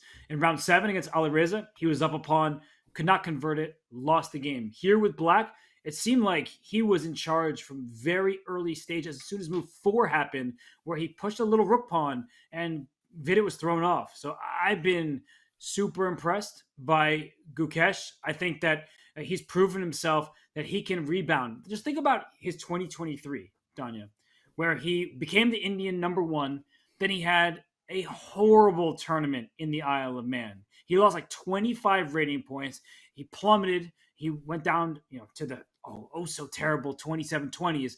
But then he stormed back, winning in Chennai, having a great tournament in Vaikunze, where he split first place, lost to Wei Yi in the end. And now in the candidates, he has a plus score, and he's going to be in a tie for first, most likely, after this win. And of course, he does find the mate. So my point was a more general. After king h4, knight d to f6. Look at how the knights shift in concert. Beautiful way to trap the king in a mating net. You might not even need your queen and rook. After knight df6, the only way to stave off mate is to give up the white knight. Vidit is going to resign here. By the way, looks like the Prague Fallujah game is rapidly moving toward a peaceful conclusion, as we expected. Pieces are coming off. And also, kind of as we expected, Fabi seems to be paying the price for his time management. He is also, at least visually, in quite a bit of trouble strategically and on the clock. He didn't go for that knight takes g2 line, and Hikaru just tightening the screws, grabbing that e-file, and posing major problems for Fabi, who's got now 7 moves to make in 10 minutes. It looks very uncomfortable for Fabiano. Hikaru in complete control on the left-hand side of our screen here. The open e-file, that diagonal aiming towards the black king, that pawn on h5, just making sure that knight can't get back out to g6 and block on that diagonal. Oof, it's difficult for Fabiano. He doesn't really have an active plan, whereas all of white's pieces are placed with purpose. Danya, Fabi has gone wrong, and he's under 10 minutes. Indeed, and we can see Vidit throwing that knight away. Last gasp. I think Gukesh is just going to pick that knight up and zigzag his queen on the dark squares. Queen h2 and queen g3 will be the end of it. So that game's just moments away, I think, from its conclusion. But again, just to spotlight the professionalism demonstrated by Gukesh, taking his time, making sure that the game doesn't drag on any longer than it needs to. I'm shocked at this development, Robert, in Nakamura Karno. We were talking about maybe black taking over the initiative, and now suddenly Fabi has landed himself in an incredibly difficult situation. He's gotten out of a similar situation against Vidit. There he was more lost on the board, but less screwed maybe on the clock. this against Hikaru with 9 minutes, that's kind of a nightmare scenario.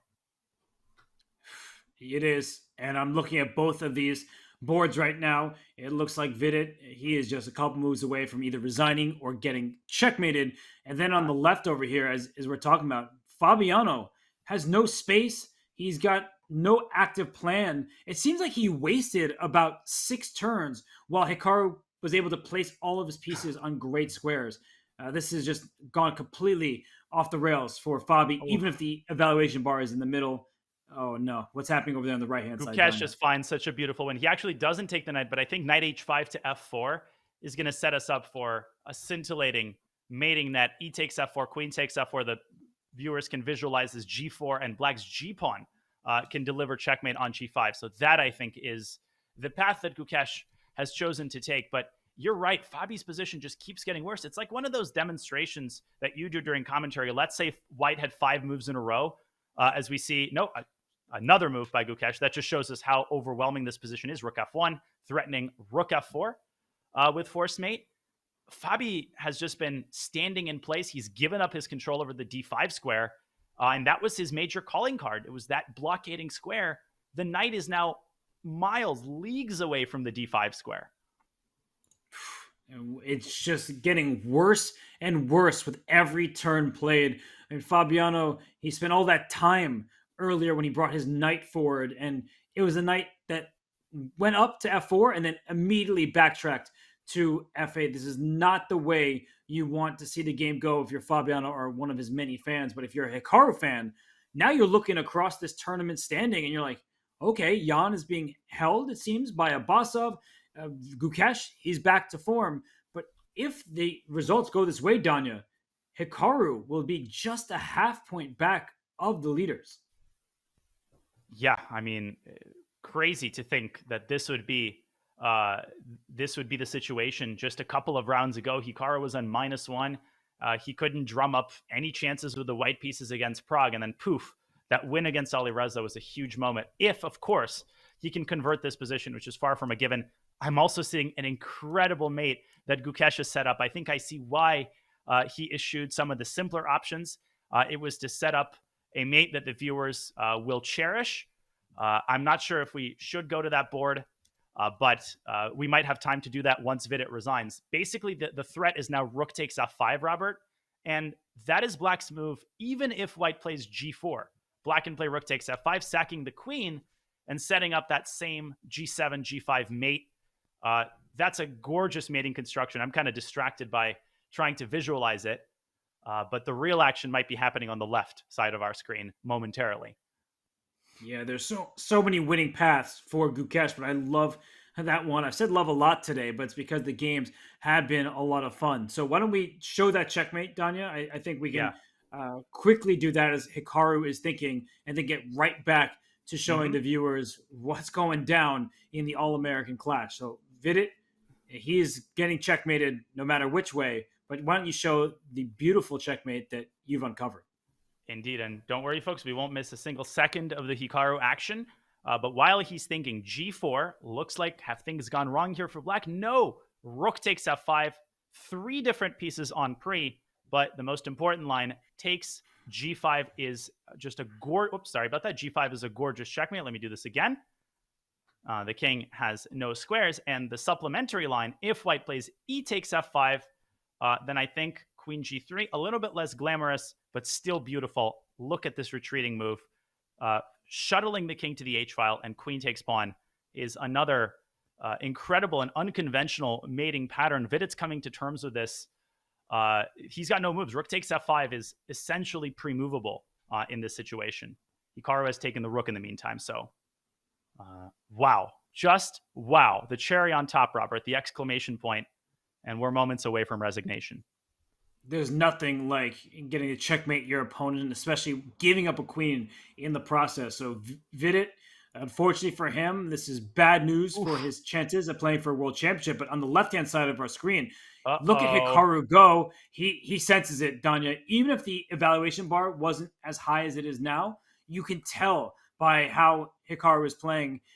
Fabi is on the defensive. The b7 pawn is directly in that queen's site. The E7 square, it's like a transit square for the white knight, queen, or rook, maybe all of the above. And Fabi has zero activity to speak of. Look at that back rank, Danya. Fabi's pieces stuck back there.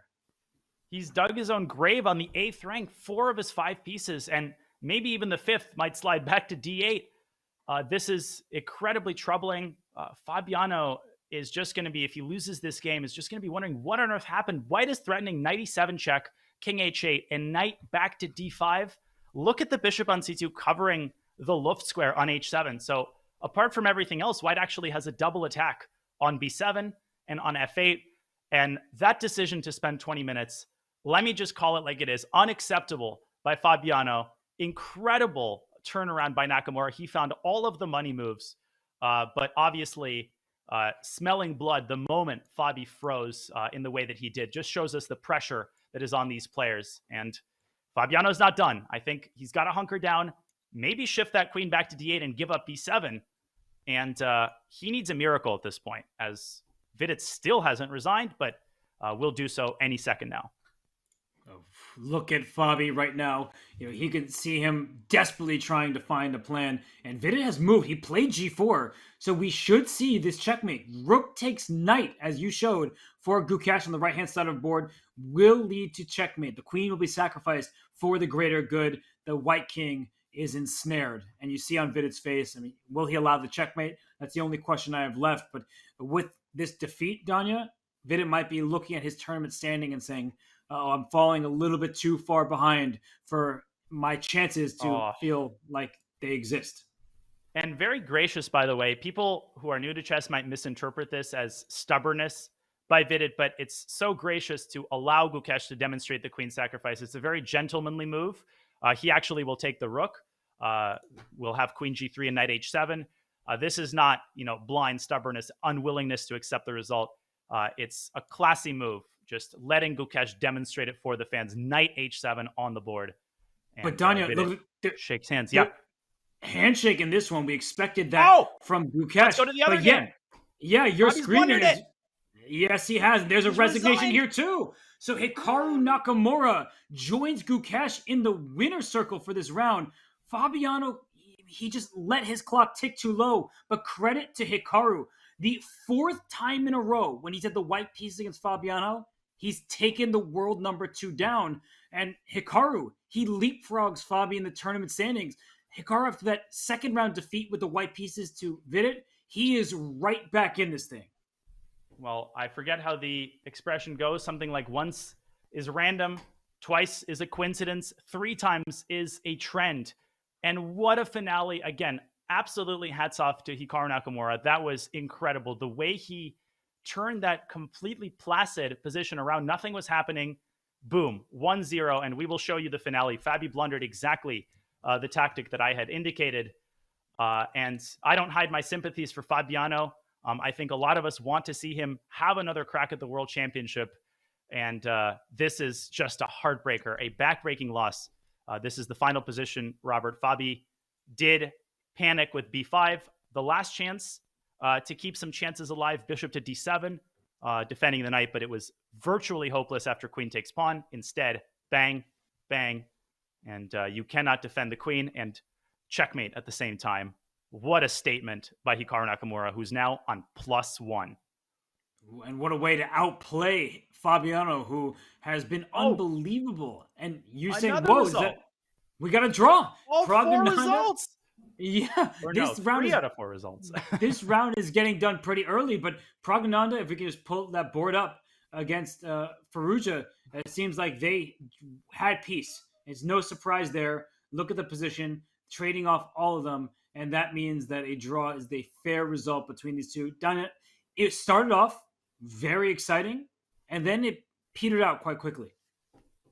Yeah, we thought in the early going this was going to be, the marquee matchup, the game of the day, as you kind of see the players disinterestedly going through the motions, achieving the final position, knight in 3 versus knight in 3. But just incredible how quickly this one fizzled out. There were these trades in the center, and I would say a slightly disappointing result for Pragg. But at the same time, you cannot consider Firouzja a punching bag. He is still Alireza Firouzja, and he's had a nice rebound the last couple of rounds.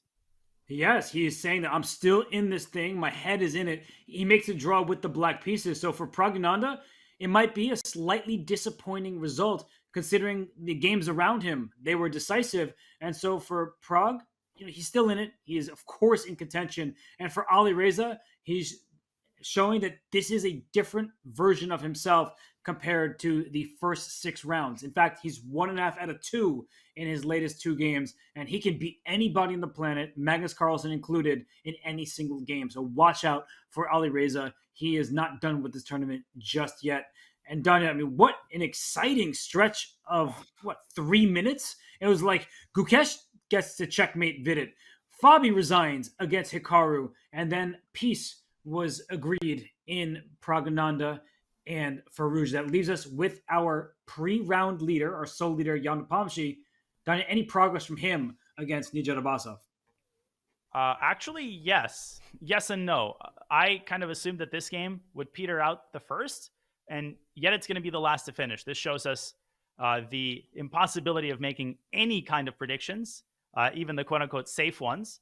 But let me just spotlight 3 simultaneous results, Robert. 2 literally simultaneous handshakes. What an exciting moment. Really, these are the moments that we live for. But Jan is not willing to give up the prospect of victory. He actually has the driver's seat in this endgame, which I think is objectively equal and should be a draw. By the way, they are on the 39th move, so Black needs to make 2 more moves before time control. There's 1. That's a check on D8. Are there any chances for Jan to push given his superior king placement, Robert, and the weak pawn on A5, or is this all a moot point?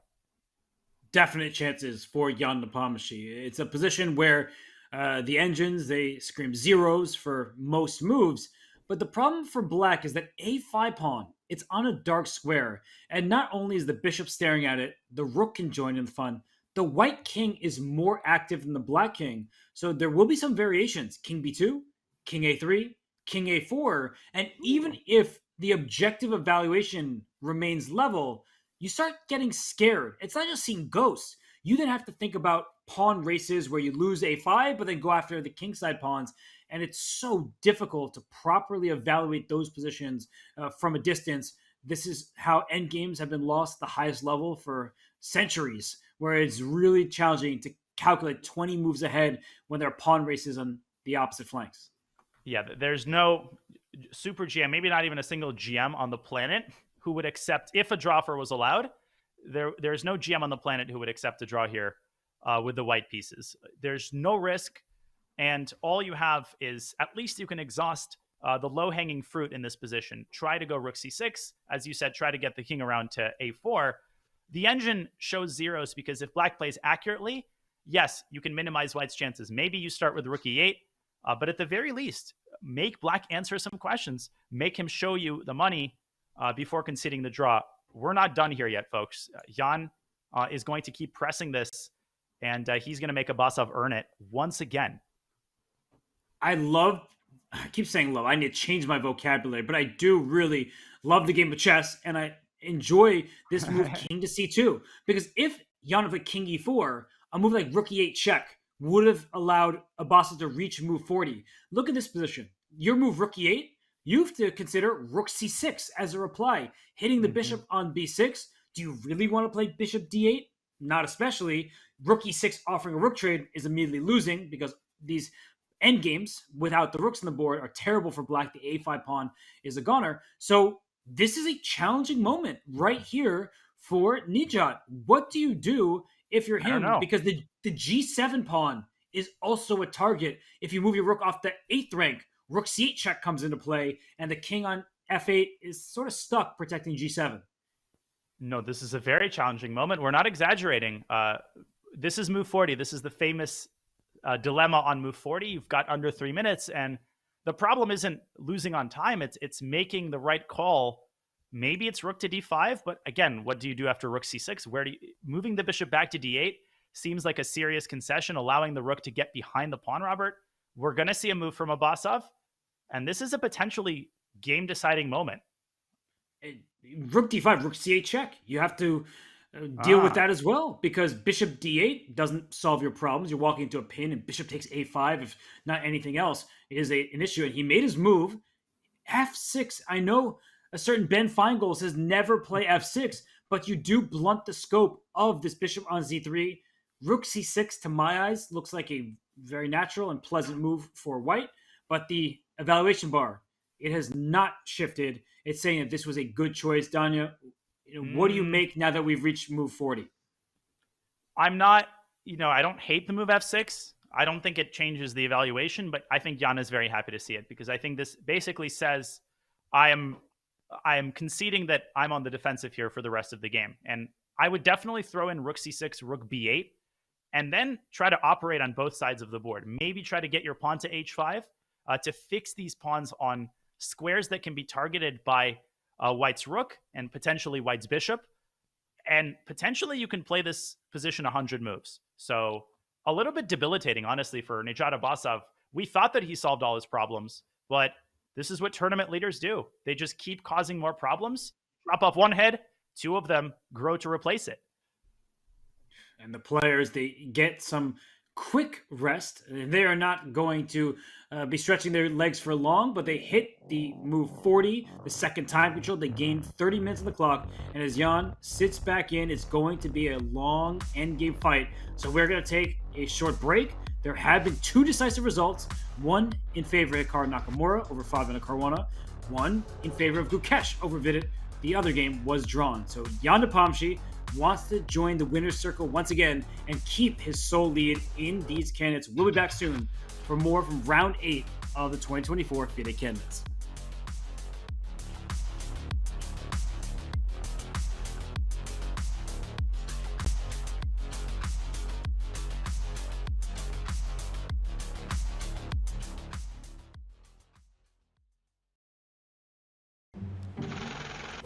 I've been a member since 1986, nearly 40 years. It's just a beautiful building, very nice staff, lovely place. My name is Peter Lee. I am 79, 80 later this year. I won the British Chess Championship when I was 21. I played in the England team for about 10 years. My name's Padana and I'm aged 8. My rating's around 1800 and I won the World Under-8 Girls Rapid and Blitz Championships. Ladies are allowed in now, but they used not to be here until 20 years ago. Would you like to see a bit of the club, Padana? In theory, no one under 14 should go in the club. So I've always been into problem solving, everything I do. I play bridge as well, I do crosswords, I do number games, I'm a medical statistician. I call myself a problem solver. I started liking the pieces and I wanted to take them and keep them, so then my dad said I could play chess instead. When I gave up when I was about 31, 2, I was 2,390. And I've only played one graded game since then. What did you say your rating was? 1900? 1800. 18. Even if you're not ahead of me yet, you'll be ahead of me in 2 or 3 years' time.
Sure.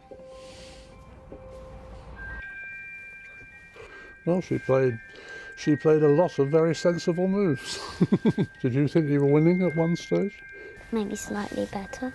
Slightly, maybe slightly better. Yeah, you probably were.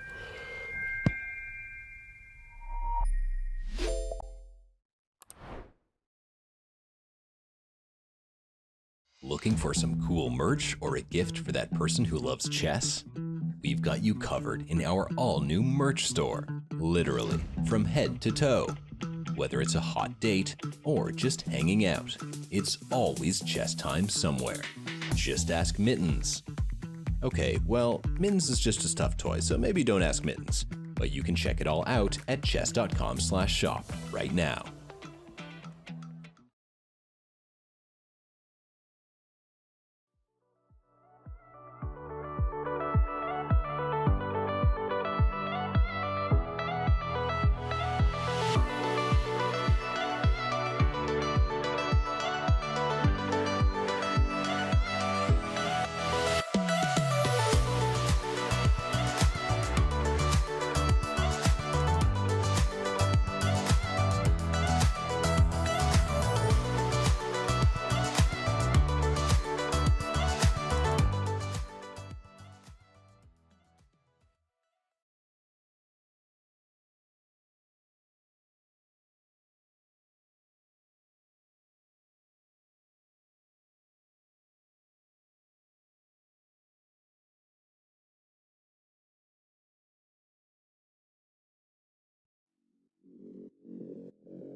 We're live in the late hours of the 8th round of the 2024 FIDE Candidates. I'm Grandmaster Robert Hess alongside Grandmaster Daniel Naroditsky. We've had 3 results thus far, including a huge win by Hikaru Nakamura over Fabiano Caruana. And we have Mike Klein on the ground in Toronto to interview Hikaru and hear his thoughts about his game and his tournament. Thanks, guys. We're here with Grandmaster Hikaru Nakamura, who started the second half of his tournament with a win over one of his rivals, Fabiano Caruana. In round 1, you played on the clock a lot against him, and it seemed like you repeated that again today. Is that fair? Yeah, but I think also I had a feeling that Fabiano was going to try to keep the game going, and I really got that strong sense in the early middle game because I played something that was complete nonsense as usual with the white pieces, and he played this knight f6 and bishop d4, which I think is probably okay, but he was trying to keep the game going, and the 2 bishops I thought were a little bit better than the bishop and the knight. I mean, there was a moment I considered maybe make a repetition, making a draw, but again, at this stage in the tournament, there's no reason to not try and win. If I lose, that's life. If I win, it's great. So just kept the game going, and then, yeah, eventually I think Fabiano, the critical moment was when he was after his rook e3 move. He used like 20 plus minutes, and I think it's because he missed this knight f4 h4, which happened in the game actually, and after that he was just under pressure on the clock. It was just a tough position to play, and then of course eventually he blundered bigly, and that's life, so I got to win. Yeah, we were actually trying to wonder if he missed h4, but he played queen d5 rather quickly, but you think he just missed it? Well, I think he missed it when we got to the position. I think he, of course, calculated when he played knight f4, but the point is he just spent 20 minutes because it's like this big shock to your system.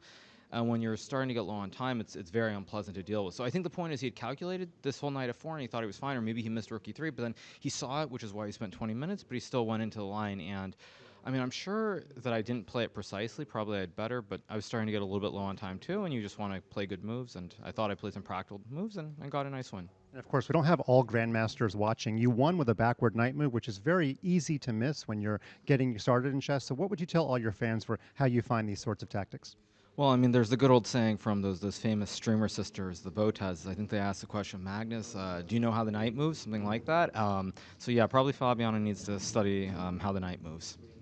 Okay, I know he's kidding. He's already said some nice things about Fabiano, but you take that out of context if you want.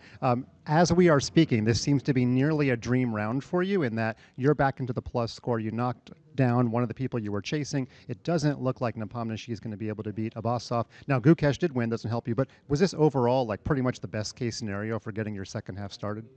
Yeah, I mean, to be fair, I think I probably should have beaten Nepo. If I played knight df3, I think there's a very high chance I win. And I feel like today probably I shouldn't have won, so I feel like the results kind of even themselves out. You know, you make your own luck. Yeah, it's good to be on a plus score. I mean, really after the disaster in the second round, I had a feeling it was going to be an uphill battle. But yeah, I'm, half point out of first place with, 6 more games, something like that. Long way to go. So yeah, I'm in it with a chance, and that's all you can really ask for. Fantastic. And on the rest day, what kind of score did you think you needed in the final 7 games to win this thing? Did you need to go +3 or something else? Well, my assumption is that +3 is what I've been playing for the whole tournament. I mean, not that I've been playing for it, but I'm hoping that a lower score wins. I mean, even when I was doing my training camp, I had a feeling that if it's going to be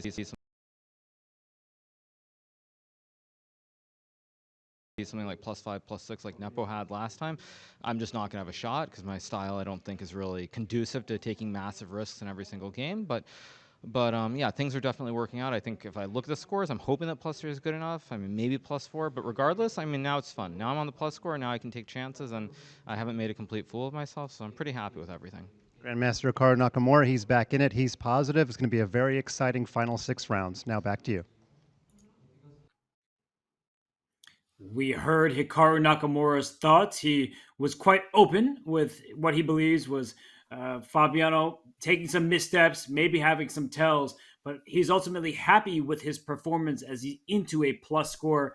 Danya, you heard it from Hikaru. He said that his style may not be conducive to winning many games overall, but he thinks that maybe a +3, that's his target. Do you think that will be enough? I know a lot depends on some of the other competitors. It's entirely possible that Hikaru, with this momentum, just turns it into a bunch of wins in a row. And we can see that his approach might be a little bit distinct from, let's say, Praggnanandha's approach. He's trying to pose serious challenges with unfamiliar opening choices. Hikaru has had some unconventional opening choices, but by and large, trying to drag his opponents into unfamiliar territory, putting the emphasis on practical play in the middle game, good time management. It didn't pay off at first, but it's paid off against Firouzja and now against Fabiano Caruana. He spotlighted that 20-minute think. It was a pivotal moment in the game. And the way that Hikaru is able to just generate chances seemingly out of nowhere has been one of his calling cards throughout his chess career. And once again, in the candidates, as he manages to rebound, he's at +1. And he's exactly, I think, where he wants to be after 8 rounds of the candidates.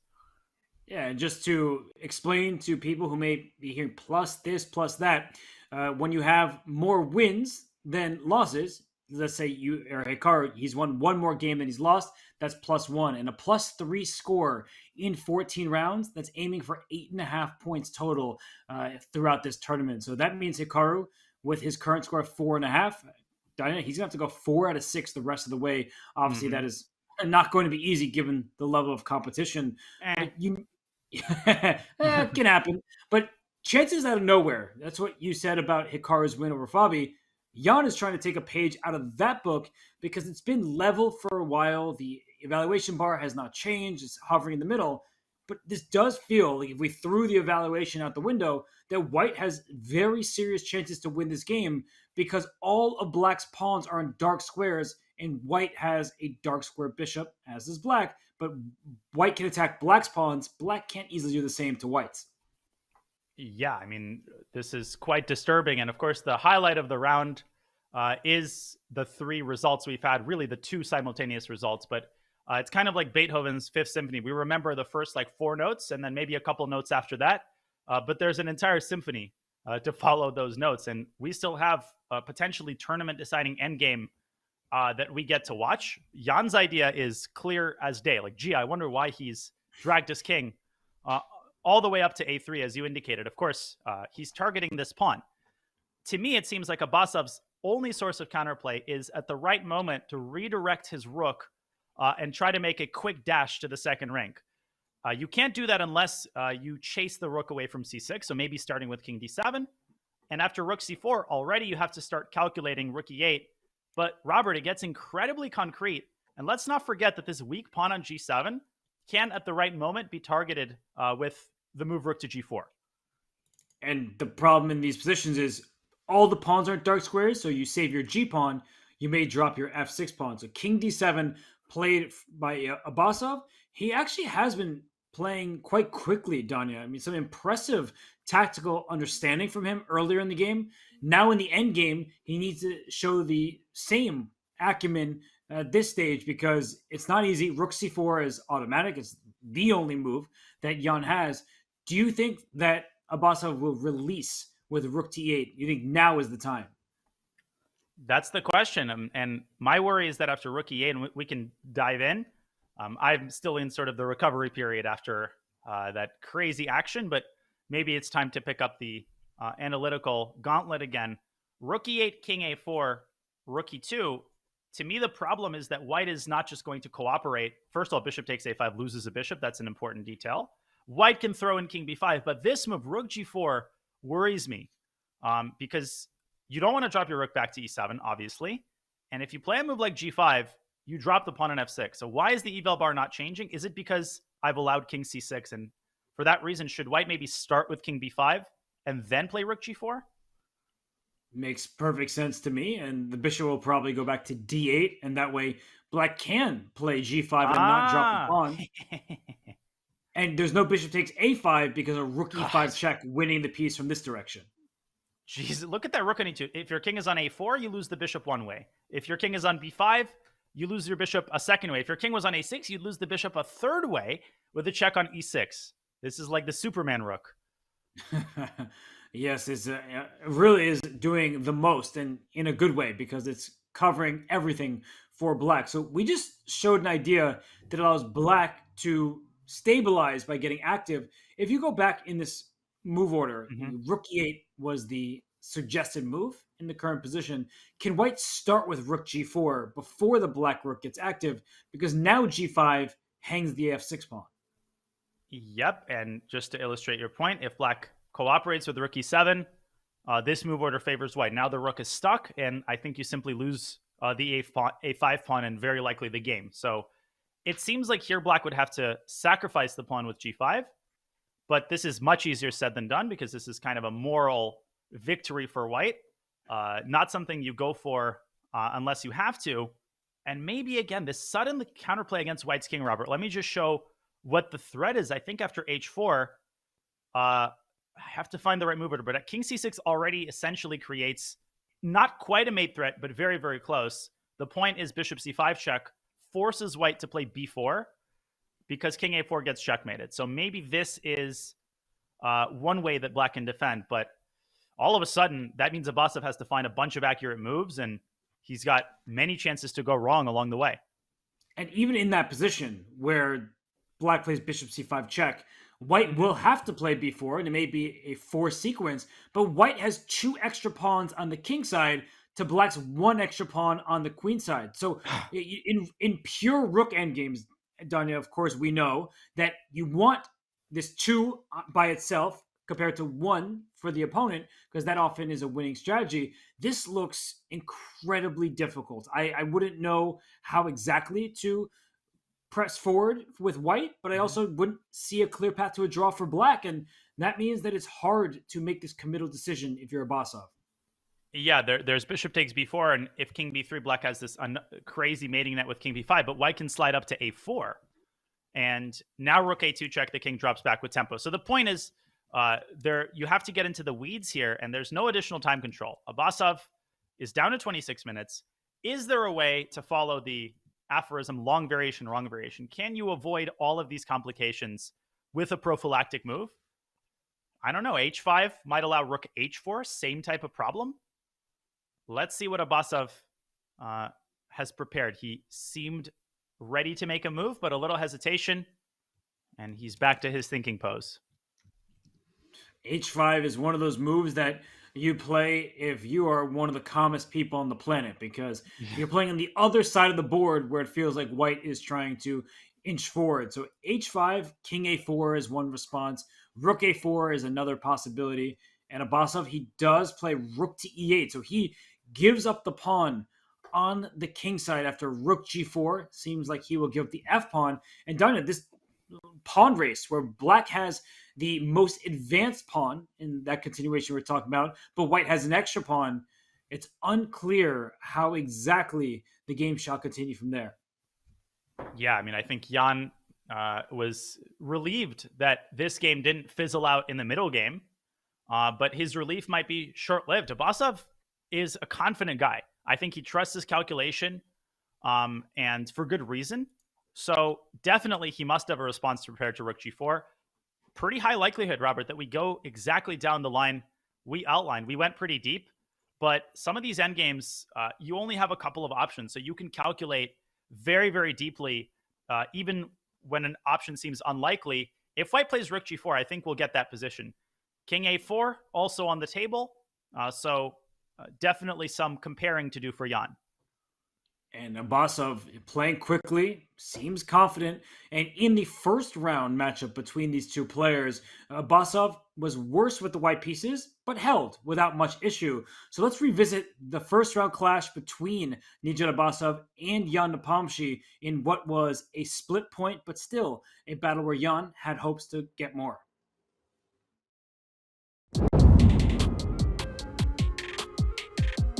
Abasov, by far the lowest rated player in this tournament.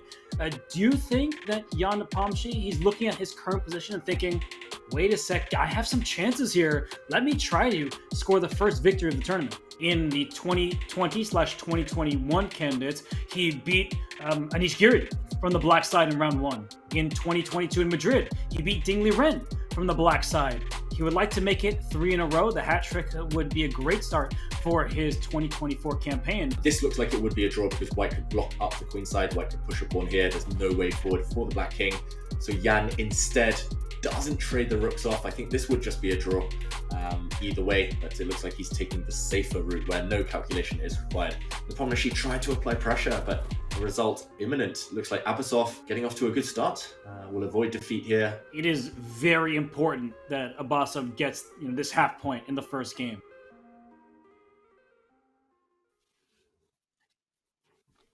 It was very important that Abasov got that half point in round 1, but for the other players in this competition, they need him to get another half point off of Jan Nepomniachtchi in round 8.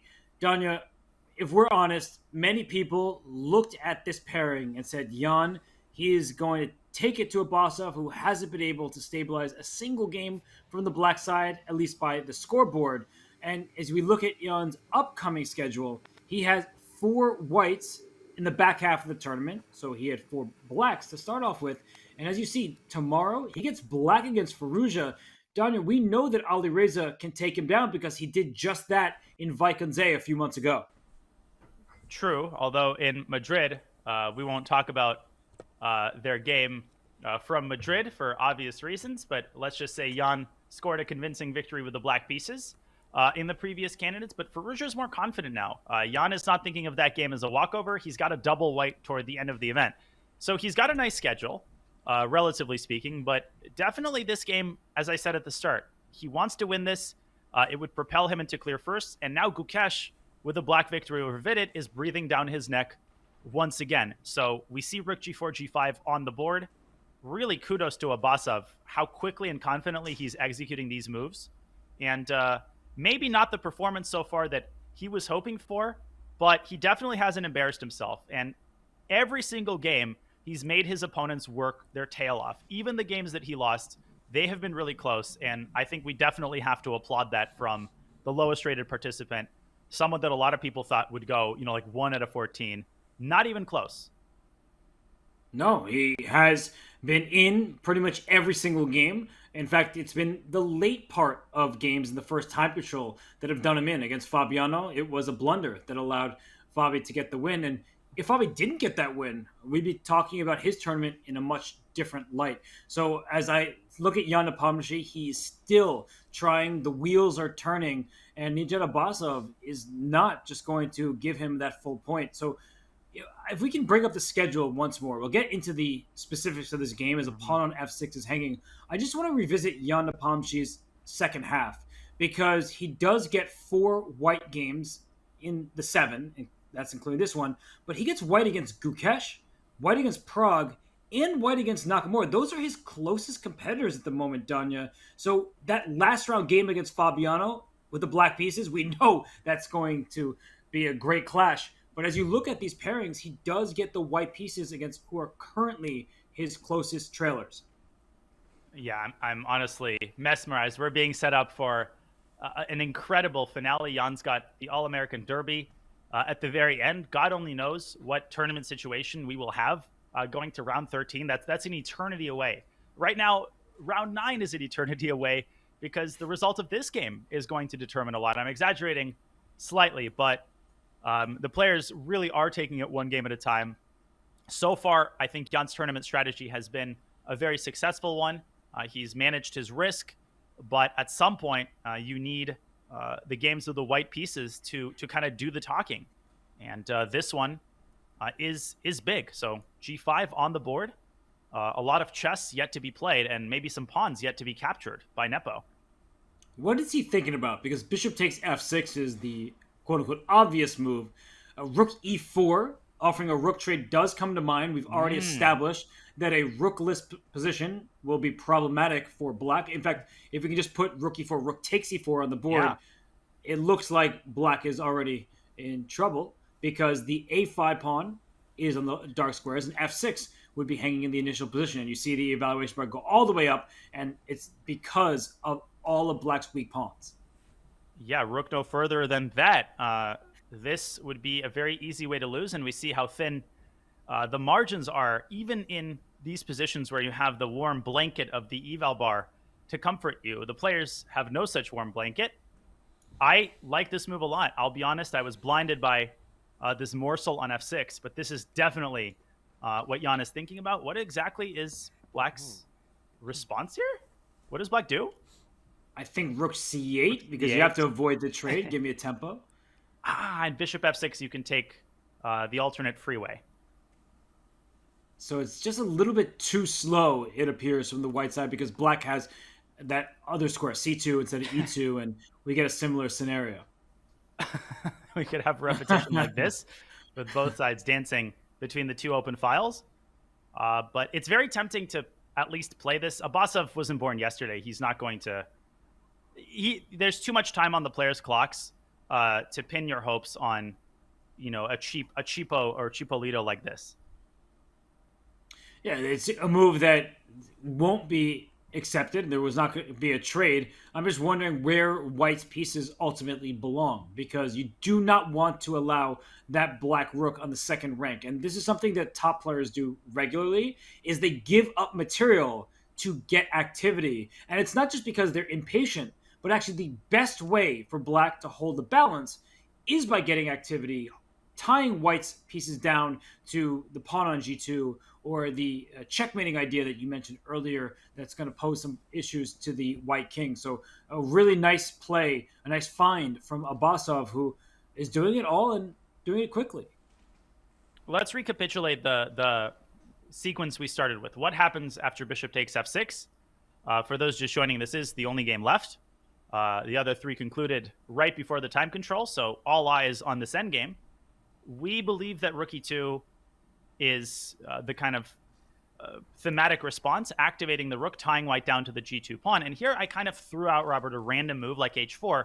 But since then, it's come to my attention that bishop g7, also a viable candidate move, trying to go for gold on the queen side. Is black's response here still to play king c6? Does black maybe start with a check? Because this is also a legitimate move order.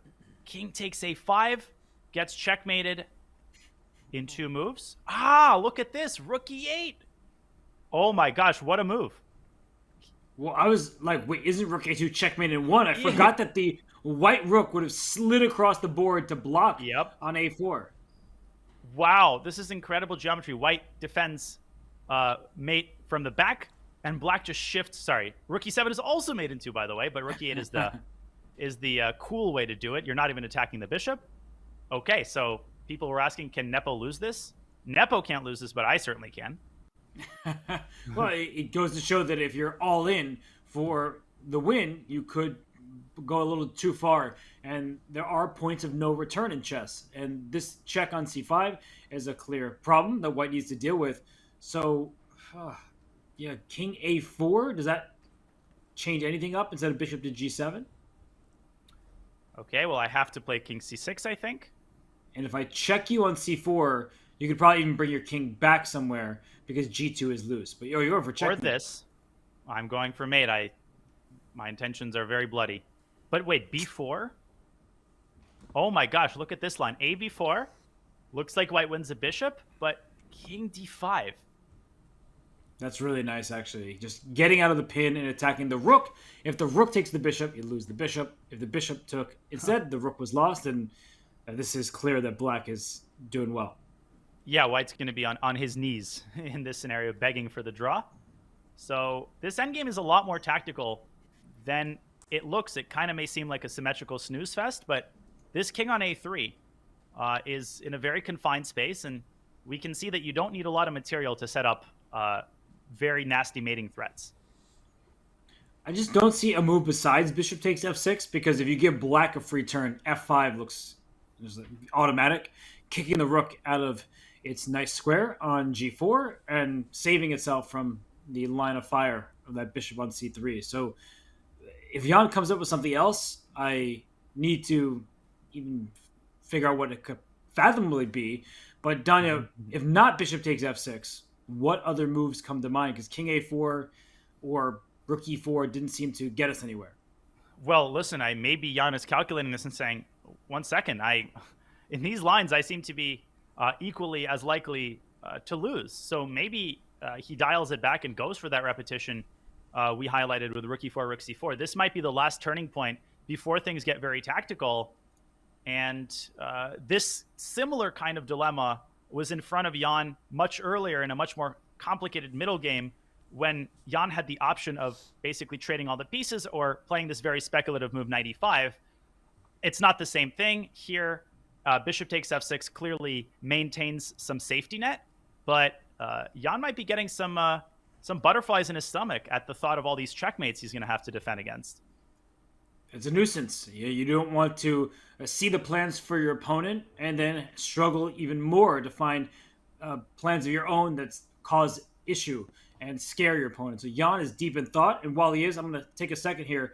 We see the player of the day voting underneath the board. Hikaru Nakamura unsurprisingly leads that with 46%, but Gukesh, he's at 32%, and Abbasov at 22%. But if Jan wins, I think the percentages will change, and you can change the percentage by getting involved yourself. Use the command POTD, Player of the Day, and cast your vote. Danya, our votes are not official because we're not typing anything in, but if you had to choose a Player of the Day, would it be Hikaru, like the fans seem to suggest it should be? It's very, very hard to choose between Hikaru and Gukesh, because on the one hand, just the speed with which Hikaru won that position and just generally his turnaround is impressive, but probably by a hair my vote is Gukesh, simply because of the emotional onus that was on him. As we see bishop takes f6, Jan takes up the challenge, takes the pawn. We will see black's rook infiltrate the second rank instantly. Gukesh, to win the game with black after that devastating loss to Firouzja, takes incredible mental fortitude. We always forget that he's the youngest participant. This is his first candidates, blah, blah, blah. The reason we forget it is because it's so easy to mistake him for a seasoned professional with decades of experience. He may be young, but he is strong and he has mental fortitude. He seemed unfazed by his loss in round 7. And Hikaru had a great win over Fabiano. You can't take that away from him. But Gukesh did get the job done with the black pieces. And in this tournament, players are combative no matter the color they have. They might even be playing a game and yet they're still fighting each other. But to win with the black pieces, when you had an additional black in the back half of the tournament, that's got to feel good. And for Hikaru, well, obviously he's feeling great. He just beat Fabiano Caruana for the 4th time in a row when he's had the white pieces. Fabi just can't catch a break when he faces off against Hikaru. Yeah, that's actually pretty crazy. These matchups have existed throughout chess history, seemingly equal on paper, but at some point, one player gets the other's number. They probably do have each other's numbers, but I mean, it proverbially, it wasn't always like this. They've made a ton of draws, but suddenly, whether it's through opening trickery or through posing middle game problems, Hikaru just has exactly the kind of style and the kind of practical decision making that has given Fabiano so much grief in their last couple of encounters. As we see Jan down to 15 minutes, by the way. I mean, we don't say this often. We almost never say this, but now it's Jan who has to kind of keep one eye on his clock. And if he thinks for another 10 minutes, then I would start getting a little bit concerned because the position hasn't clarified yet. There is still things to think about. Definitely. And you could see that rook on g4, it's offside. It's defending the pawn on g2. It's necessary. And h4 is the most tempting move. I saw Jan's eyes looking in that direction. But he's probably recognizing that it allows a forced sequence of moves that we saw leads to an equal position. And Jan is an objective player. He also is studying the position and saying, yeah, that's actually a quality. That's not something that my opponent should really be scared of. And if not for h4, I'm not seeing other moves here, Danya. Bishop d4, possibly king a4 leads nowhere. We looked at that. Bishop g7, you mentioned. Maybe that's a try, but black is always playing some combination of king c6 and bishop c5 going after the white king. Yeah, I mean, black doesn't have that many buttons he can press. And so bishop g7, we decided on king c6. Also bishop c5 check. Black can actually bishop c5 check is the more accurate way to start because it might force white to immediately give up the pawn with b4. Was that our conclusion? I mean, maybe you can start with king a4 and then play b4?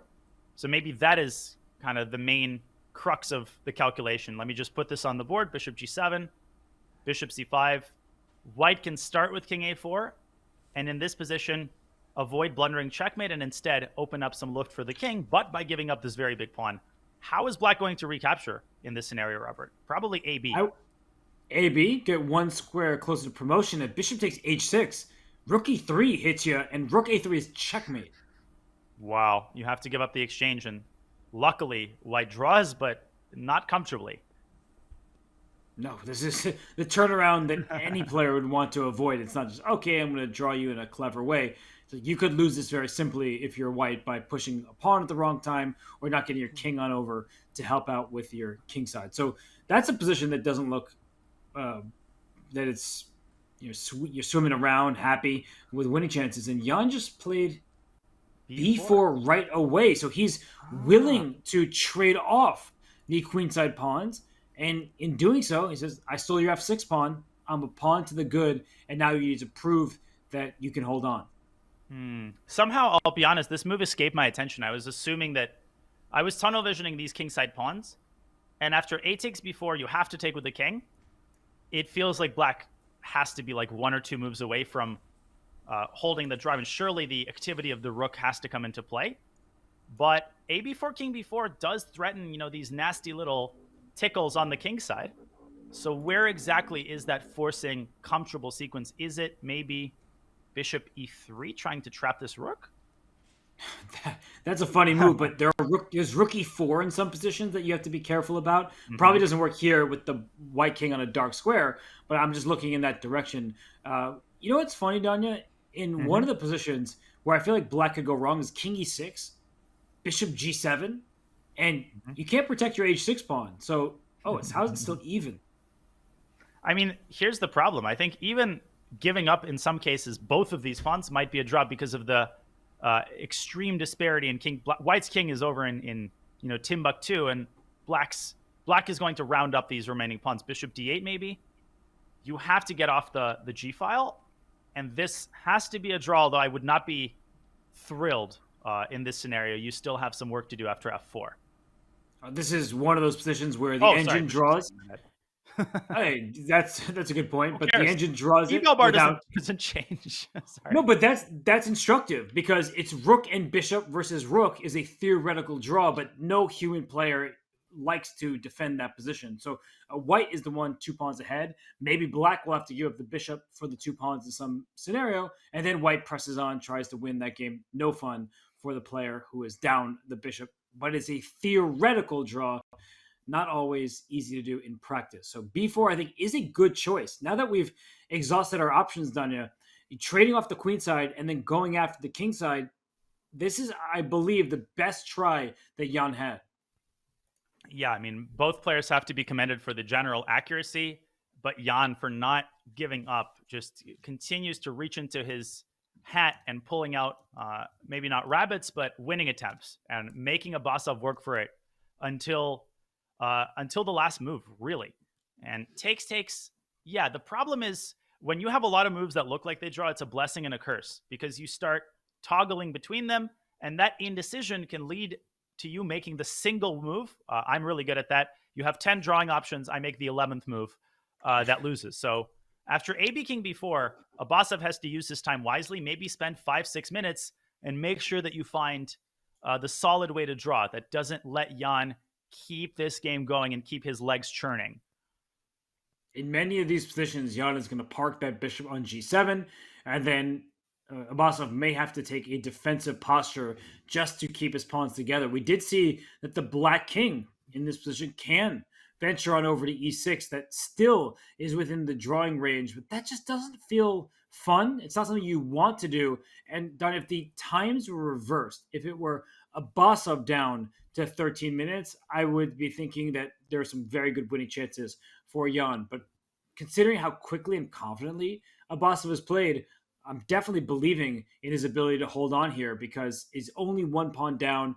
He has things under control for the moment. I see your arrow, bishop e3. Makes a lot of sense to me. I'm still looking at rook e4 as a response or pawn to h4 at the right moment.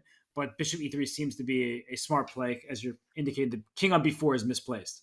One of Abasov's strengths is finding essentially the most clearly forcing move. Against Firouzja, he did this.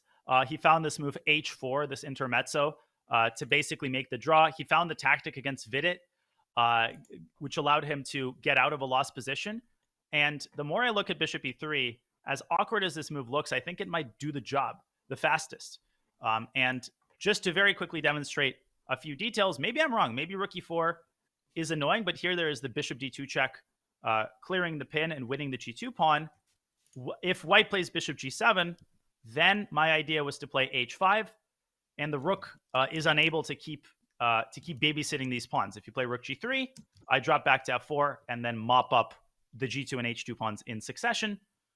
If you play rook e4, then again there's this bishop d2 check trick. So I share your slight skepticism. This is not a move you make unless you've calculated it 50 times over.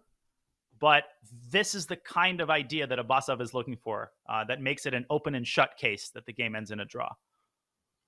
Still a lot to work out here if you're Nijat Abasov. That's why he's seated. It's why he's not making every single move instantly. He has time. He should spend it. So while he does that, it seems that Danny Wrench is on site in Toronto, and we have a fun, a silly interview. No surprise there with Danny. Enjoy.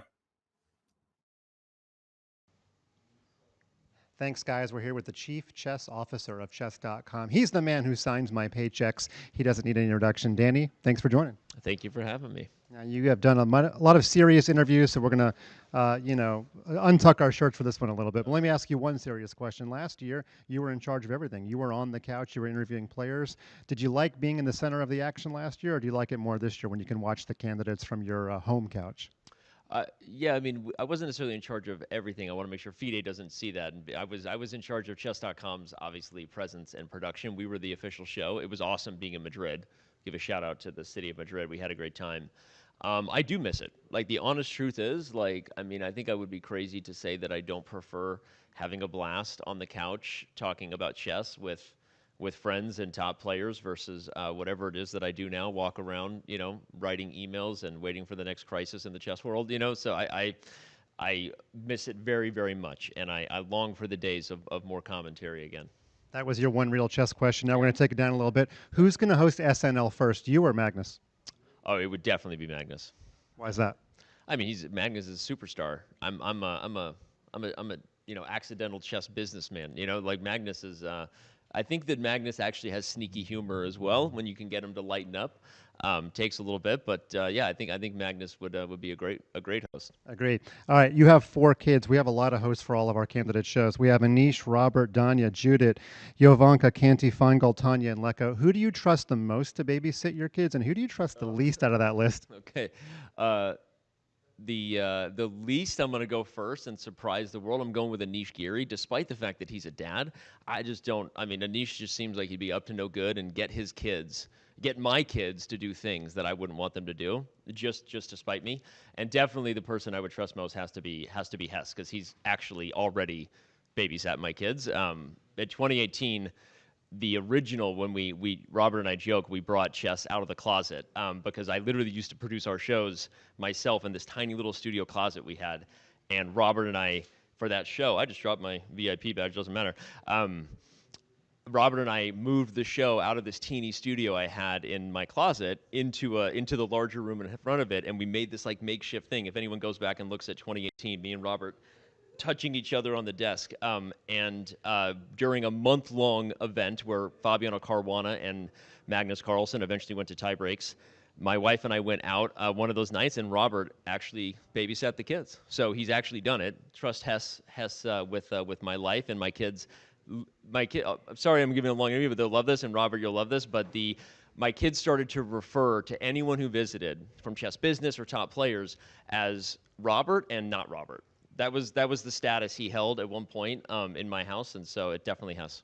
Okay, cool. And Anish replied coming on Twitter in about 3, 2, 1. Finally, if I could make you Magnus Carlsen level of any chess variant, what do you want to be 2,800 in? Oh man.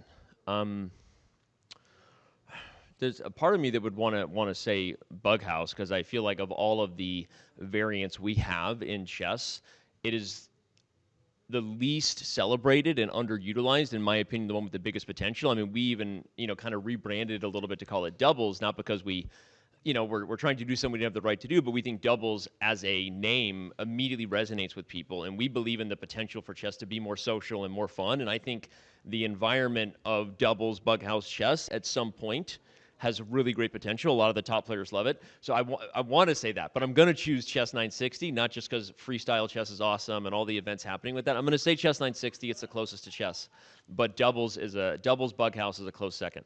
Danny, you could be my doubles wingman anytime. There you go, guys. He signs all of our paychecks. Now back to you. So when I introed that video, I had no idea what Danny was going to say. Yaunapam, she's still on the clock here in the 8th round of the candidates. And Danya, it's always good to hear from Danny. He seems to be in a good mood, but he says he misses it. He misses our coverage that we did with him.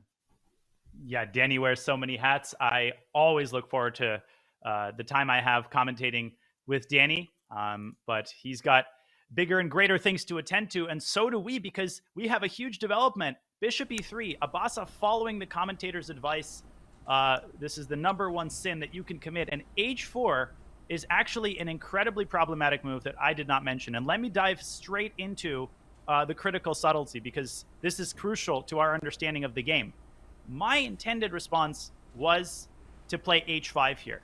And after rook e4, I thought that bishop d2 check, case closed.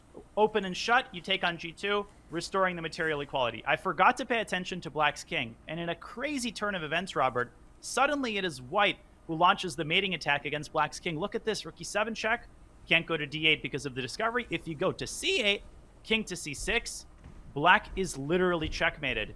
King to b8, and it's not even funny. Look at this, check, check, and mate. Who would have thought that we will have the opportunity to demonstrate mating attacks by both white and black in this endgame? That means that h5 is essentially off the table. And if that's off the table, what on earth do you do here? Well, you probably have to take on h4 then, because the pawn on g5 is hanging, and it would be unacceptable to be down 2 pawns in that position. But after just capturing back on h4 with your bishop, this looks like a problem for black. And the reason why is now white has a clear passed pawn. It's not going to be easy to push it all the way forward, but there's no more pawn on g5. Instead, the path has been cleared for this f3 pawn. The white king will go king c4, maybe king d3, get back into the center. No, Danya, this is one of these positions where, sure, the evaluation bar says black is still holding on, but in practice, it is incredibly difficult, and you start feeling negatively about your decision-making. Like, wait, this is not what I wanted. I wanted just to shut that rook in. Now the rook on g4 is going to have some room along both the 4th rank and the g-file. Now I'm once again concerned for Nijat Abasov. Unreal. I mean, bishop e3, I think much like me, I thought that this ends the game. That was the whole point of this move. You make a slightly odd-looking move, but the point is you've calculated it out to a draw. And you're already salivating at all the headlines, at the tournament shakeup. Suddenly, you're back at the board, it's like those basketball games where you think it's a buzzer beater, then they put 1 second on the clock again, and the opposing team makes a shot. You have to readjust to the new set of circumstances. I'm almost positive that H5 Rook E4 was overlooked by Nijat. Some people are asking why not King E6. The problem is that HG protects the bishop, and I did look at this endgame briefly. It's not immediately clear to me that white is winning because the king is so far away, but there's no way that Nijat allows these connected pass pawns, and surely the king will find a way with the aid of the rook to wiggle its way eventually to the other side of the board. Wow. Donnie, in that position that you have there, like white can stabilize very easily. G4 followed by rook to F5, and then black can never attack the pawns, and then the white king will force the rook to make a decision. So it's not like some other positions where black gets active. No, black's king is cut off. The rook on F5 is defending the F3 pawn, which defends G4, which means everything is tucked away, safe and sound, and then white can move forward from there. So look at Abasov on camera, Danya. This is how I feel looking at this position. I can only imagine how he's feeling at the board. We were suggesting, the world probably thinking, yeah, it's just going to be a draw. Abasov caught Jan first in the opening, then played very well to handle the tactics, and then got to an even endgame. And that's the worst feeling, at least for me, is we got here, Danya, rook and 4 pawns with a bishop per side. Completely even material. Now you're down a pawn. And I'm going to look for a second. I'm going to open up the moves, not just the EVA bar. G takes H4 is the only move that keeps this game at level. And that makes sense. The pawn is under attack. But when you start getting into positions where you have only one move to keep the balance, you start getting super worried that you've done something wrong, that the game is getting out of hand. The players do not have an evaluation bar. The only function they have is in their brains. And at this stage, Danya, look at the clocks as well. Abasov, time is ticking down to near where Jans is currently at. I mean, if this keeps going downhill, he might be visiting a different kind of bar. Because if you look at the engine line, and this is why point 1 is such a misleading evaluation. G takes H4, bishop takes H4. There's a couple of moves that keep the status quo. I guess the point is that white can't easily make progress. But this, like bishop F2, is a computer move. The problem isn't that white has an imminent winning plan. It's that Jan can now play this forever. And Abasov doesn't have forever to think. You're going to go bishop F6. You're going to start bringing the king back. You pointed this plan out. So even if it's objectively a draw, it feels like white is making progress. And you were never expecting to be defending this position in the first place, not in your worst nightmare. So this last sequence by Jan, first of all, to have the presence of mind to push B4, avoiding the risk associated with king C6 and bishop C5, and then spotting this incredible resource out of nowhere. Honestly, hats off to him. There's a reason this guy has won 2 candidates in a row. And if he wins this game, crazy how much of an impact this will have. All of the participants are watching this game, holding their breath, praying that Nijat will find it in himself to hold this position. But I'm starting to feel a little bit pessimistic. He needs to withstand the pressure from Jan Nepomniachtchi that he's putting on himself. And I saw a little head shake from Abasov. And look at Jan. He is pacing about. He understands that he is putting the pressure on Abasov. And for Nijat, he needs to adjust. Not adjust his pieces, but adjust his mindset from what probably was, okay, this should be an easy draw. I'm going to make this draw. So, things are looking actually a little bit challenging. I'm going to have to find the best continuation move after move after move, which is so much easier said than done. So Danya, he's still thinking right now. He is getting lower on the clock. They get 30 seconds at a time with each move they make. But in this position, one mistake could land you in a lost position. It could also land you in rook and bishop versus rook, which is a theoretical draw. But if you don't have time to play it out, you are going to lose that. So I feel badly for Abasov because I've been in this position myself, not on the stage, but in the position where I'm going to make a draw, no problem. To, oh no, got to calculate, got to keep it up. Yeah, this is such a familiar scenario, particularly against top players. What I tend to do is I start calculating and recalculating, kind of going through the 5 stages. And the first is just constantly looking at kind of the topical line, which I was pinning my hopes on, in this case, H5 and bishop D2, and convincing myself that it is in fact losing Unfortunately, by the time that process ends, you might have no time on your clock. So look at that clock. Yes, Abasov is still up on time, but can you compare having this position with Black with 12 minutes and Jan's position with 11 minutes? 12 minutes here feels like pretty bad time pressure. 11 minutes feels like Jan has all the time in the world to pose problems. Of course, there is a 30-second increment now that is helpful, but it might be a moot point if Abasov doesn't stabilize himself internally and also take on H4, come to terms with the reality, and then defend accurately for who knows how many moves. Well, Abasov, he is deep in thought. He has not made a capture yet. And while he's thinking about his next turn, we're going to quickly step aside, but we'll be right back to cover the finale of round 8. You will not want to miss anything because Jan Nepomsky, he could possibly score victory and remain in clear first.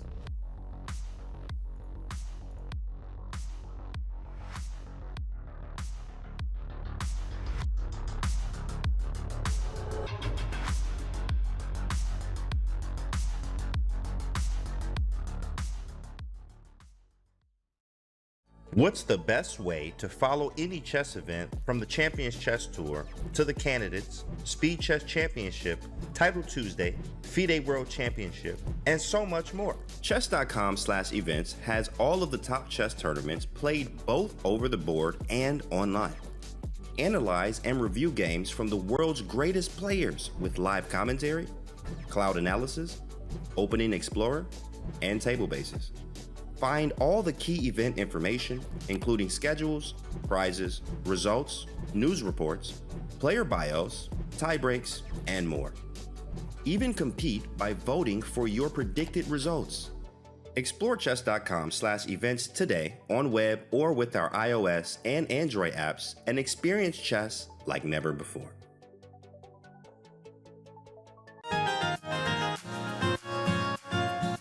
What are your favorite countries to play chess in? For chess, for me, any country is fine.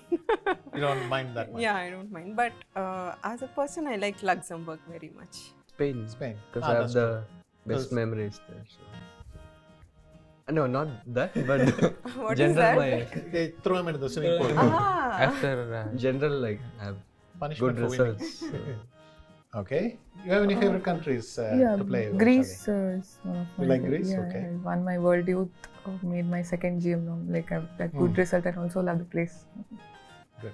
And Prague, what's your favorite Yeah, country to play? like I said, room, like, country doesn't matter, just the playing venues matters. Yeah, With the hotel and the venue. Yeah, with the Nice correct one. room temperature. What is your best game and the most memorable one and the weakest one? Best game is not easy because I'm always torn between the Aronian game in Vaikensee and my game with Lothier. Weakest, it's hard to beat losing in 6 moves, right? So my game with Zapata in Biel, my game with Caruana in Vaikensee 2020 is definitely one of the most awful ones. How exactly And then did it some go? other. How exactly did it go? I'm not going to relive it with you now. Oh, sorry. You can look it up. That's a painful. Otherwise, I can act out your draw with Prague. You get up, you go. All on video, boy. No, this will be That like. was a classic. He gets a very confident jacket and all he's putting, and he goes, and then he turns around, comes back. Because this guy is not moving. Yeah, no, okay, before making the move, I was checking the score sheet. I just missed that there was this move that. Okay, let's not talk about that. You know, in this video, they will be doing this What was that game, comparison, Gukesh? What was the position? Huh? Okay, so we'll do a team thing. Each one of you will impersonate someone, some chess player that you can think of. Who starts? You start. We are the same team. What is? Yeah. You start. It's okay. Actually, I can start if you want. No, wait, I'll start.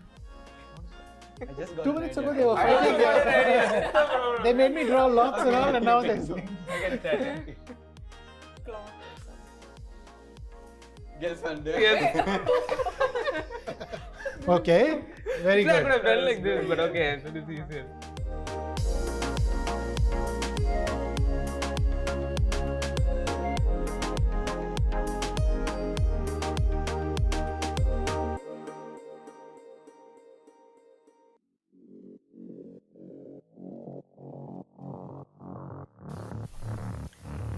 There was comedy from the legendary former world champion Vishwanathan Anand, but there is nothing but serious players on the screen. It looks like there is, in addition to the game in the candidates that's ongoing, a game still going in the women's candidates. So Jan Nepomniachtchi, for multiple games maybe in the women's candidates, but Jan Nepomniachtchi against Nijat Abbasov, that is what we see, and Jan is pressing deep in the endgame. Funny at all about this turn of events for Nijat Abbasov as we enter the sixth hour of play, that is. And the perfect way to meet hour 6 is now to have an endless position down upon that you have to hold. Really a stunning turn of events as we were so close to signing the peace agreement. Now Jan can essentially press this at least for the foreseeable future. He's up upon. His material advantage is stable. It is a draw objectively. Let's make it very clear. Black should be able to hold, but I'm beginning to lose faith in Nijat Abbasov's chances here with every ticking second. You see that Jan brings his king closer. He's trying to bring it back towards the center of attention, which is actually on the king side in this game, where white has 2 pawns, black has just 1. And Abbasov, his clock keeps ticking. So Danya, you're unbelievable without much time on your clock. But in this position, playing against candidates Nepo, where you're down a pawn, I mean, look at Abbasov here. I mean, he must be exhausted. Yeah, I mean, you're struggling to stay awake. Of course, you have all the baggage of this game, all of the amazing moves that you found. And he did find some incredible resources. It feels like another game, another universe, where he was able to neutralize Nepo's initiative, which I thought originally was going to result in a quick knockout. And now all of that is in jeopardy. So you have to push all of that aside and continue defending accurately. So far, so good. For Abbasov, I think he's pushed the right set of buttons. He's gotten his king into the center. And one very important clarification, Robert, is that black is essentially never afraid of the rook trade in this version. Because once you trade rooks, it's just an obvious fortress. The king is untouchable on e6. White can't make progress. So Jan maybe has to continue zigzagging with his king. Do you see a way that white can actually pose serious problems? Or is Jan's approach kind of a battle of attrition, make a million moves and hope that Abbasov blunders? Yeah, well, as you pointed out, I think it's an essential line that rook e4 check here. The black king can't be booted off a light square. That's the inherent limitation of having a bishop, and one on the dark squares at that. So I think that it will be a battle of attrition. You look at the clocks, both players getting lower and lower on time, 30 seconds added with each move made, but Jan wants it to be a time scramble because white can't go wrong here. Only black can. And perhaps Abbasov is seeing that this isn't as difficult as I would find it because his king is inching closer. King comes over to the f-file. The h-pawn seems to be safe and sound for now. And unfortunately for Jan, his rook, it's tied down to the g2 pawn because black has been so active. Yeah, I mean, I keep flip-flopping on my assessment. I'm not trying to, exaggerate the situation, overstate the case. I saw white's king coming to d3, and I thought, okay, black's pieces are going to be pushed from their defensive postures. Upon taking a closer look, I think this king position is so important because it limits a white's ability to bring his own king into the action the way he wants to. King d3 is going to be met with this very nasty check on d2.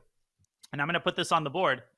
And suddenly white is up against a weird kind of a fortress. You can't go king e3, and if you go king e4, black keeps checking.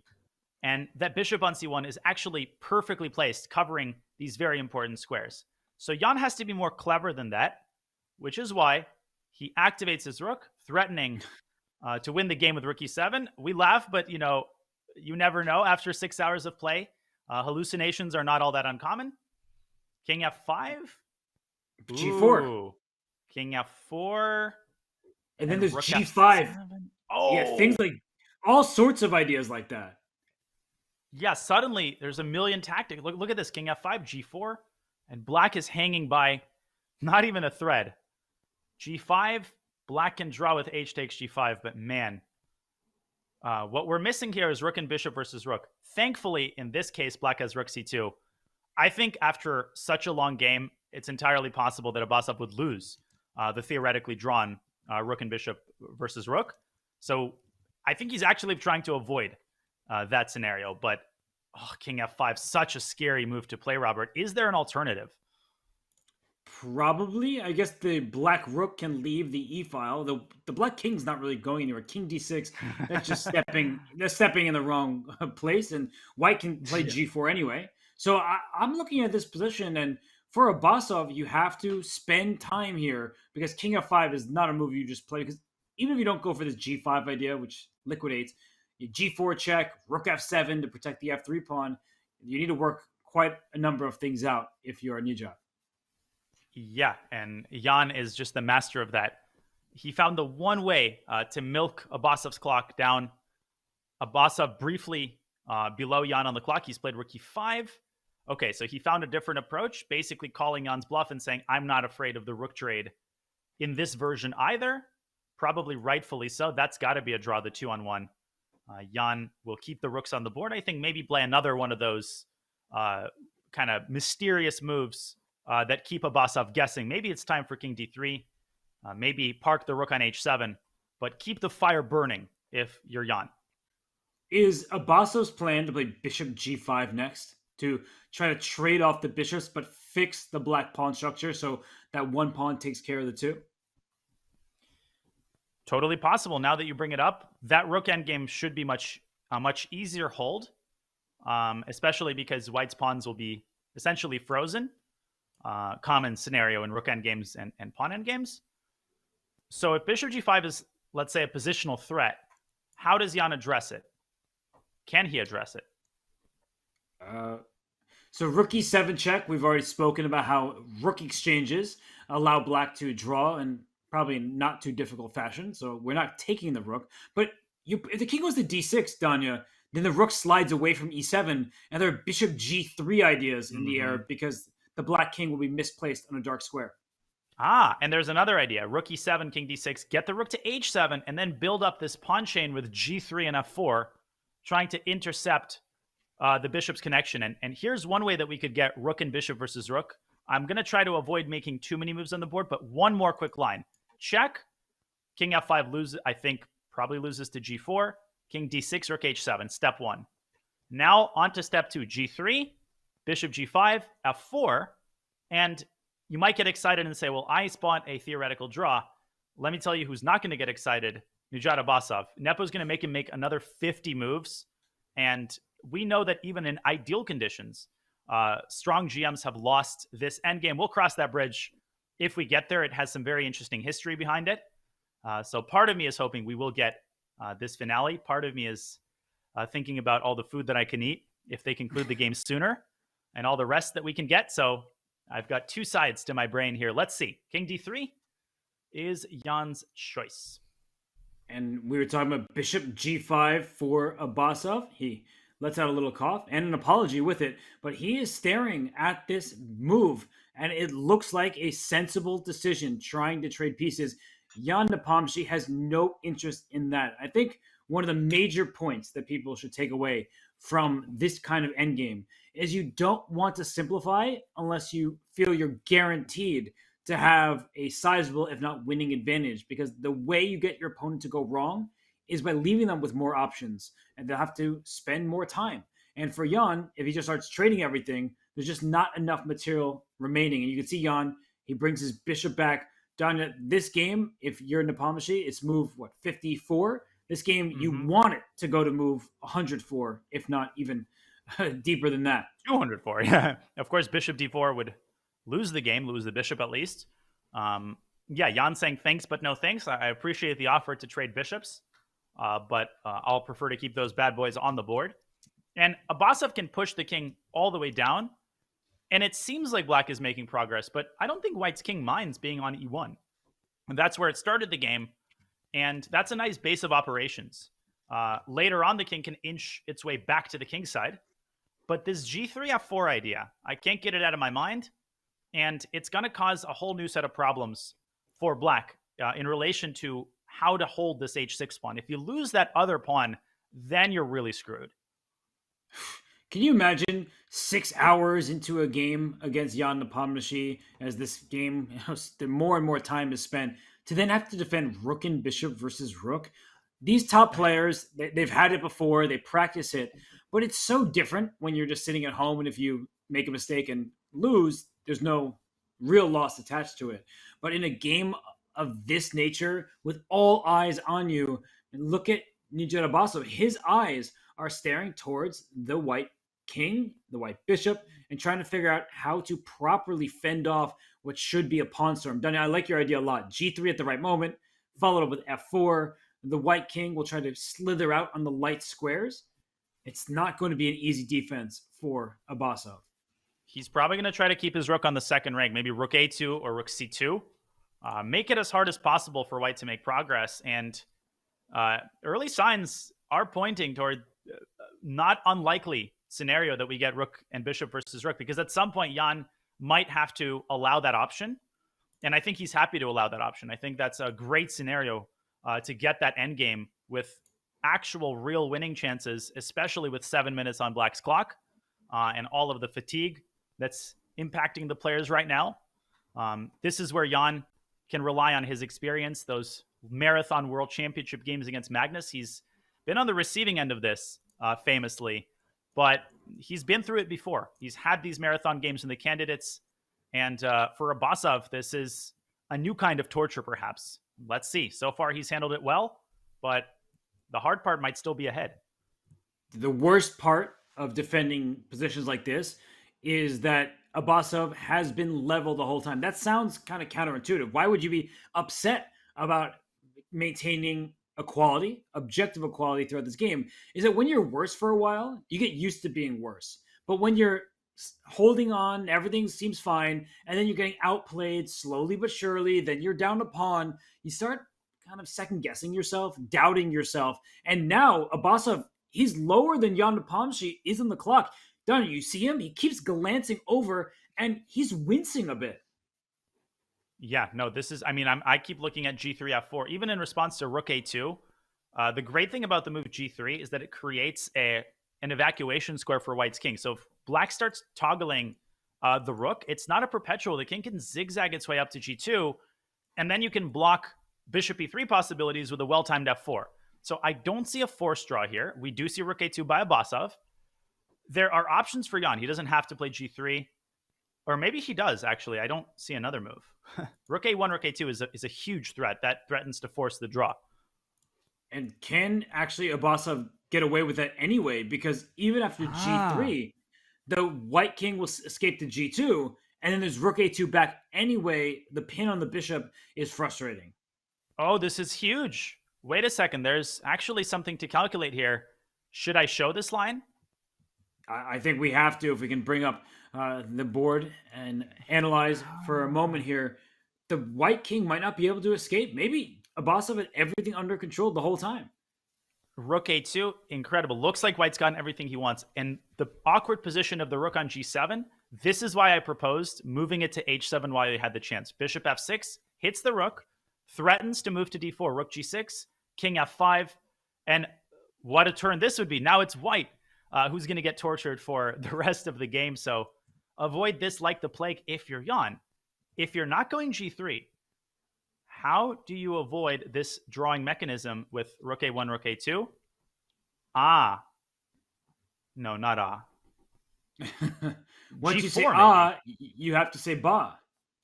Actually, that's the Russian expression. Having said A, you have to say B. It's like having said Peter, you have to say Paul. I G4 is the key. You've said it so many times. I was just playing into your hands. But G4, does your king actually escape? Is that your... Look at this. But the problem with this is that if black can successfully stop F4, which is an easier task because a pawn doesn't defend the square, white isn't making progress anytime soon. Also, this might be a forced draw. Bishop F6. And it's not as glamorous, but it still does the job. Look at this. Bishop E5.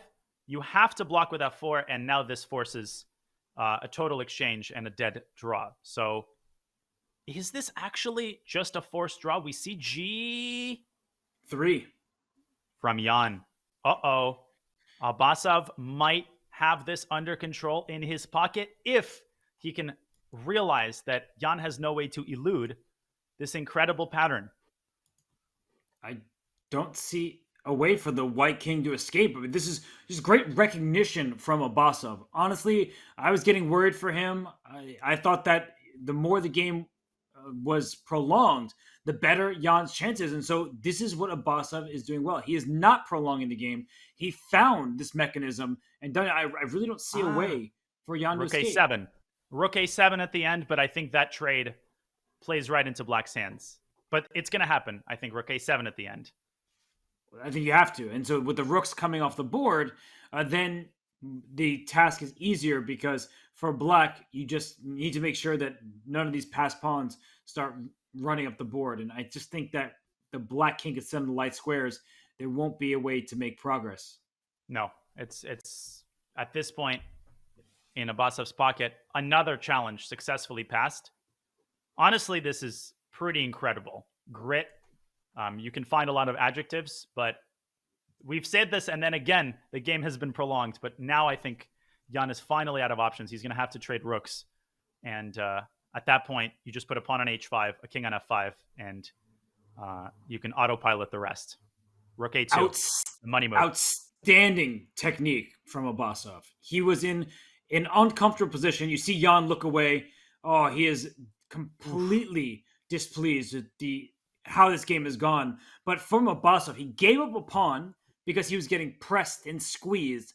And then he found every accurate choice along the way to make sure that his disadvantage didn't grow until an actually bad position. So for Abasov, if someone just clicks the next button and looks through the game, like, oh, it was even the whole time. Nothing to see here, just equal. And that's what the graph, the evaluation bar graph will show.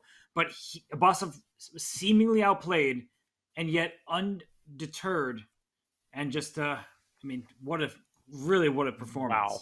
Really. And Jan is disappointed. And by the same token, if you look at this with the arrow key down, you'll say, why is he disappointed? It was a draw all along. But Jan feels that he was so close to generating real chances, and he was. And I actually think the key moment, we can talk about this later. Right now, we're watching the disappointment unfold in real time. When he brought that king back to d3, that chance he had to improve the rook position, in hindsight, I think that was a big moment.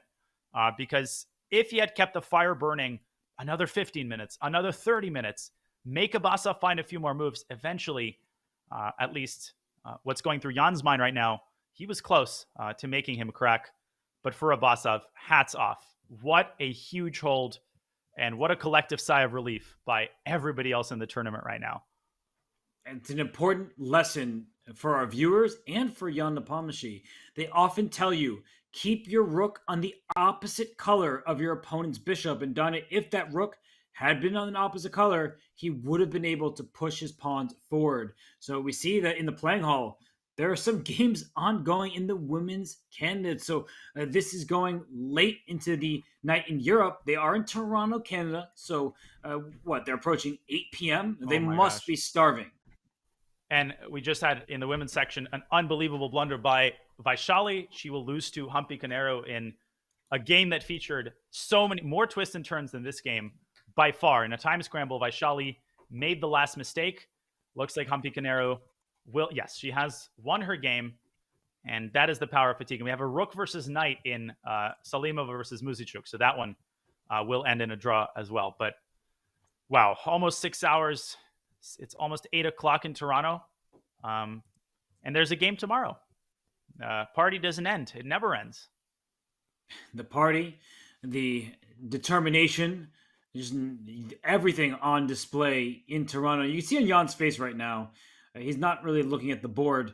It's one of these moments, I think, Donnie, that illustrates how top players feel. It's not about winning every single game. It's about maximizing pressure to force your opponent to find those only moves. And he probably feels like there were moves left in the tank that he just didn't find to make Abasov work just a little bit harder.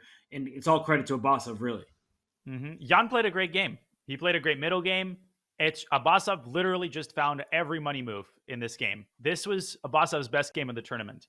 It's his first draw with the black pieces, holding the tournament leader, who's in excellent form across several different types of challenges. It's like he completed the video game, and this pawn down endgame was the final boss. Nepo won't even try rook a7. That move is futile. It's just a fortress. And a disappointed Jan will have to concede the draw. A little chuckle there, but they'll have to go through the formal ceremony of claiming the repetition. And you see Jan, he looked down at the score sheet. There it is. The handshakes are in. Round 8 is officially in the books. Nijat Abbasov, who was in last place, the lowest rated player in this competition by far, holds Jan Nepomniachtchi, the winner of the previous 2 candidates, the player who entered the second half of the tournament in Seoul first. But it is a draw, and Jan Nepomniachtchi, for him, Danya, that will feel like a wasted opportunity with the first move advantage. Yeah, it's one of those games that, in hindsight, the armchair generals always point to if Jan doesn't win the candidates. At the same time, he didn't lose. He draws. He still holds the lead. So it's very important if you're Jan, recover quickly. It's not a calamity.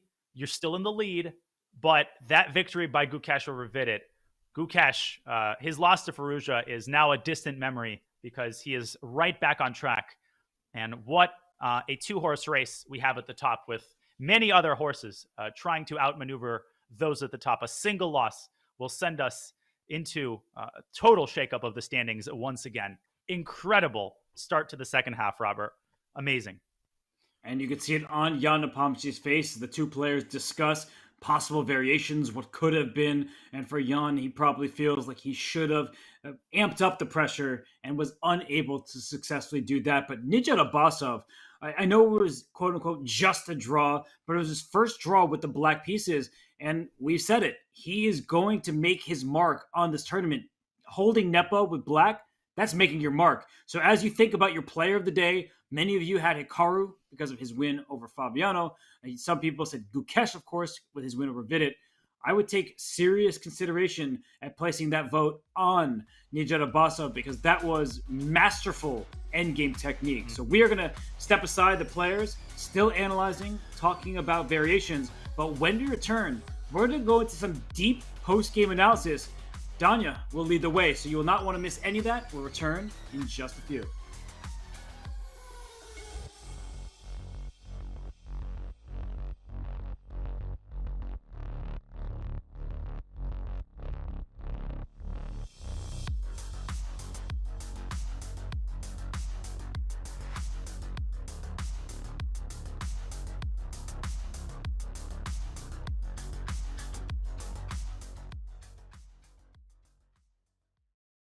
Do you want to add to your resume and earn up to $1,000 too? Chessable Research Awards are for you.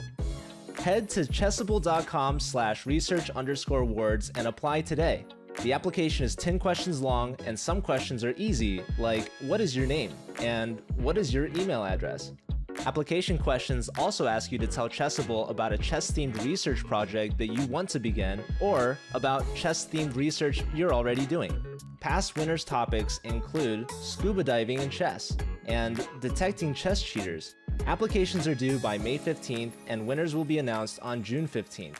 If you win, you will work with a faculty member on your research, then submit a blog post about what you accomplished. So what are you waiting for? Start your application today.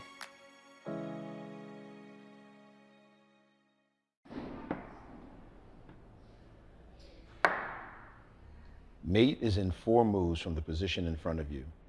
Don't move until you figure it out in your head. Don't look at me for a hint. I can't do it without moving the pieces. Yes, you can. Clear the lines of men in your head, one at a time, and the king will be left standing alone, like a guy on a street corner. I'll make it easier for you.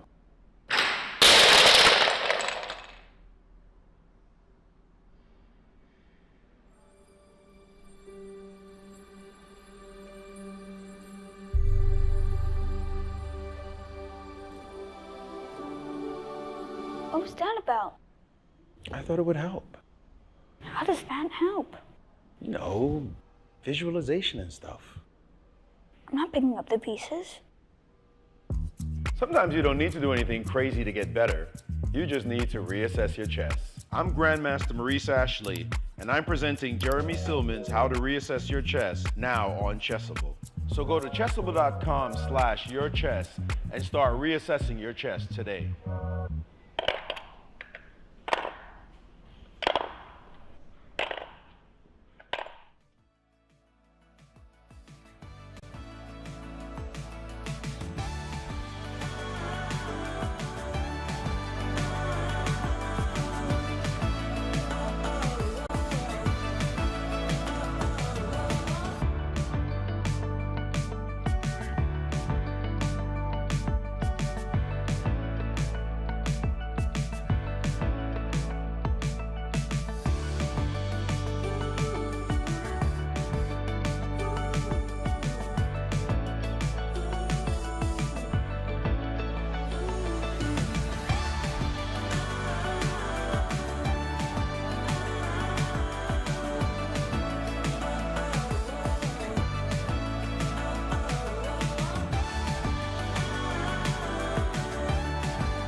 We are back at the 2024 candidates. The action from round 8 has just concluded, but it is time for us to continue the party with a deep dive into one of the games of the day.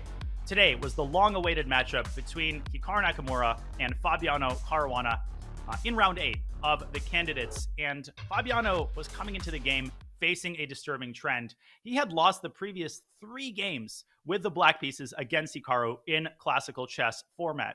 So facing that trend, he has a pretty good standing in the tournament. So which of those trends are going to prevail? Let's dive in. Hikaru starts with 1e4, as he has done so far this tournament, and in all 3 previous victories against Fabiano. Fabiano responds with the predictable e5, and Hikaru repeats his choice from their game at the 2022 Madrid candidates. One of his keys to success has been to keep Fabiano guessing. He's played the 4-knight Scotch. He's played an Italian and beaten Fabiano with a fried liver. Now he goes back to his roots and plays a Ruy Lopez. Hikaru is the first to deviate from their Madrid game, where he proceeded with short castle. There, Fabiano went into the highly theoretical open Ruy Lopez. Presumably, this is one of the weapons Hikaru was seeking to avoid. So his choice was the relatively more quiet move d3. In recent years, this has essentially become just as principled as short castle. Fabiano responds with the ambitious bishop c5. He likes to put the bishop on this square. He authored a Chessable course on the Archangel, so this was an expected choice as well. The game starts out in relatively peaceful terms. Hikaru not showing a ton of ambition in the opening, and yet pursuing a little bit of opening trickery that apparently left Fabiano confused in the early stages of the game. He castles kingside, c3 by Hikaru, as Anish Giri pointed out in the live broadcasts, a clever little finesse, preparing to drop the bishop back to c2 in one fell swoop. And so Fabiano hesitated to play b5 because bishop c2 is a slightly improved version of kind of the normal type of position where the bishop is on b3. Here, white can play d4, and the bishop very nicely protects the pawn on e4. So instead, we saw short castle by Fabiano. Rook e1 is a standard move, and now also a pretty standard knight maneuver around to g6. Knight bd2, knight g6, knight f1. Little copycat action from Hikaru. In the first big moment, Fabiano decides to strike in the center with d6, d5. This is always an ambitious move. It's a move that leads to some pretty wild tactical complications. I don't have time to delve into all of them, but after e takes d5, in the live broadcast, we got pretty excited because Fabiano opened the door to some really cool tactics. He recaptures with the knight it looks like a blunder, but it's actually based on some sharp calculation. If Hikaru picks up the pawn on e5, Fabiano is able to deliver the strike on f2, and only then, after exposing white's king, he recaptures on e5. If white picks up the knight, the queen delivers the fork to the rook and the king on f6, and black wins the exchange. Of course, Hikaru doesn't have to take the knight, but he didn't like this position. He has shown a preference to play more solidly in this tournament, and so he deviates with the more peaceful but potentially more challenging bishop to b3, attacking the knight, reinforcing the threat of knight takes e5. Fabiano solidifies the knight with c6. Keep an eye on this knight. It's going to become pretty important throughout this game. And Hikaru plays the move d4, opening up the center further and leading to, at first, a largely symmetrical structure. Looks like the game might be heading for a snooze fest, an uneventful draw, but lo and behold, we get some imbalances. Knight f6 by Fabi, opening up some pressure on the knight. Hikaru says, bring it on, h3, and Fabi decides to give up the bishop pair, but in return, he forces Hikaru into an IQP, isolated queen-pawn position. Pawn on d4 is a long-term weakness, and Fabiano has a lovely blockading knight that returns to d5. He can bring the bishop out to e6. A pretty comfortable outcome of the opening for Fabiano Caruana. Now the fun begins in earnest. First, Hikaru drops the bishop back to c2, potentially eyeing that h7 pawn, although that knight on g6 is a beautiful, rock-solid defending piece. Bishop to e6, completing his development. Hikaru completes the maneuver initiated many moves earlier with knight g3, and knight d to f4, an ambitious step forward by Fabiano, but it is coolly rebuffed by the rook lift to e4. Get back there, says Caruana, says Nakamura. The knight returns to d5. It's been a pretty long day. And here, Hikaru in the interview mentioned that he contemplated acquiescing to the repetition with rook e1, but ultimately decides on the gutsy a3, limiting the knight and basically saying, I'm comfortable with my position. I'm going to try to pose some problems. Fabiano responds with rook e8. So far, he is undeterred. Bishop to d2 by Hikaru, completing his development. And at this point, a committal decision by Fabiano to drop his knight back to f6. At first, it seems that this wins a pawn because the rook is unable to remain on the fourth rank. But Hikaru had this prepared, and he defends tactically with bishop g5, pinning the knight to the queen. Fabiano responds with h6, forcing Hikaru to give up his bishop pair. At first, this may seem like a positional victory for black. The bishop is going to establish itself on d5, and you may be forgiven for thinking that black is taking over the advantage. But Hikaru banks everything on his piece activity, and he saw a little bit deeper than these superficial factors. First, he brings the queen up to d2, limiting the mobility of this knight, preparing to seize the e-file by doubling with rook a to e1. Still, the position is within the bounds of equality, but we're rapidly approaching what would become the game-deciding moment. Fabiano offers the queen trade. Hikaru shuts it down with rook to e3. At this point, we left this game thinking that it was going to proceed along normal lines. When we returned almost 20 minutes later, Fabiano still did not make his move. In this position, with 33 minutes on the clock, no increment, and still 15 moves or so to go until the first time control, and the only time control, Fabiano spent 20 of his minutes and played a move that we thought he might play in 2. He played the move knight to f4, leaving himself only 13 minutes in this extremely complicated position. Clearly, he was delving deep into various complications, but it was a pretty unwise decision. And from this point on, Hikaru demonstrates incredible precision, just filigree accuracy as he finds every single accurate move in order to shut Fabiano down and win this game well before the time control. Watch this. Probably a wiser decision would have been the even more natural rook a d8. Maybe Fabiano was afraid of Hikaru grabbing the e-file. Maybe he thought that knight f4 seized the initiative. We will never know. Hikaru starts with h4. Now, this move was foreseen by Fabi, but it is a very important part of the overall winning process. Taking the pawn would be unwise. Rook comes up to e4, forcing the extremely weakening g5. Black doesn't lose the knight, but after rook a e1, there are various threats like knight f5. In the long run, this bishop on c2 will make its presence felt. Definitely not something Fabiano had in mind. Instead, he moves the queen over to d5, threatening checkmate on g2. Now, a lot of people would automatically bring their bishop up to e4, but then the queen would drop back to its initial square, targeting h4. Instead, Hikaru opts for the more clever rook e4, and at this point, Fabiano's shortage of time starts to make its presence felt in earnest. there was the exciting possibility of knight takes g2. And the point being, the knight is untouchable because white loses the rook after f5. Hikaru had foreseen this as well. He had prepared a calm move like queen c3 or queen d3, and he correctly concluded that Fabiano was not going to go for a position this complex with a little bit over 10 minutes on his clock. It does turn out that white is better here. The knight on g2 cannot really be salvaged. f5 runs into rook takes e6, and this reveals the point of this mysterious-looking queen move. The bishop slides up to b3, and black loses at the very least a minor piece. White picks up the rook, and then the knight in succession. Instead of this, Fabiano dropped his knight back to g6. This was a good call, but now Hikaru starts piling on the pressure. He brings the rook onto e1, doubling the rooks, immobilizing the bishop. Black's knight drops back to f8, far removed from its former glory. It used to be on d5, sitting pretty. Now it has to occupy this very passive post on f8. Rook to e5, pushing the queen off the blockading post. Here we see the wisdom of the common saying that the knight is a much better blockader than a piece like the queen, which is much easier to attack. It is pushed off the d5 square. This square would remain unoccupied for the rest of the game. And ironically, it's actually white's knight, that's not entirely true, that occupies it with the final move. What an interesting touch. How does that happen? h5 by Hikaru, ignore the question mark. It's a very savvy move that restricts the knight even further, preventing it from rejoining the game via g6.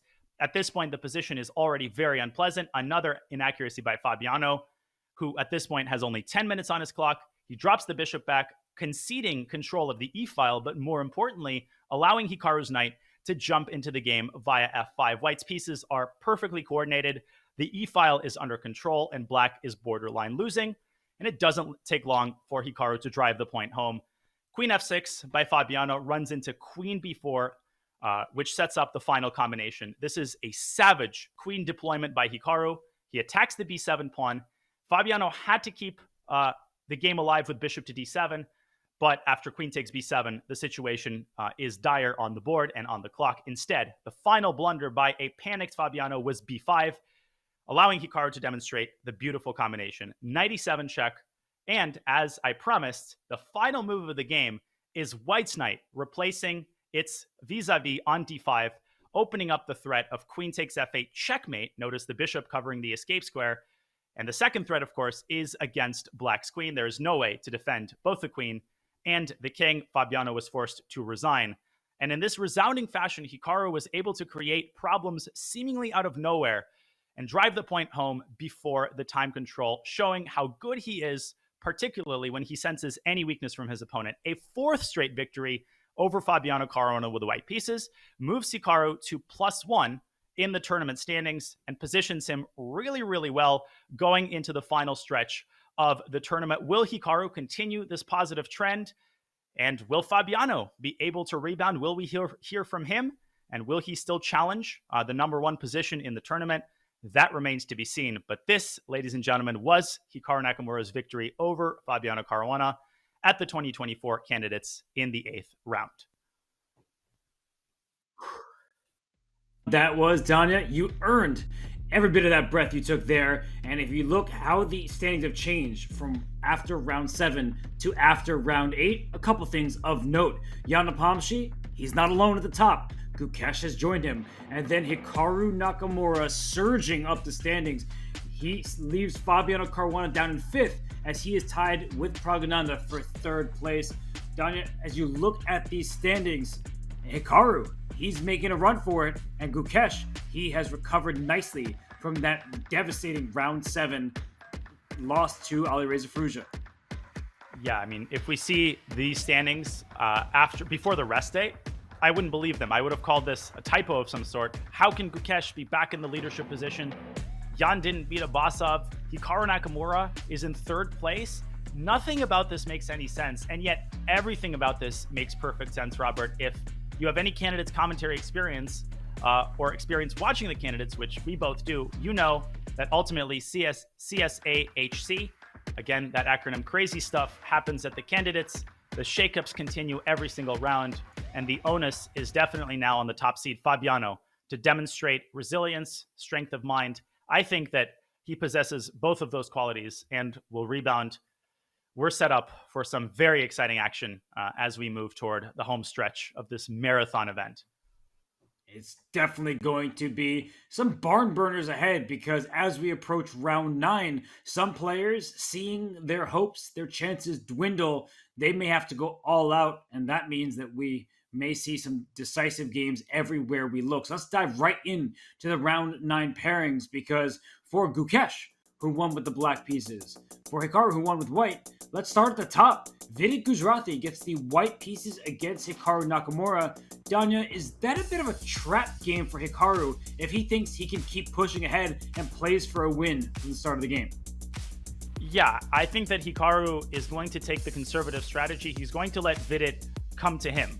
I don't think Hikaru minds a draw in this game. He's shown that strategy thus far. Vidit has displayed an ability to bounce back from losses, so there's no reason to believe he's just going to tilt the game away. At the same time, we've had some wildly different opening choices, not just from Hikaru, but from everybody. So will we see a Sicilian, perhaps? Another unusual e4, e5? That remains to be seen. So how much will Hikaru turn up the risk dial now that he has a serious chance to contend for lead? That depends on how he assesses Gukesh's chances and Jan's chances. It's a complex strategical decision, one that his team and him will be grappling with throughout the evening. Well, in part, it's so complex because Gukesh versus Praggnanandhaa and Firouzja against Nepomsky, historically, those have been incredibly combative matchups. In fact, on that graphic, we saw Gukesh and Pragg, they've traded blows, 4 wins per side, and then 4 draws. And then Firouzja and Nepomsky, they've also gone back and forth. Nepomsky has the lifetime lead, but Alireza beat him a few months ago in Vaikanze. So you never know what to expect in these candidates. Wins with the white pieces, the black pieces. Everyone has a shot. And round 9 will be tomorrow. There is not another rest day. They had that rest day yesterday after the halfway point. Round 9 is tomorrow. Same time, same location, the Great Hall in Toronto, Canada. And then they will have round 10 right after that before getting that penultimate rest day. So, Danya, these players, even though they had quote-unquote rest yesterday, they must be exhausted no matter how exhilarating the action is. Yeah, and honestly, that's part of the fun, to see how they're able to rebound. This is why such emphasis is put on physical preparation, as well as mental preparation and opening preparation. Just the ability to rebound mentally, particularly if you played a long game and lost. If you lost with white, and even if you're Nijata Basov, who's feeling ecstatic, euphoric, but just as exhausted, there's going to be so many storylines to follow tomorrow. How do each of the players rebound? How much risk do they take? It's going to be unmissable action. And I don't know a better way to spend the Sunday. Unfortunately, today comes to an end. Unfortunately or fortunately, not going to lie, I'm pretty exhausted. I know it's even later for you, Robert. So I think we've all earned our dinner, fans and commentators included. But tomorrow is going to be awesome. We should just keep our seatbelts fastened through the night. Oh, we simply must, because there has been a shakeup in the standings. Gukesh joins Jan Nepomsky in the lead. Hikaru Nakamura, he is coming back with a vengeance after a rough start. He is just a half point back along with Praggnanandhaa. And Fabio Caruana, his many fans out there, he's played for a world championship in the past after winning the 2018 candidates. His chances took a tumble after losing to Hikaru. So we'll see what tomorrow brings. Today was a lot of fun. On behalf of Daniel Naroditsky and myself, Robert Hess, it's been an absolute pleasure covering the action for all of you. Chatters, stay tuned, because tomorrow brings more excitement from 2024 FIDE candidates. You will not want to miss any of the fun.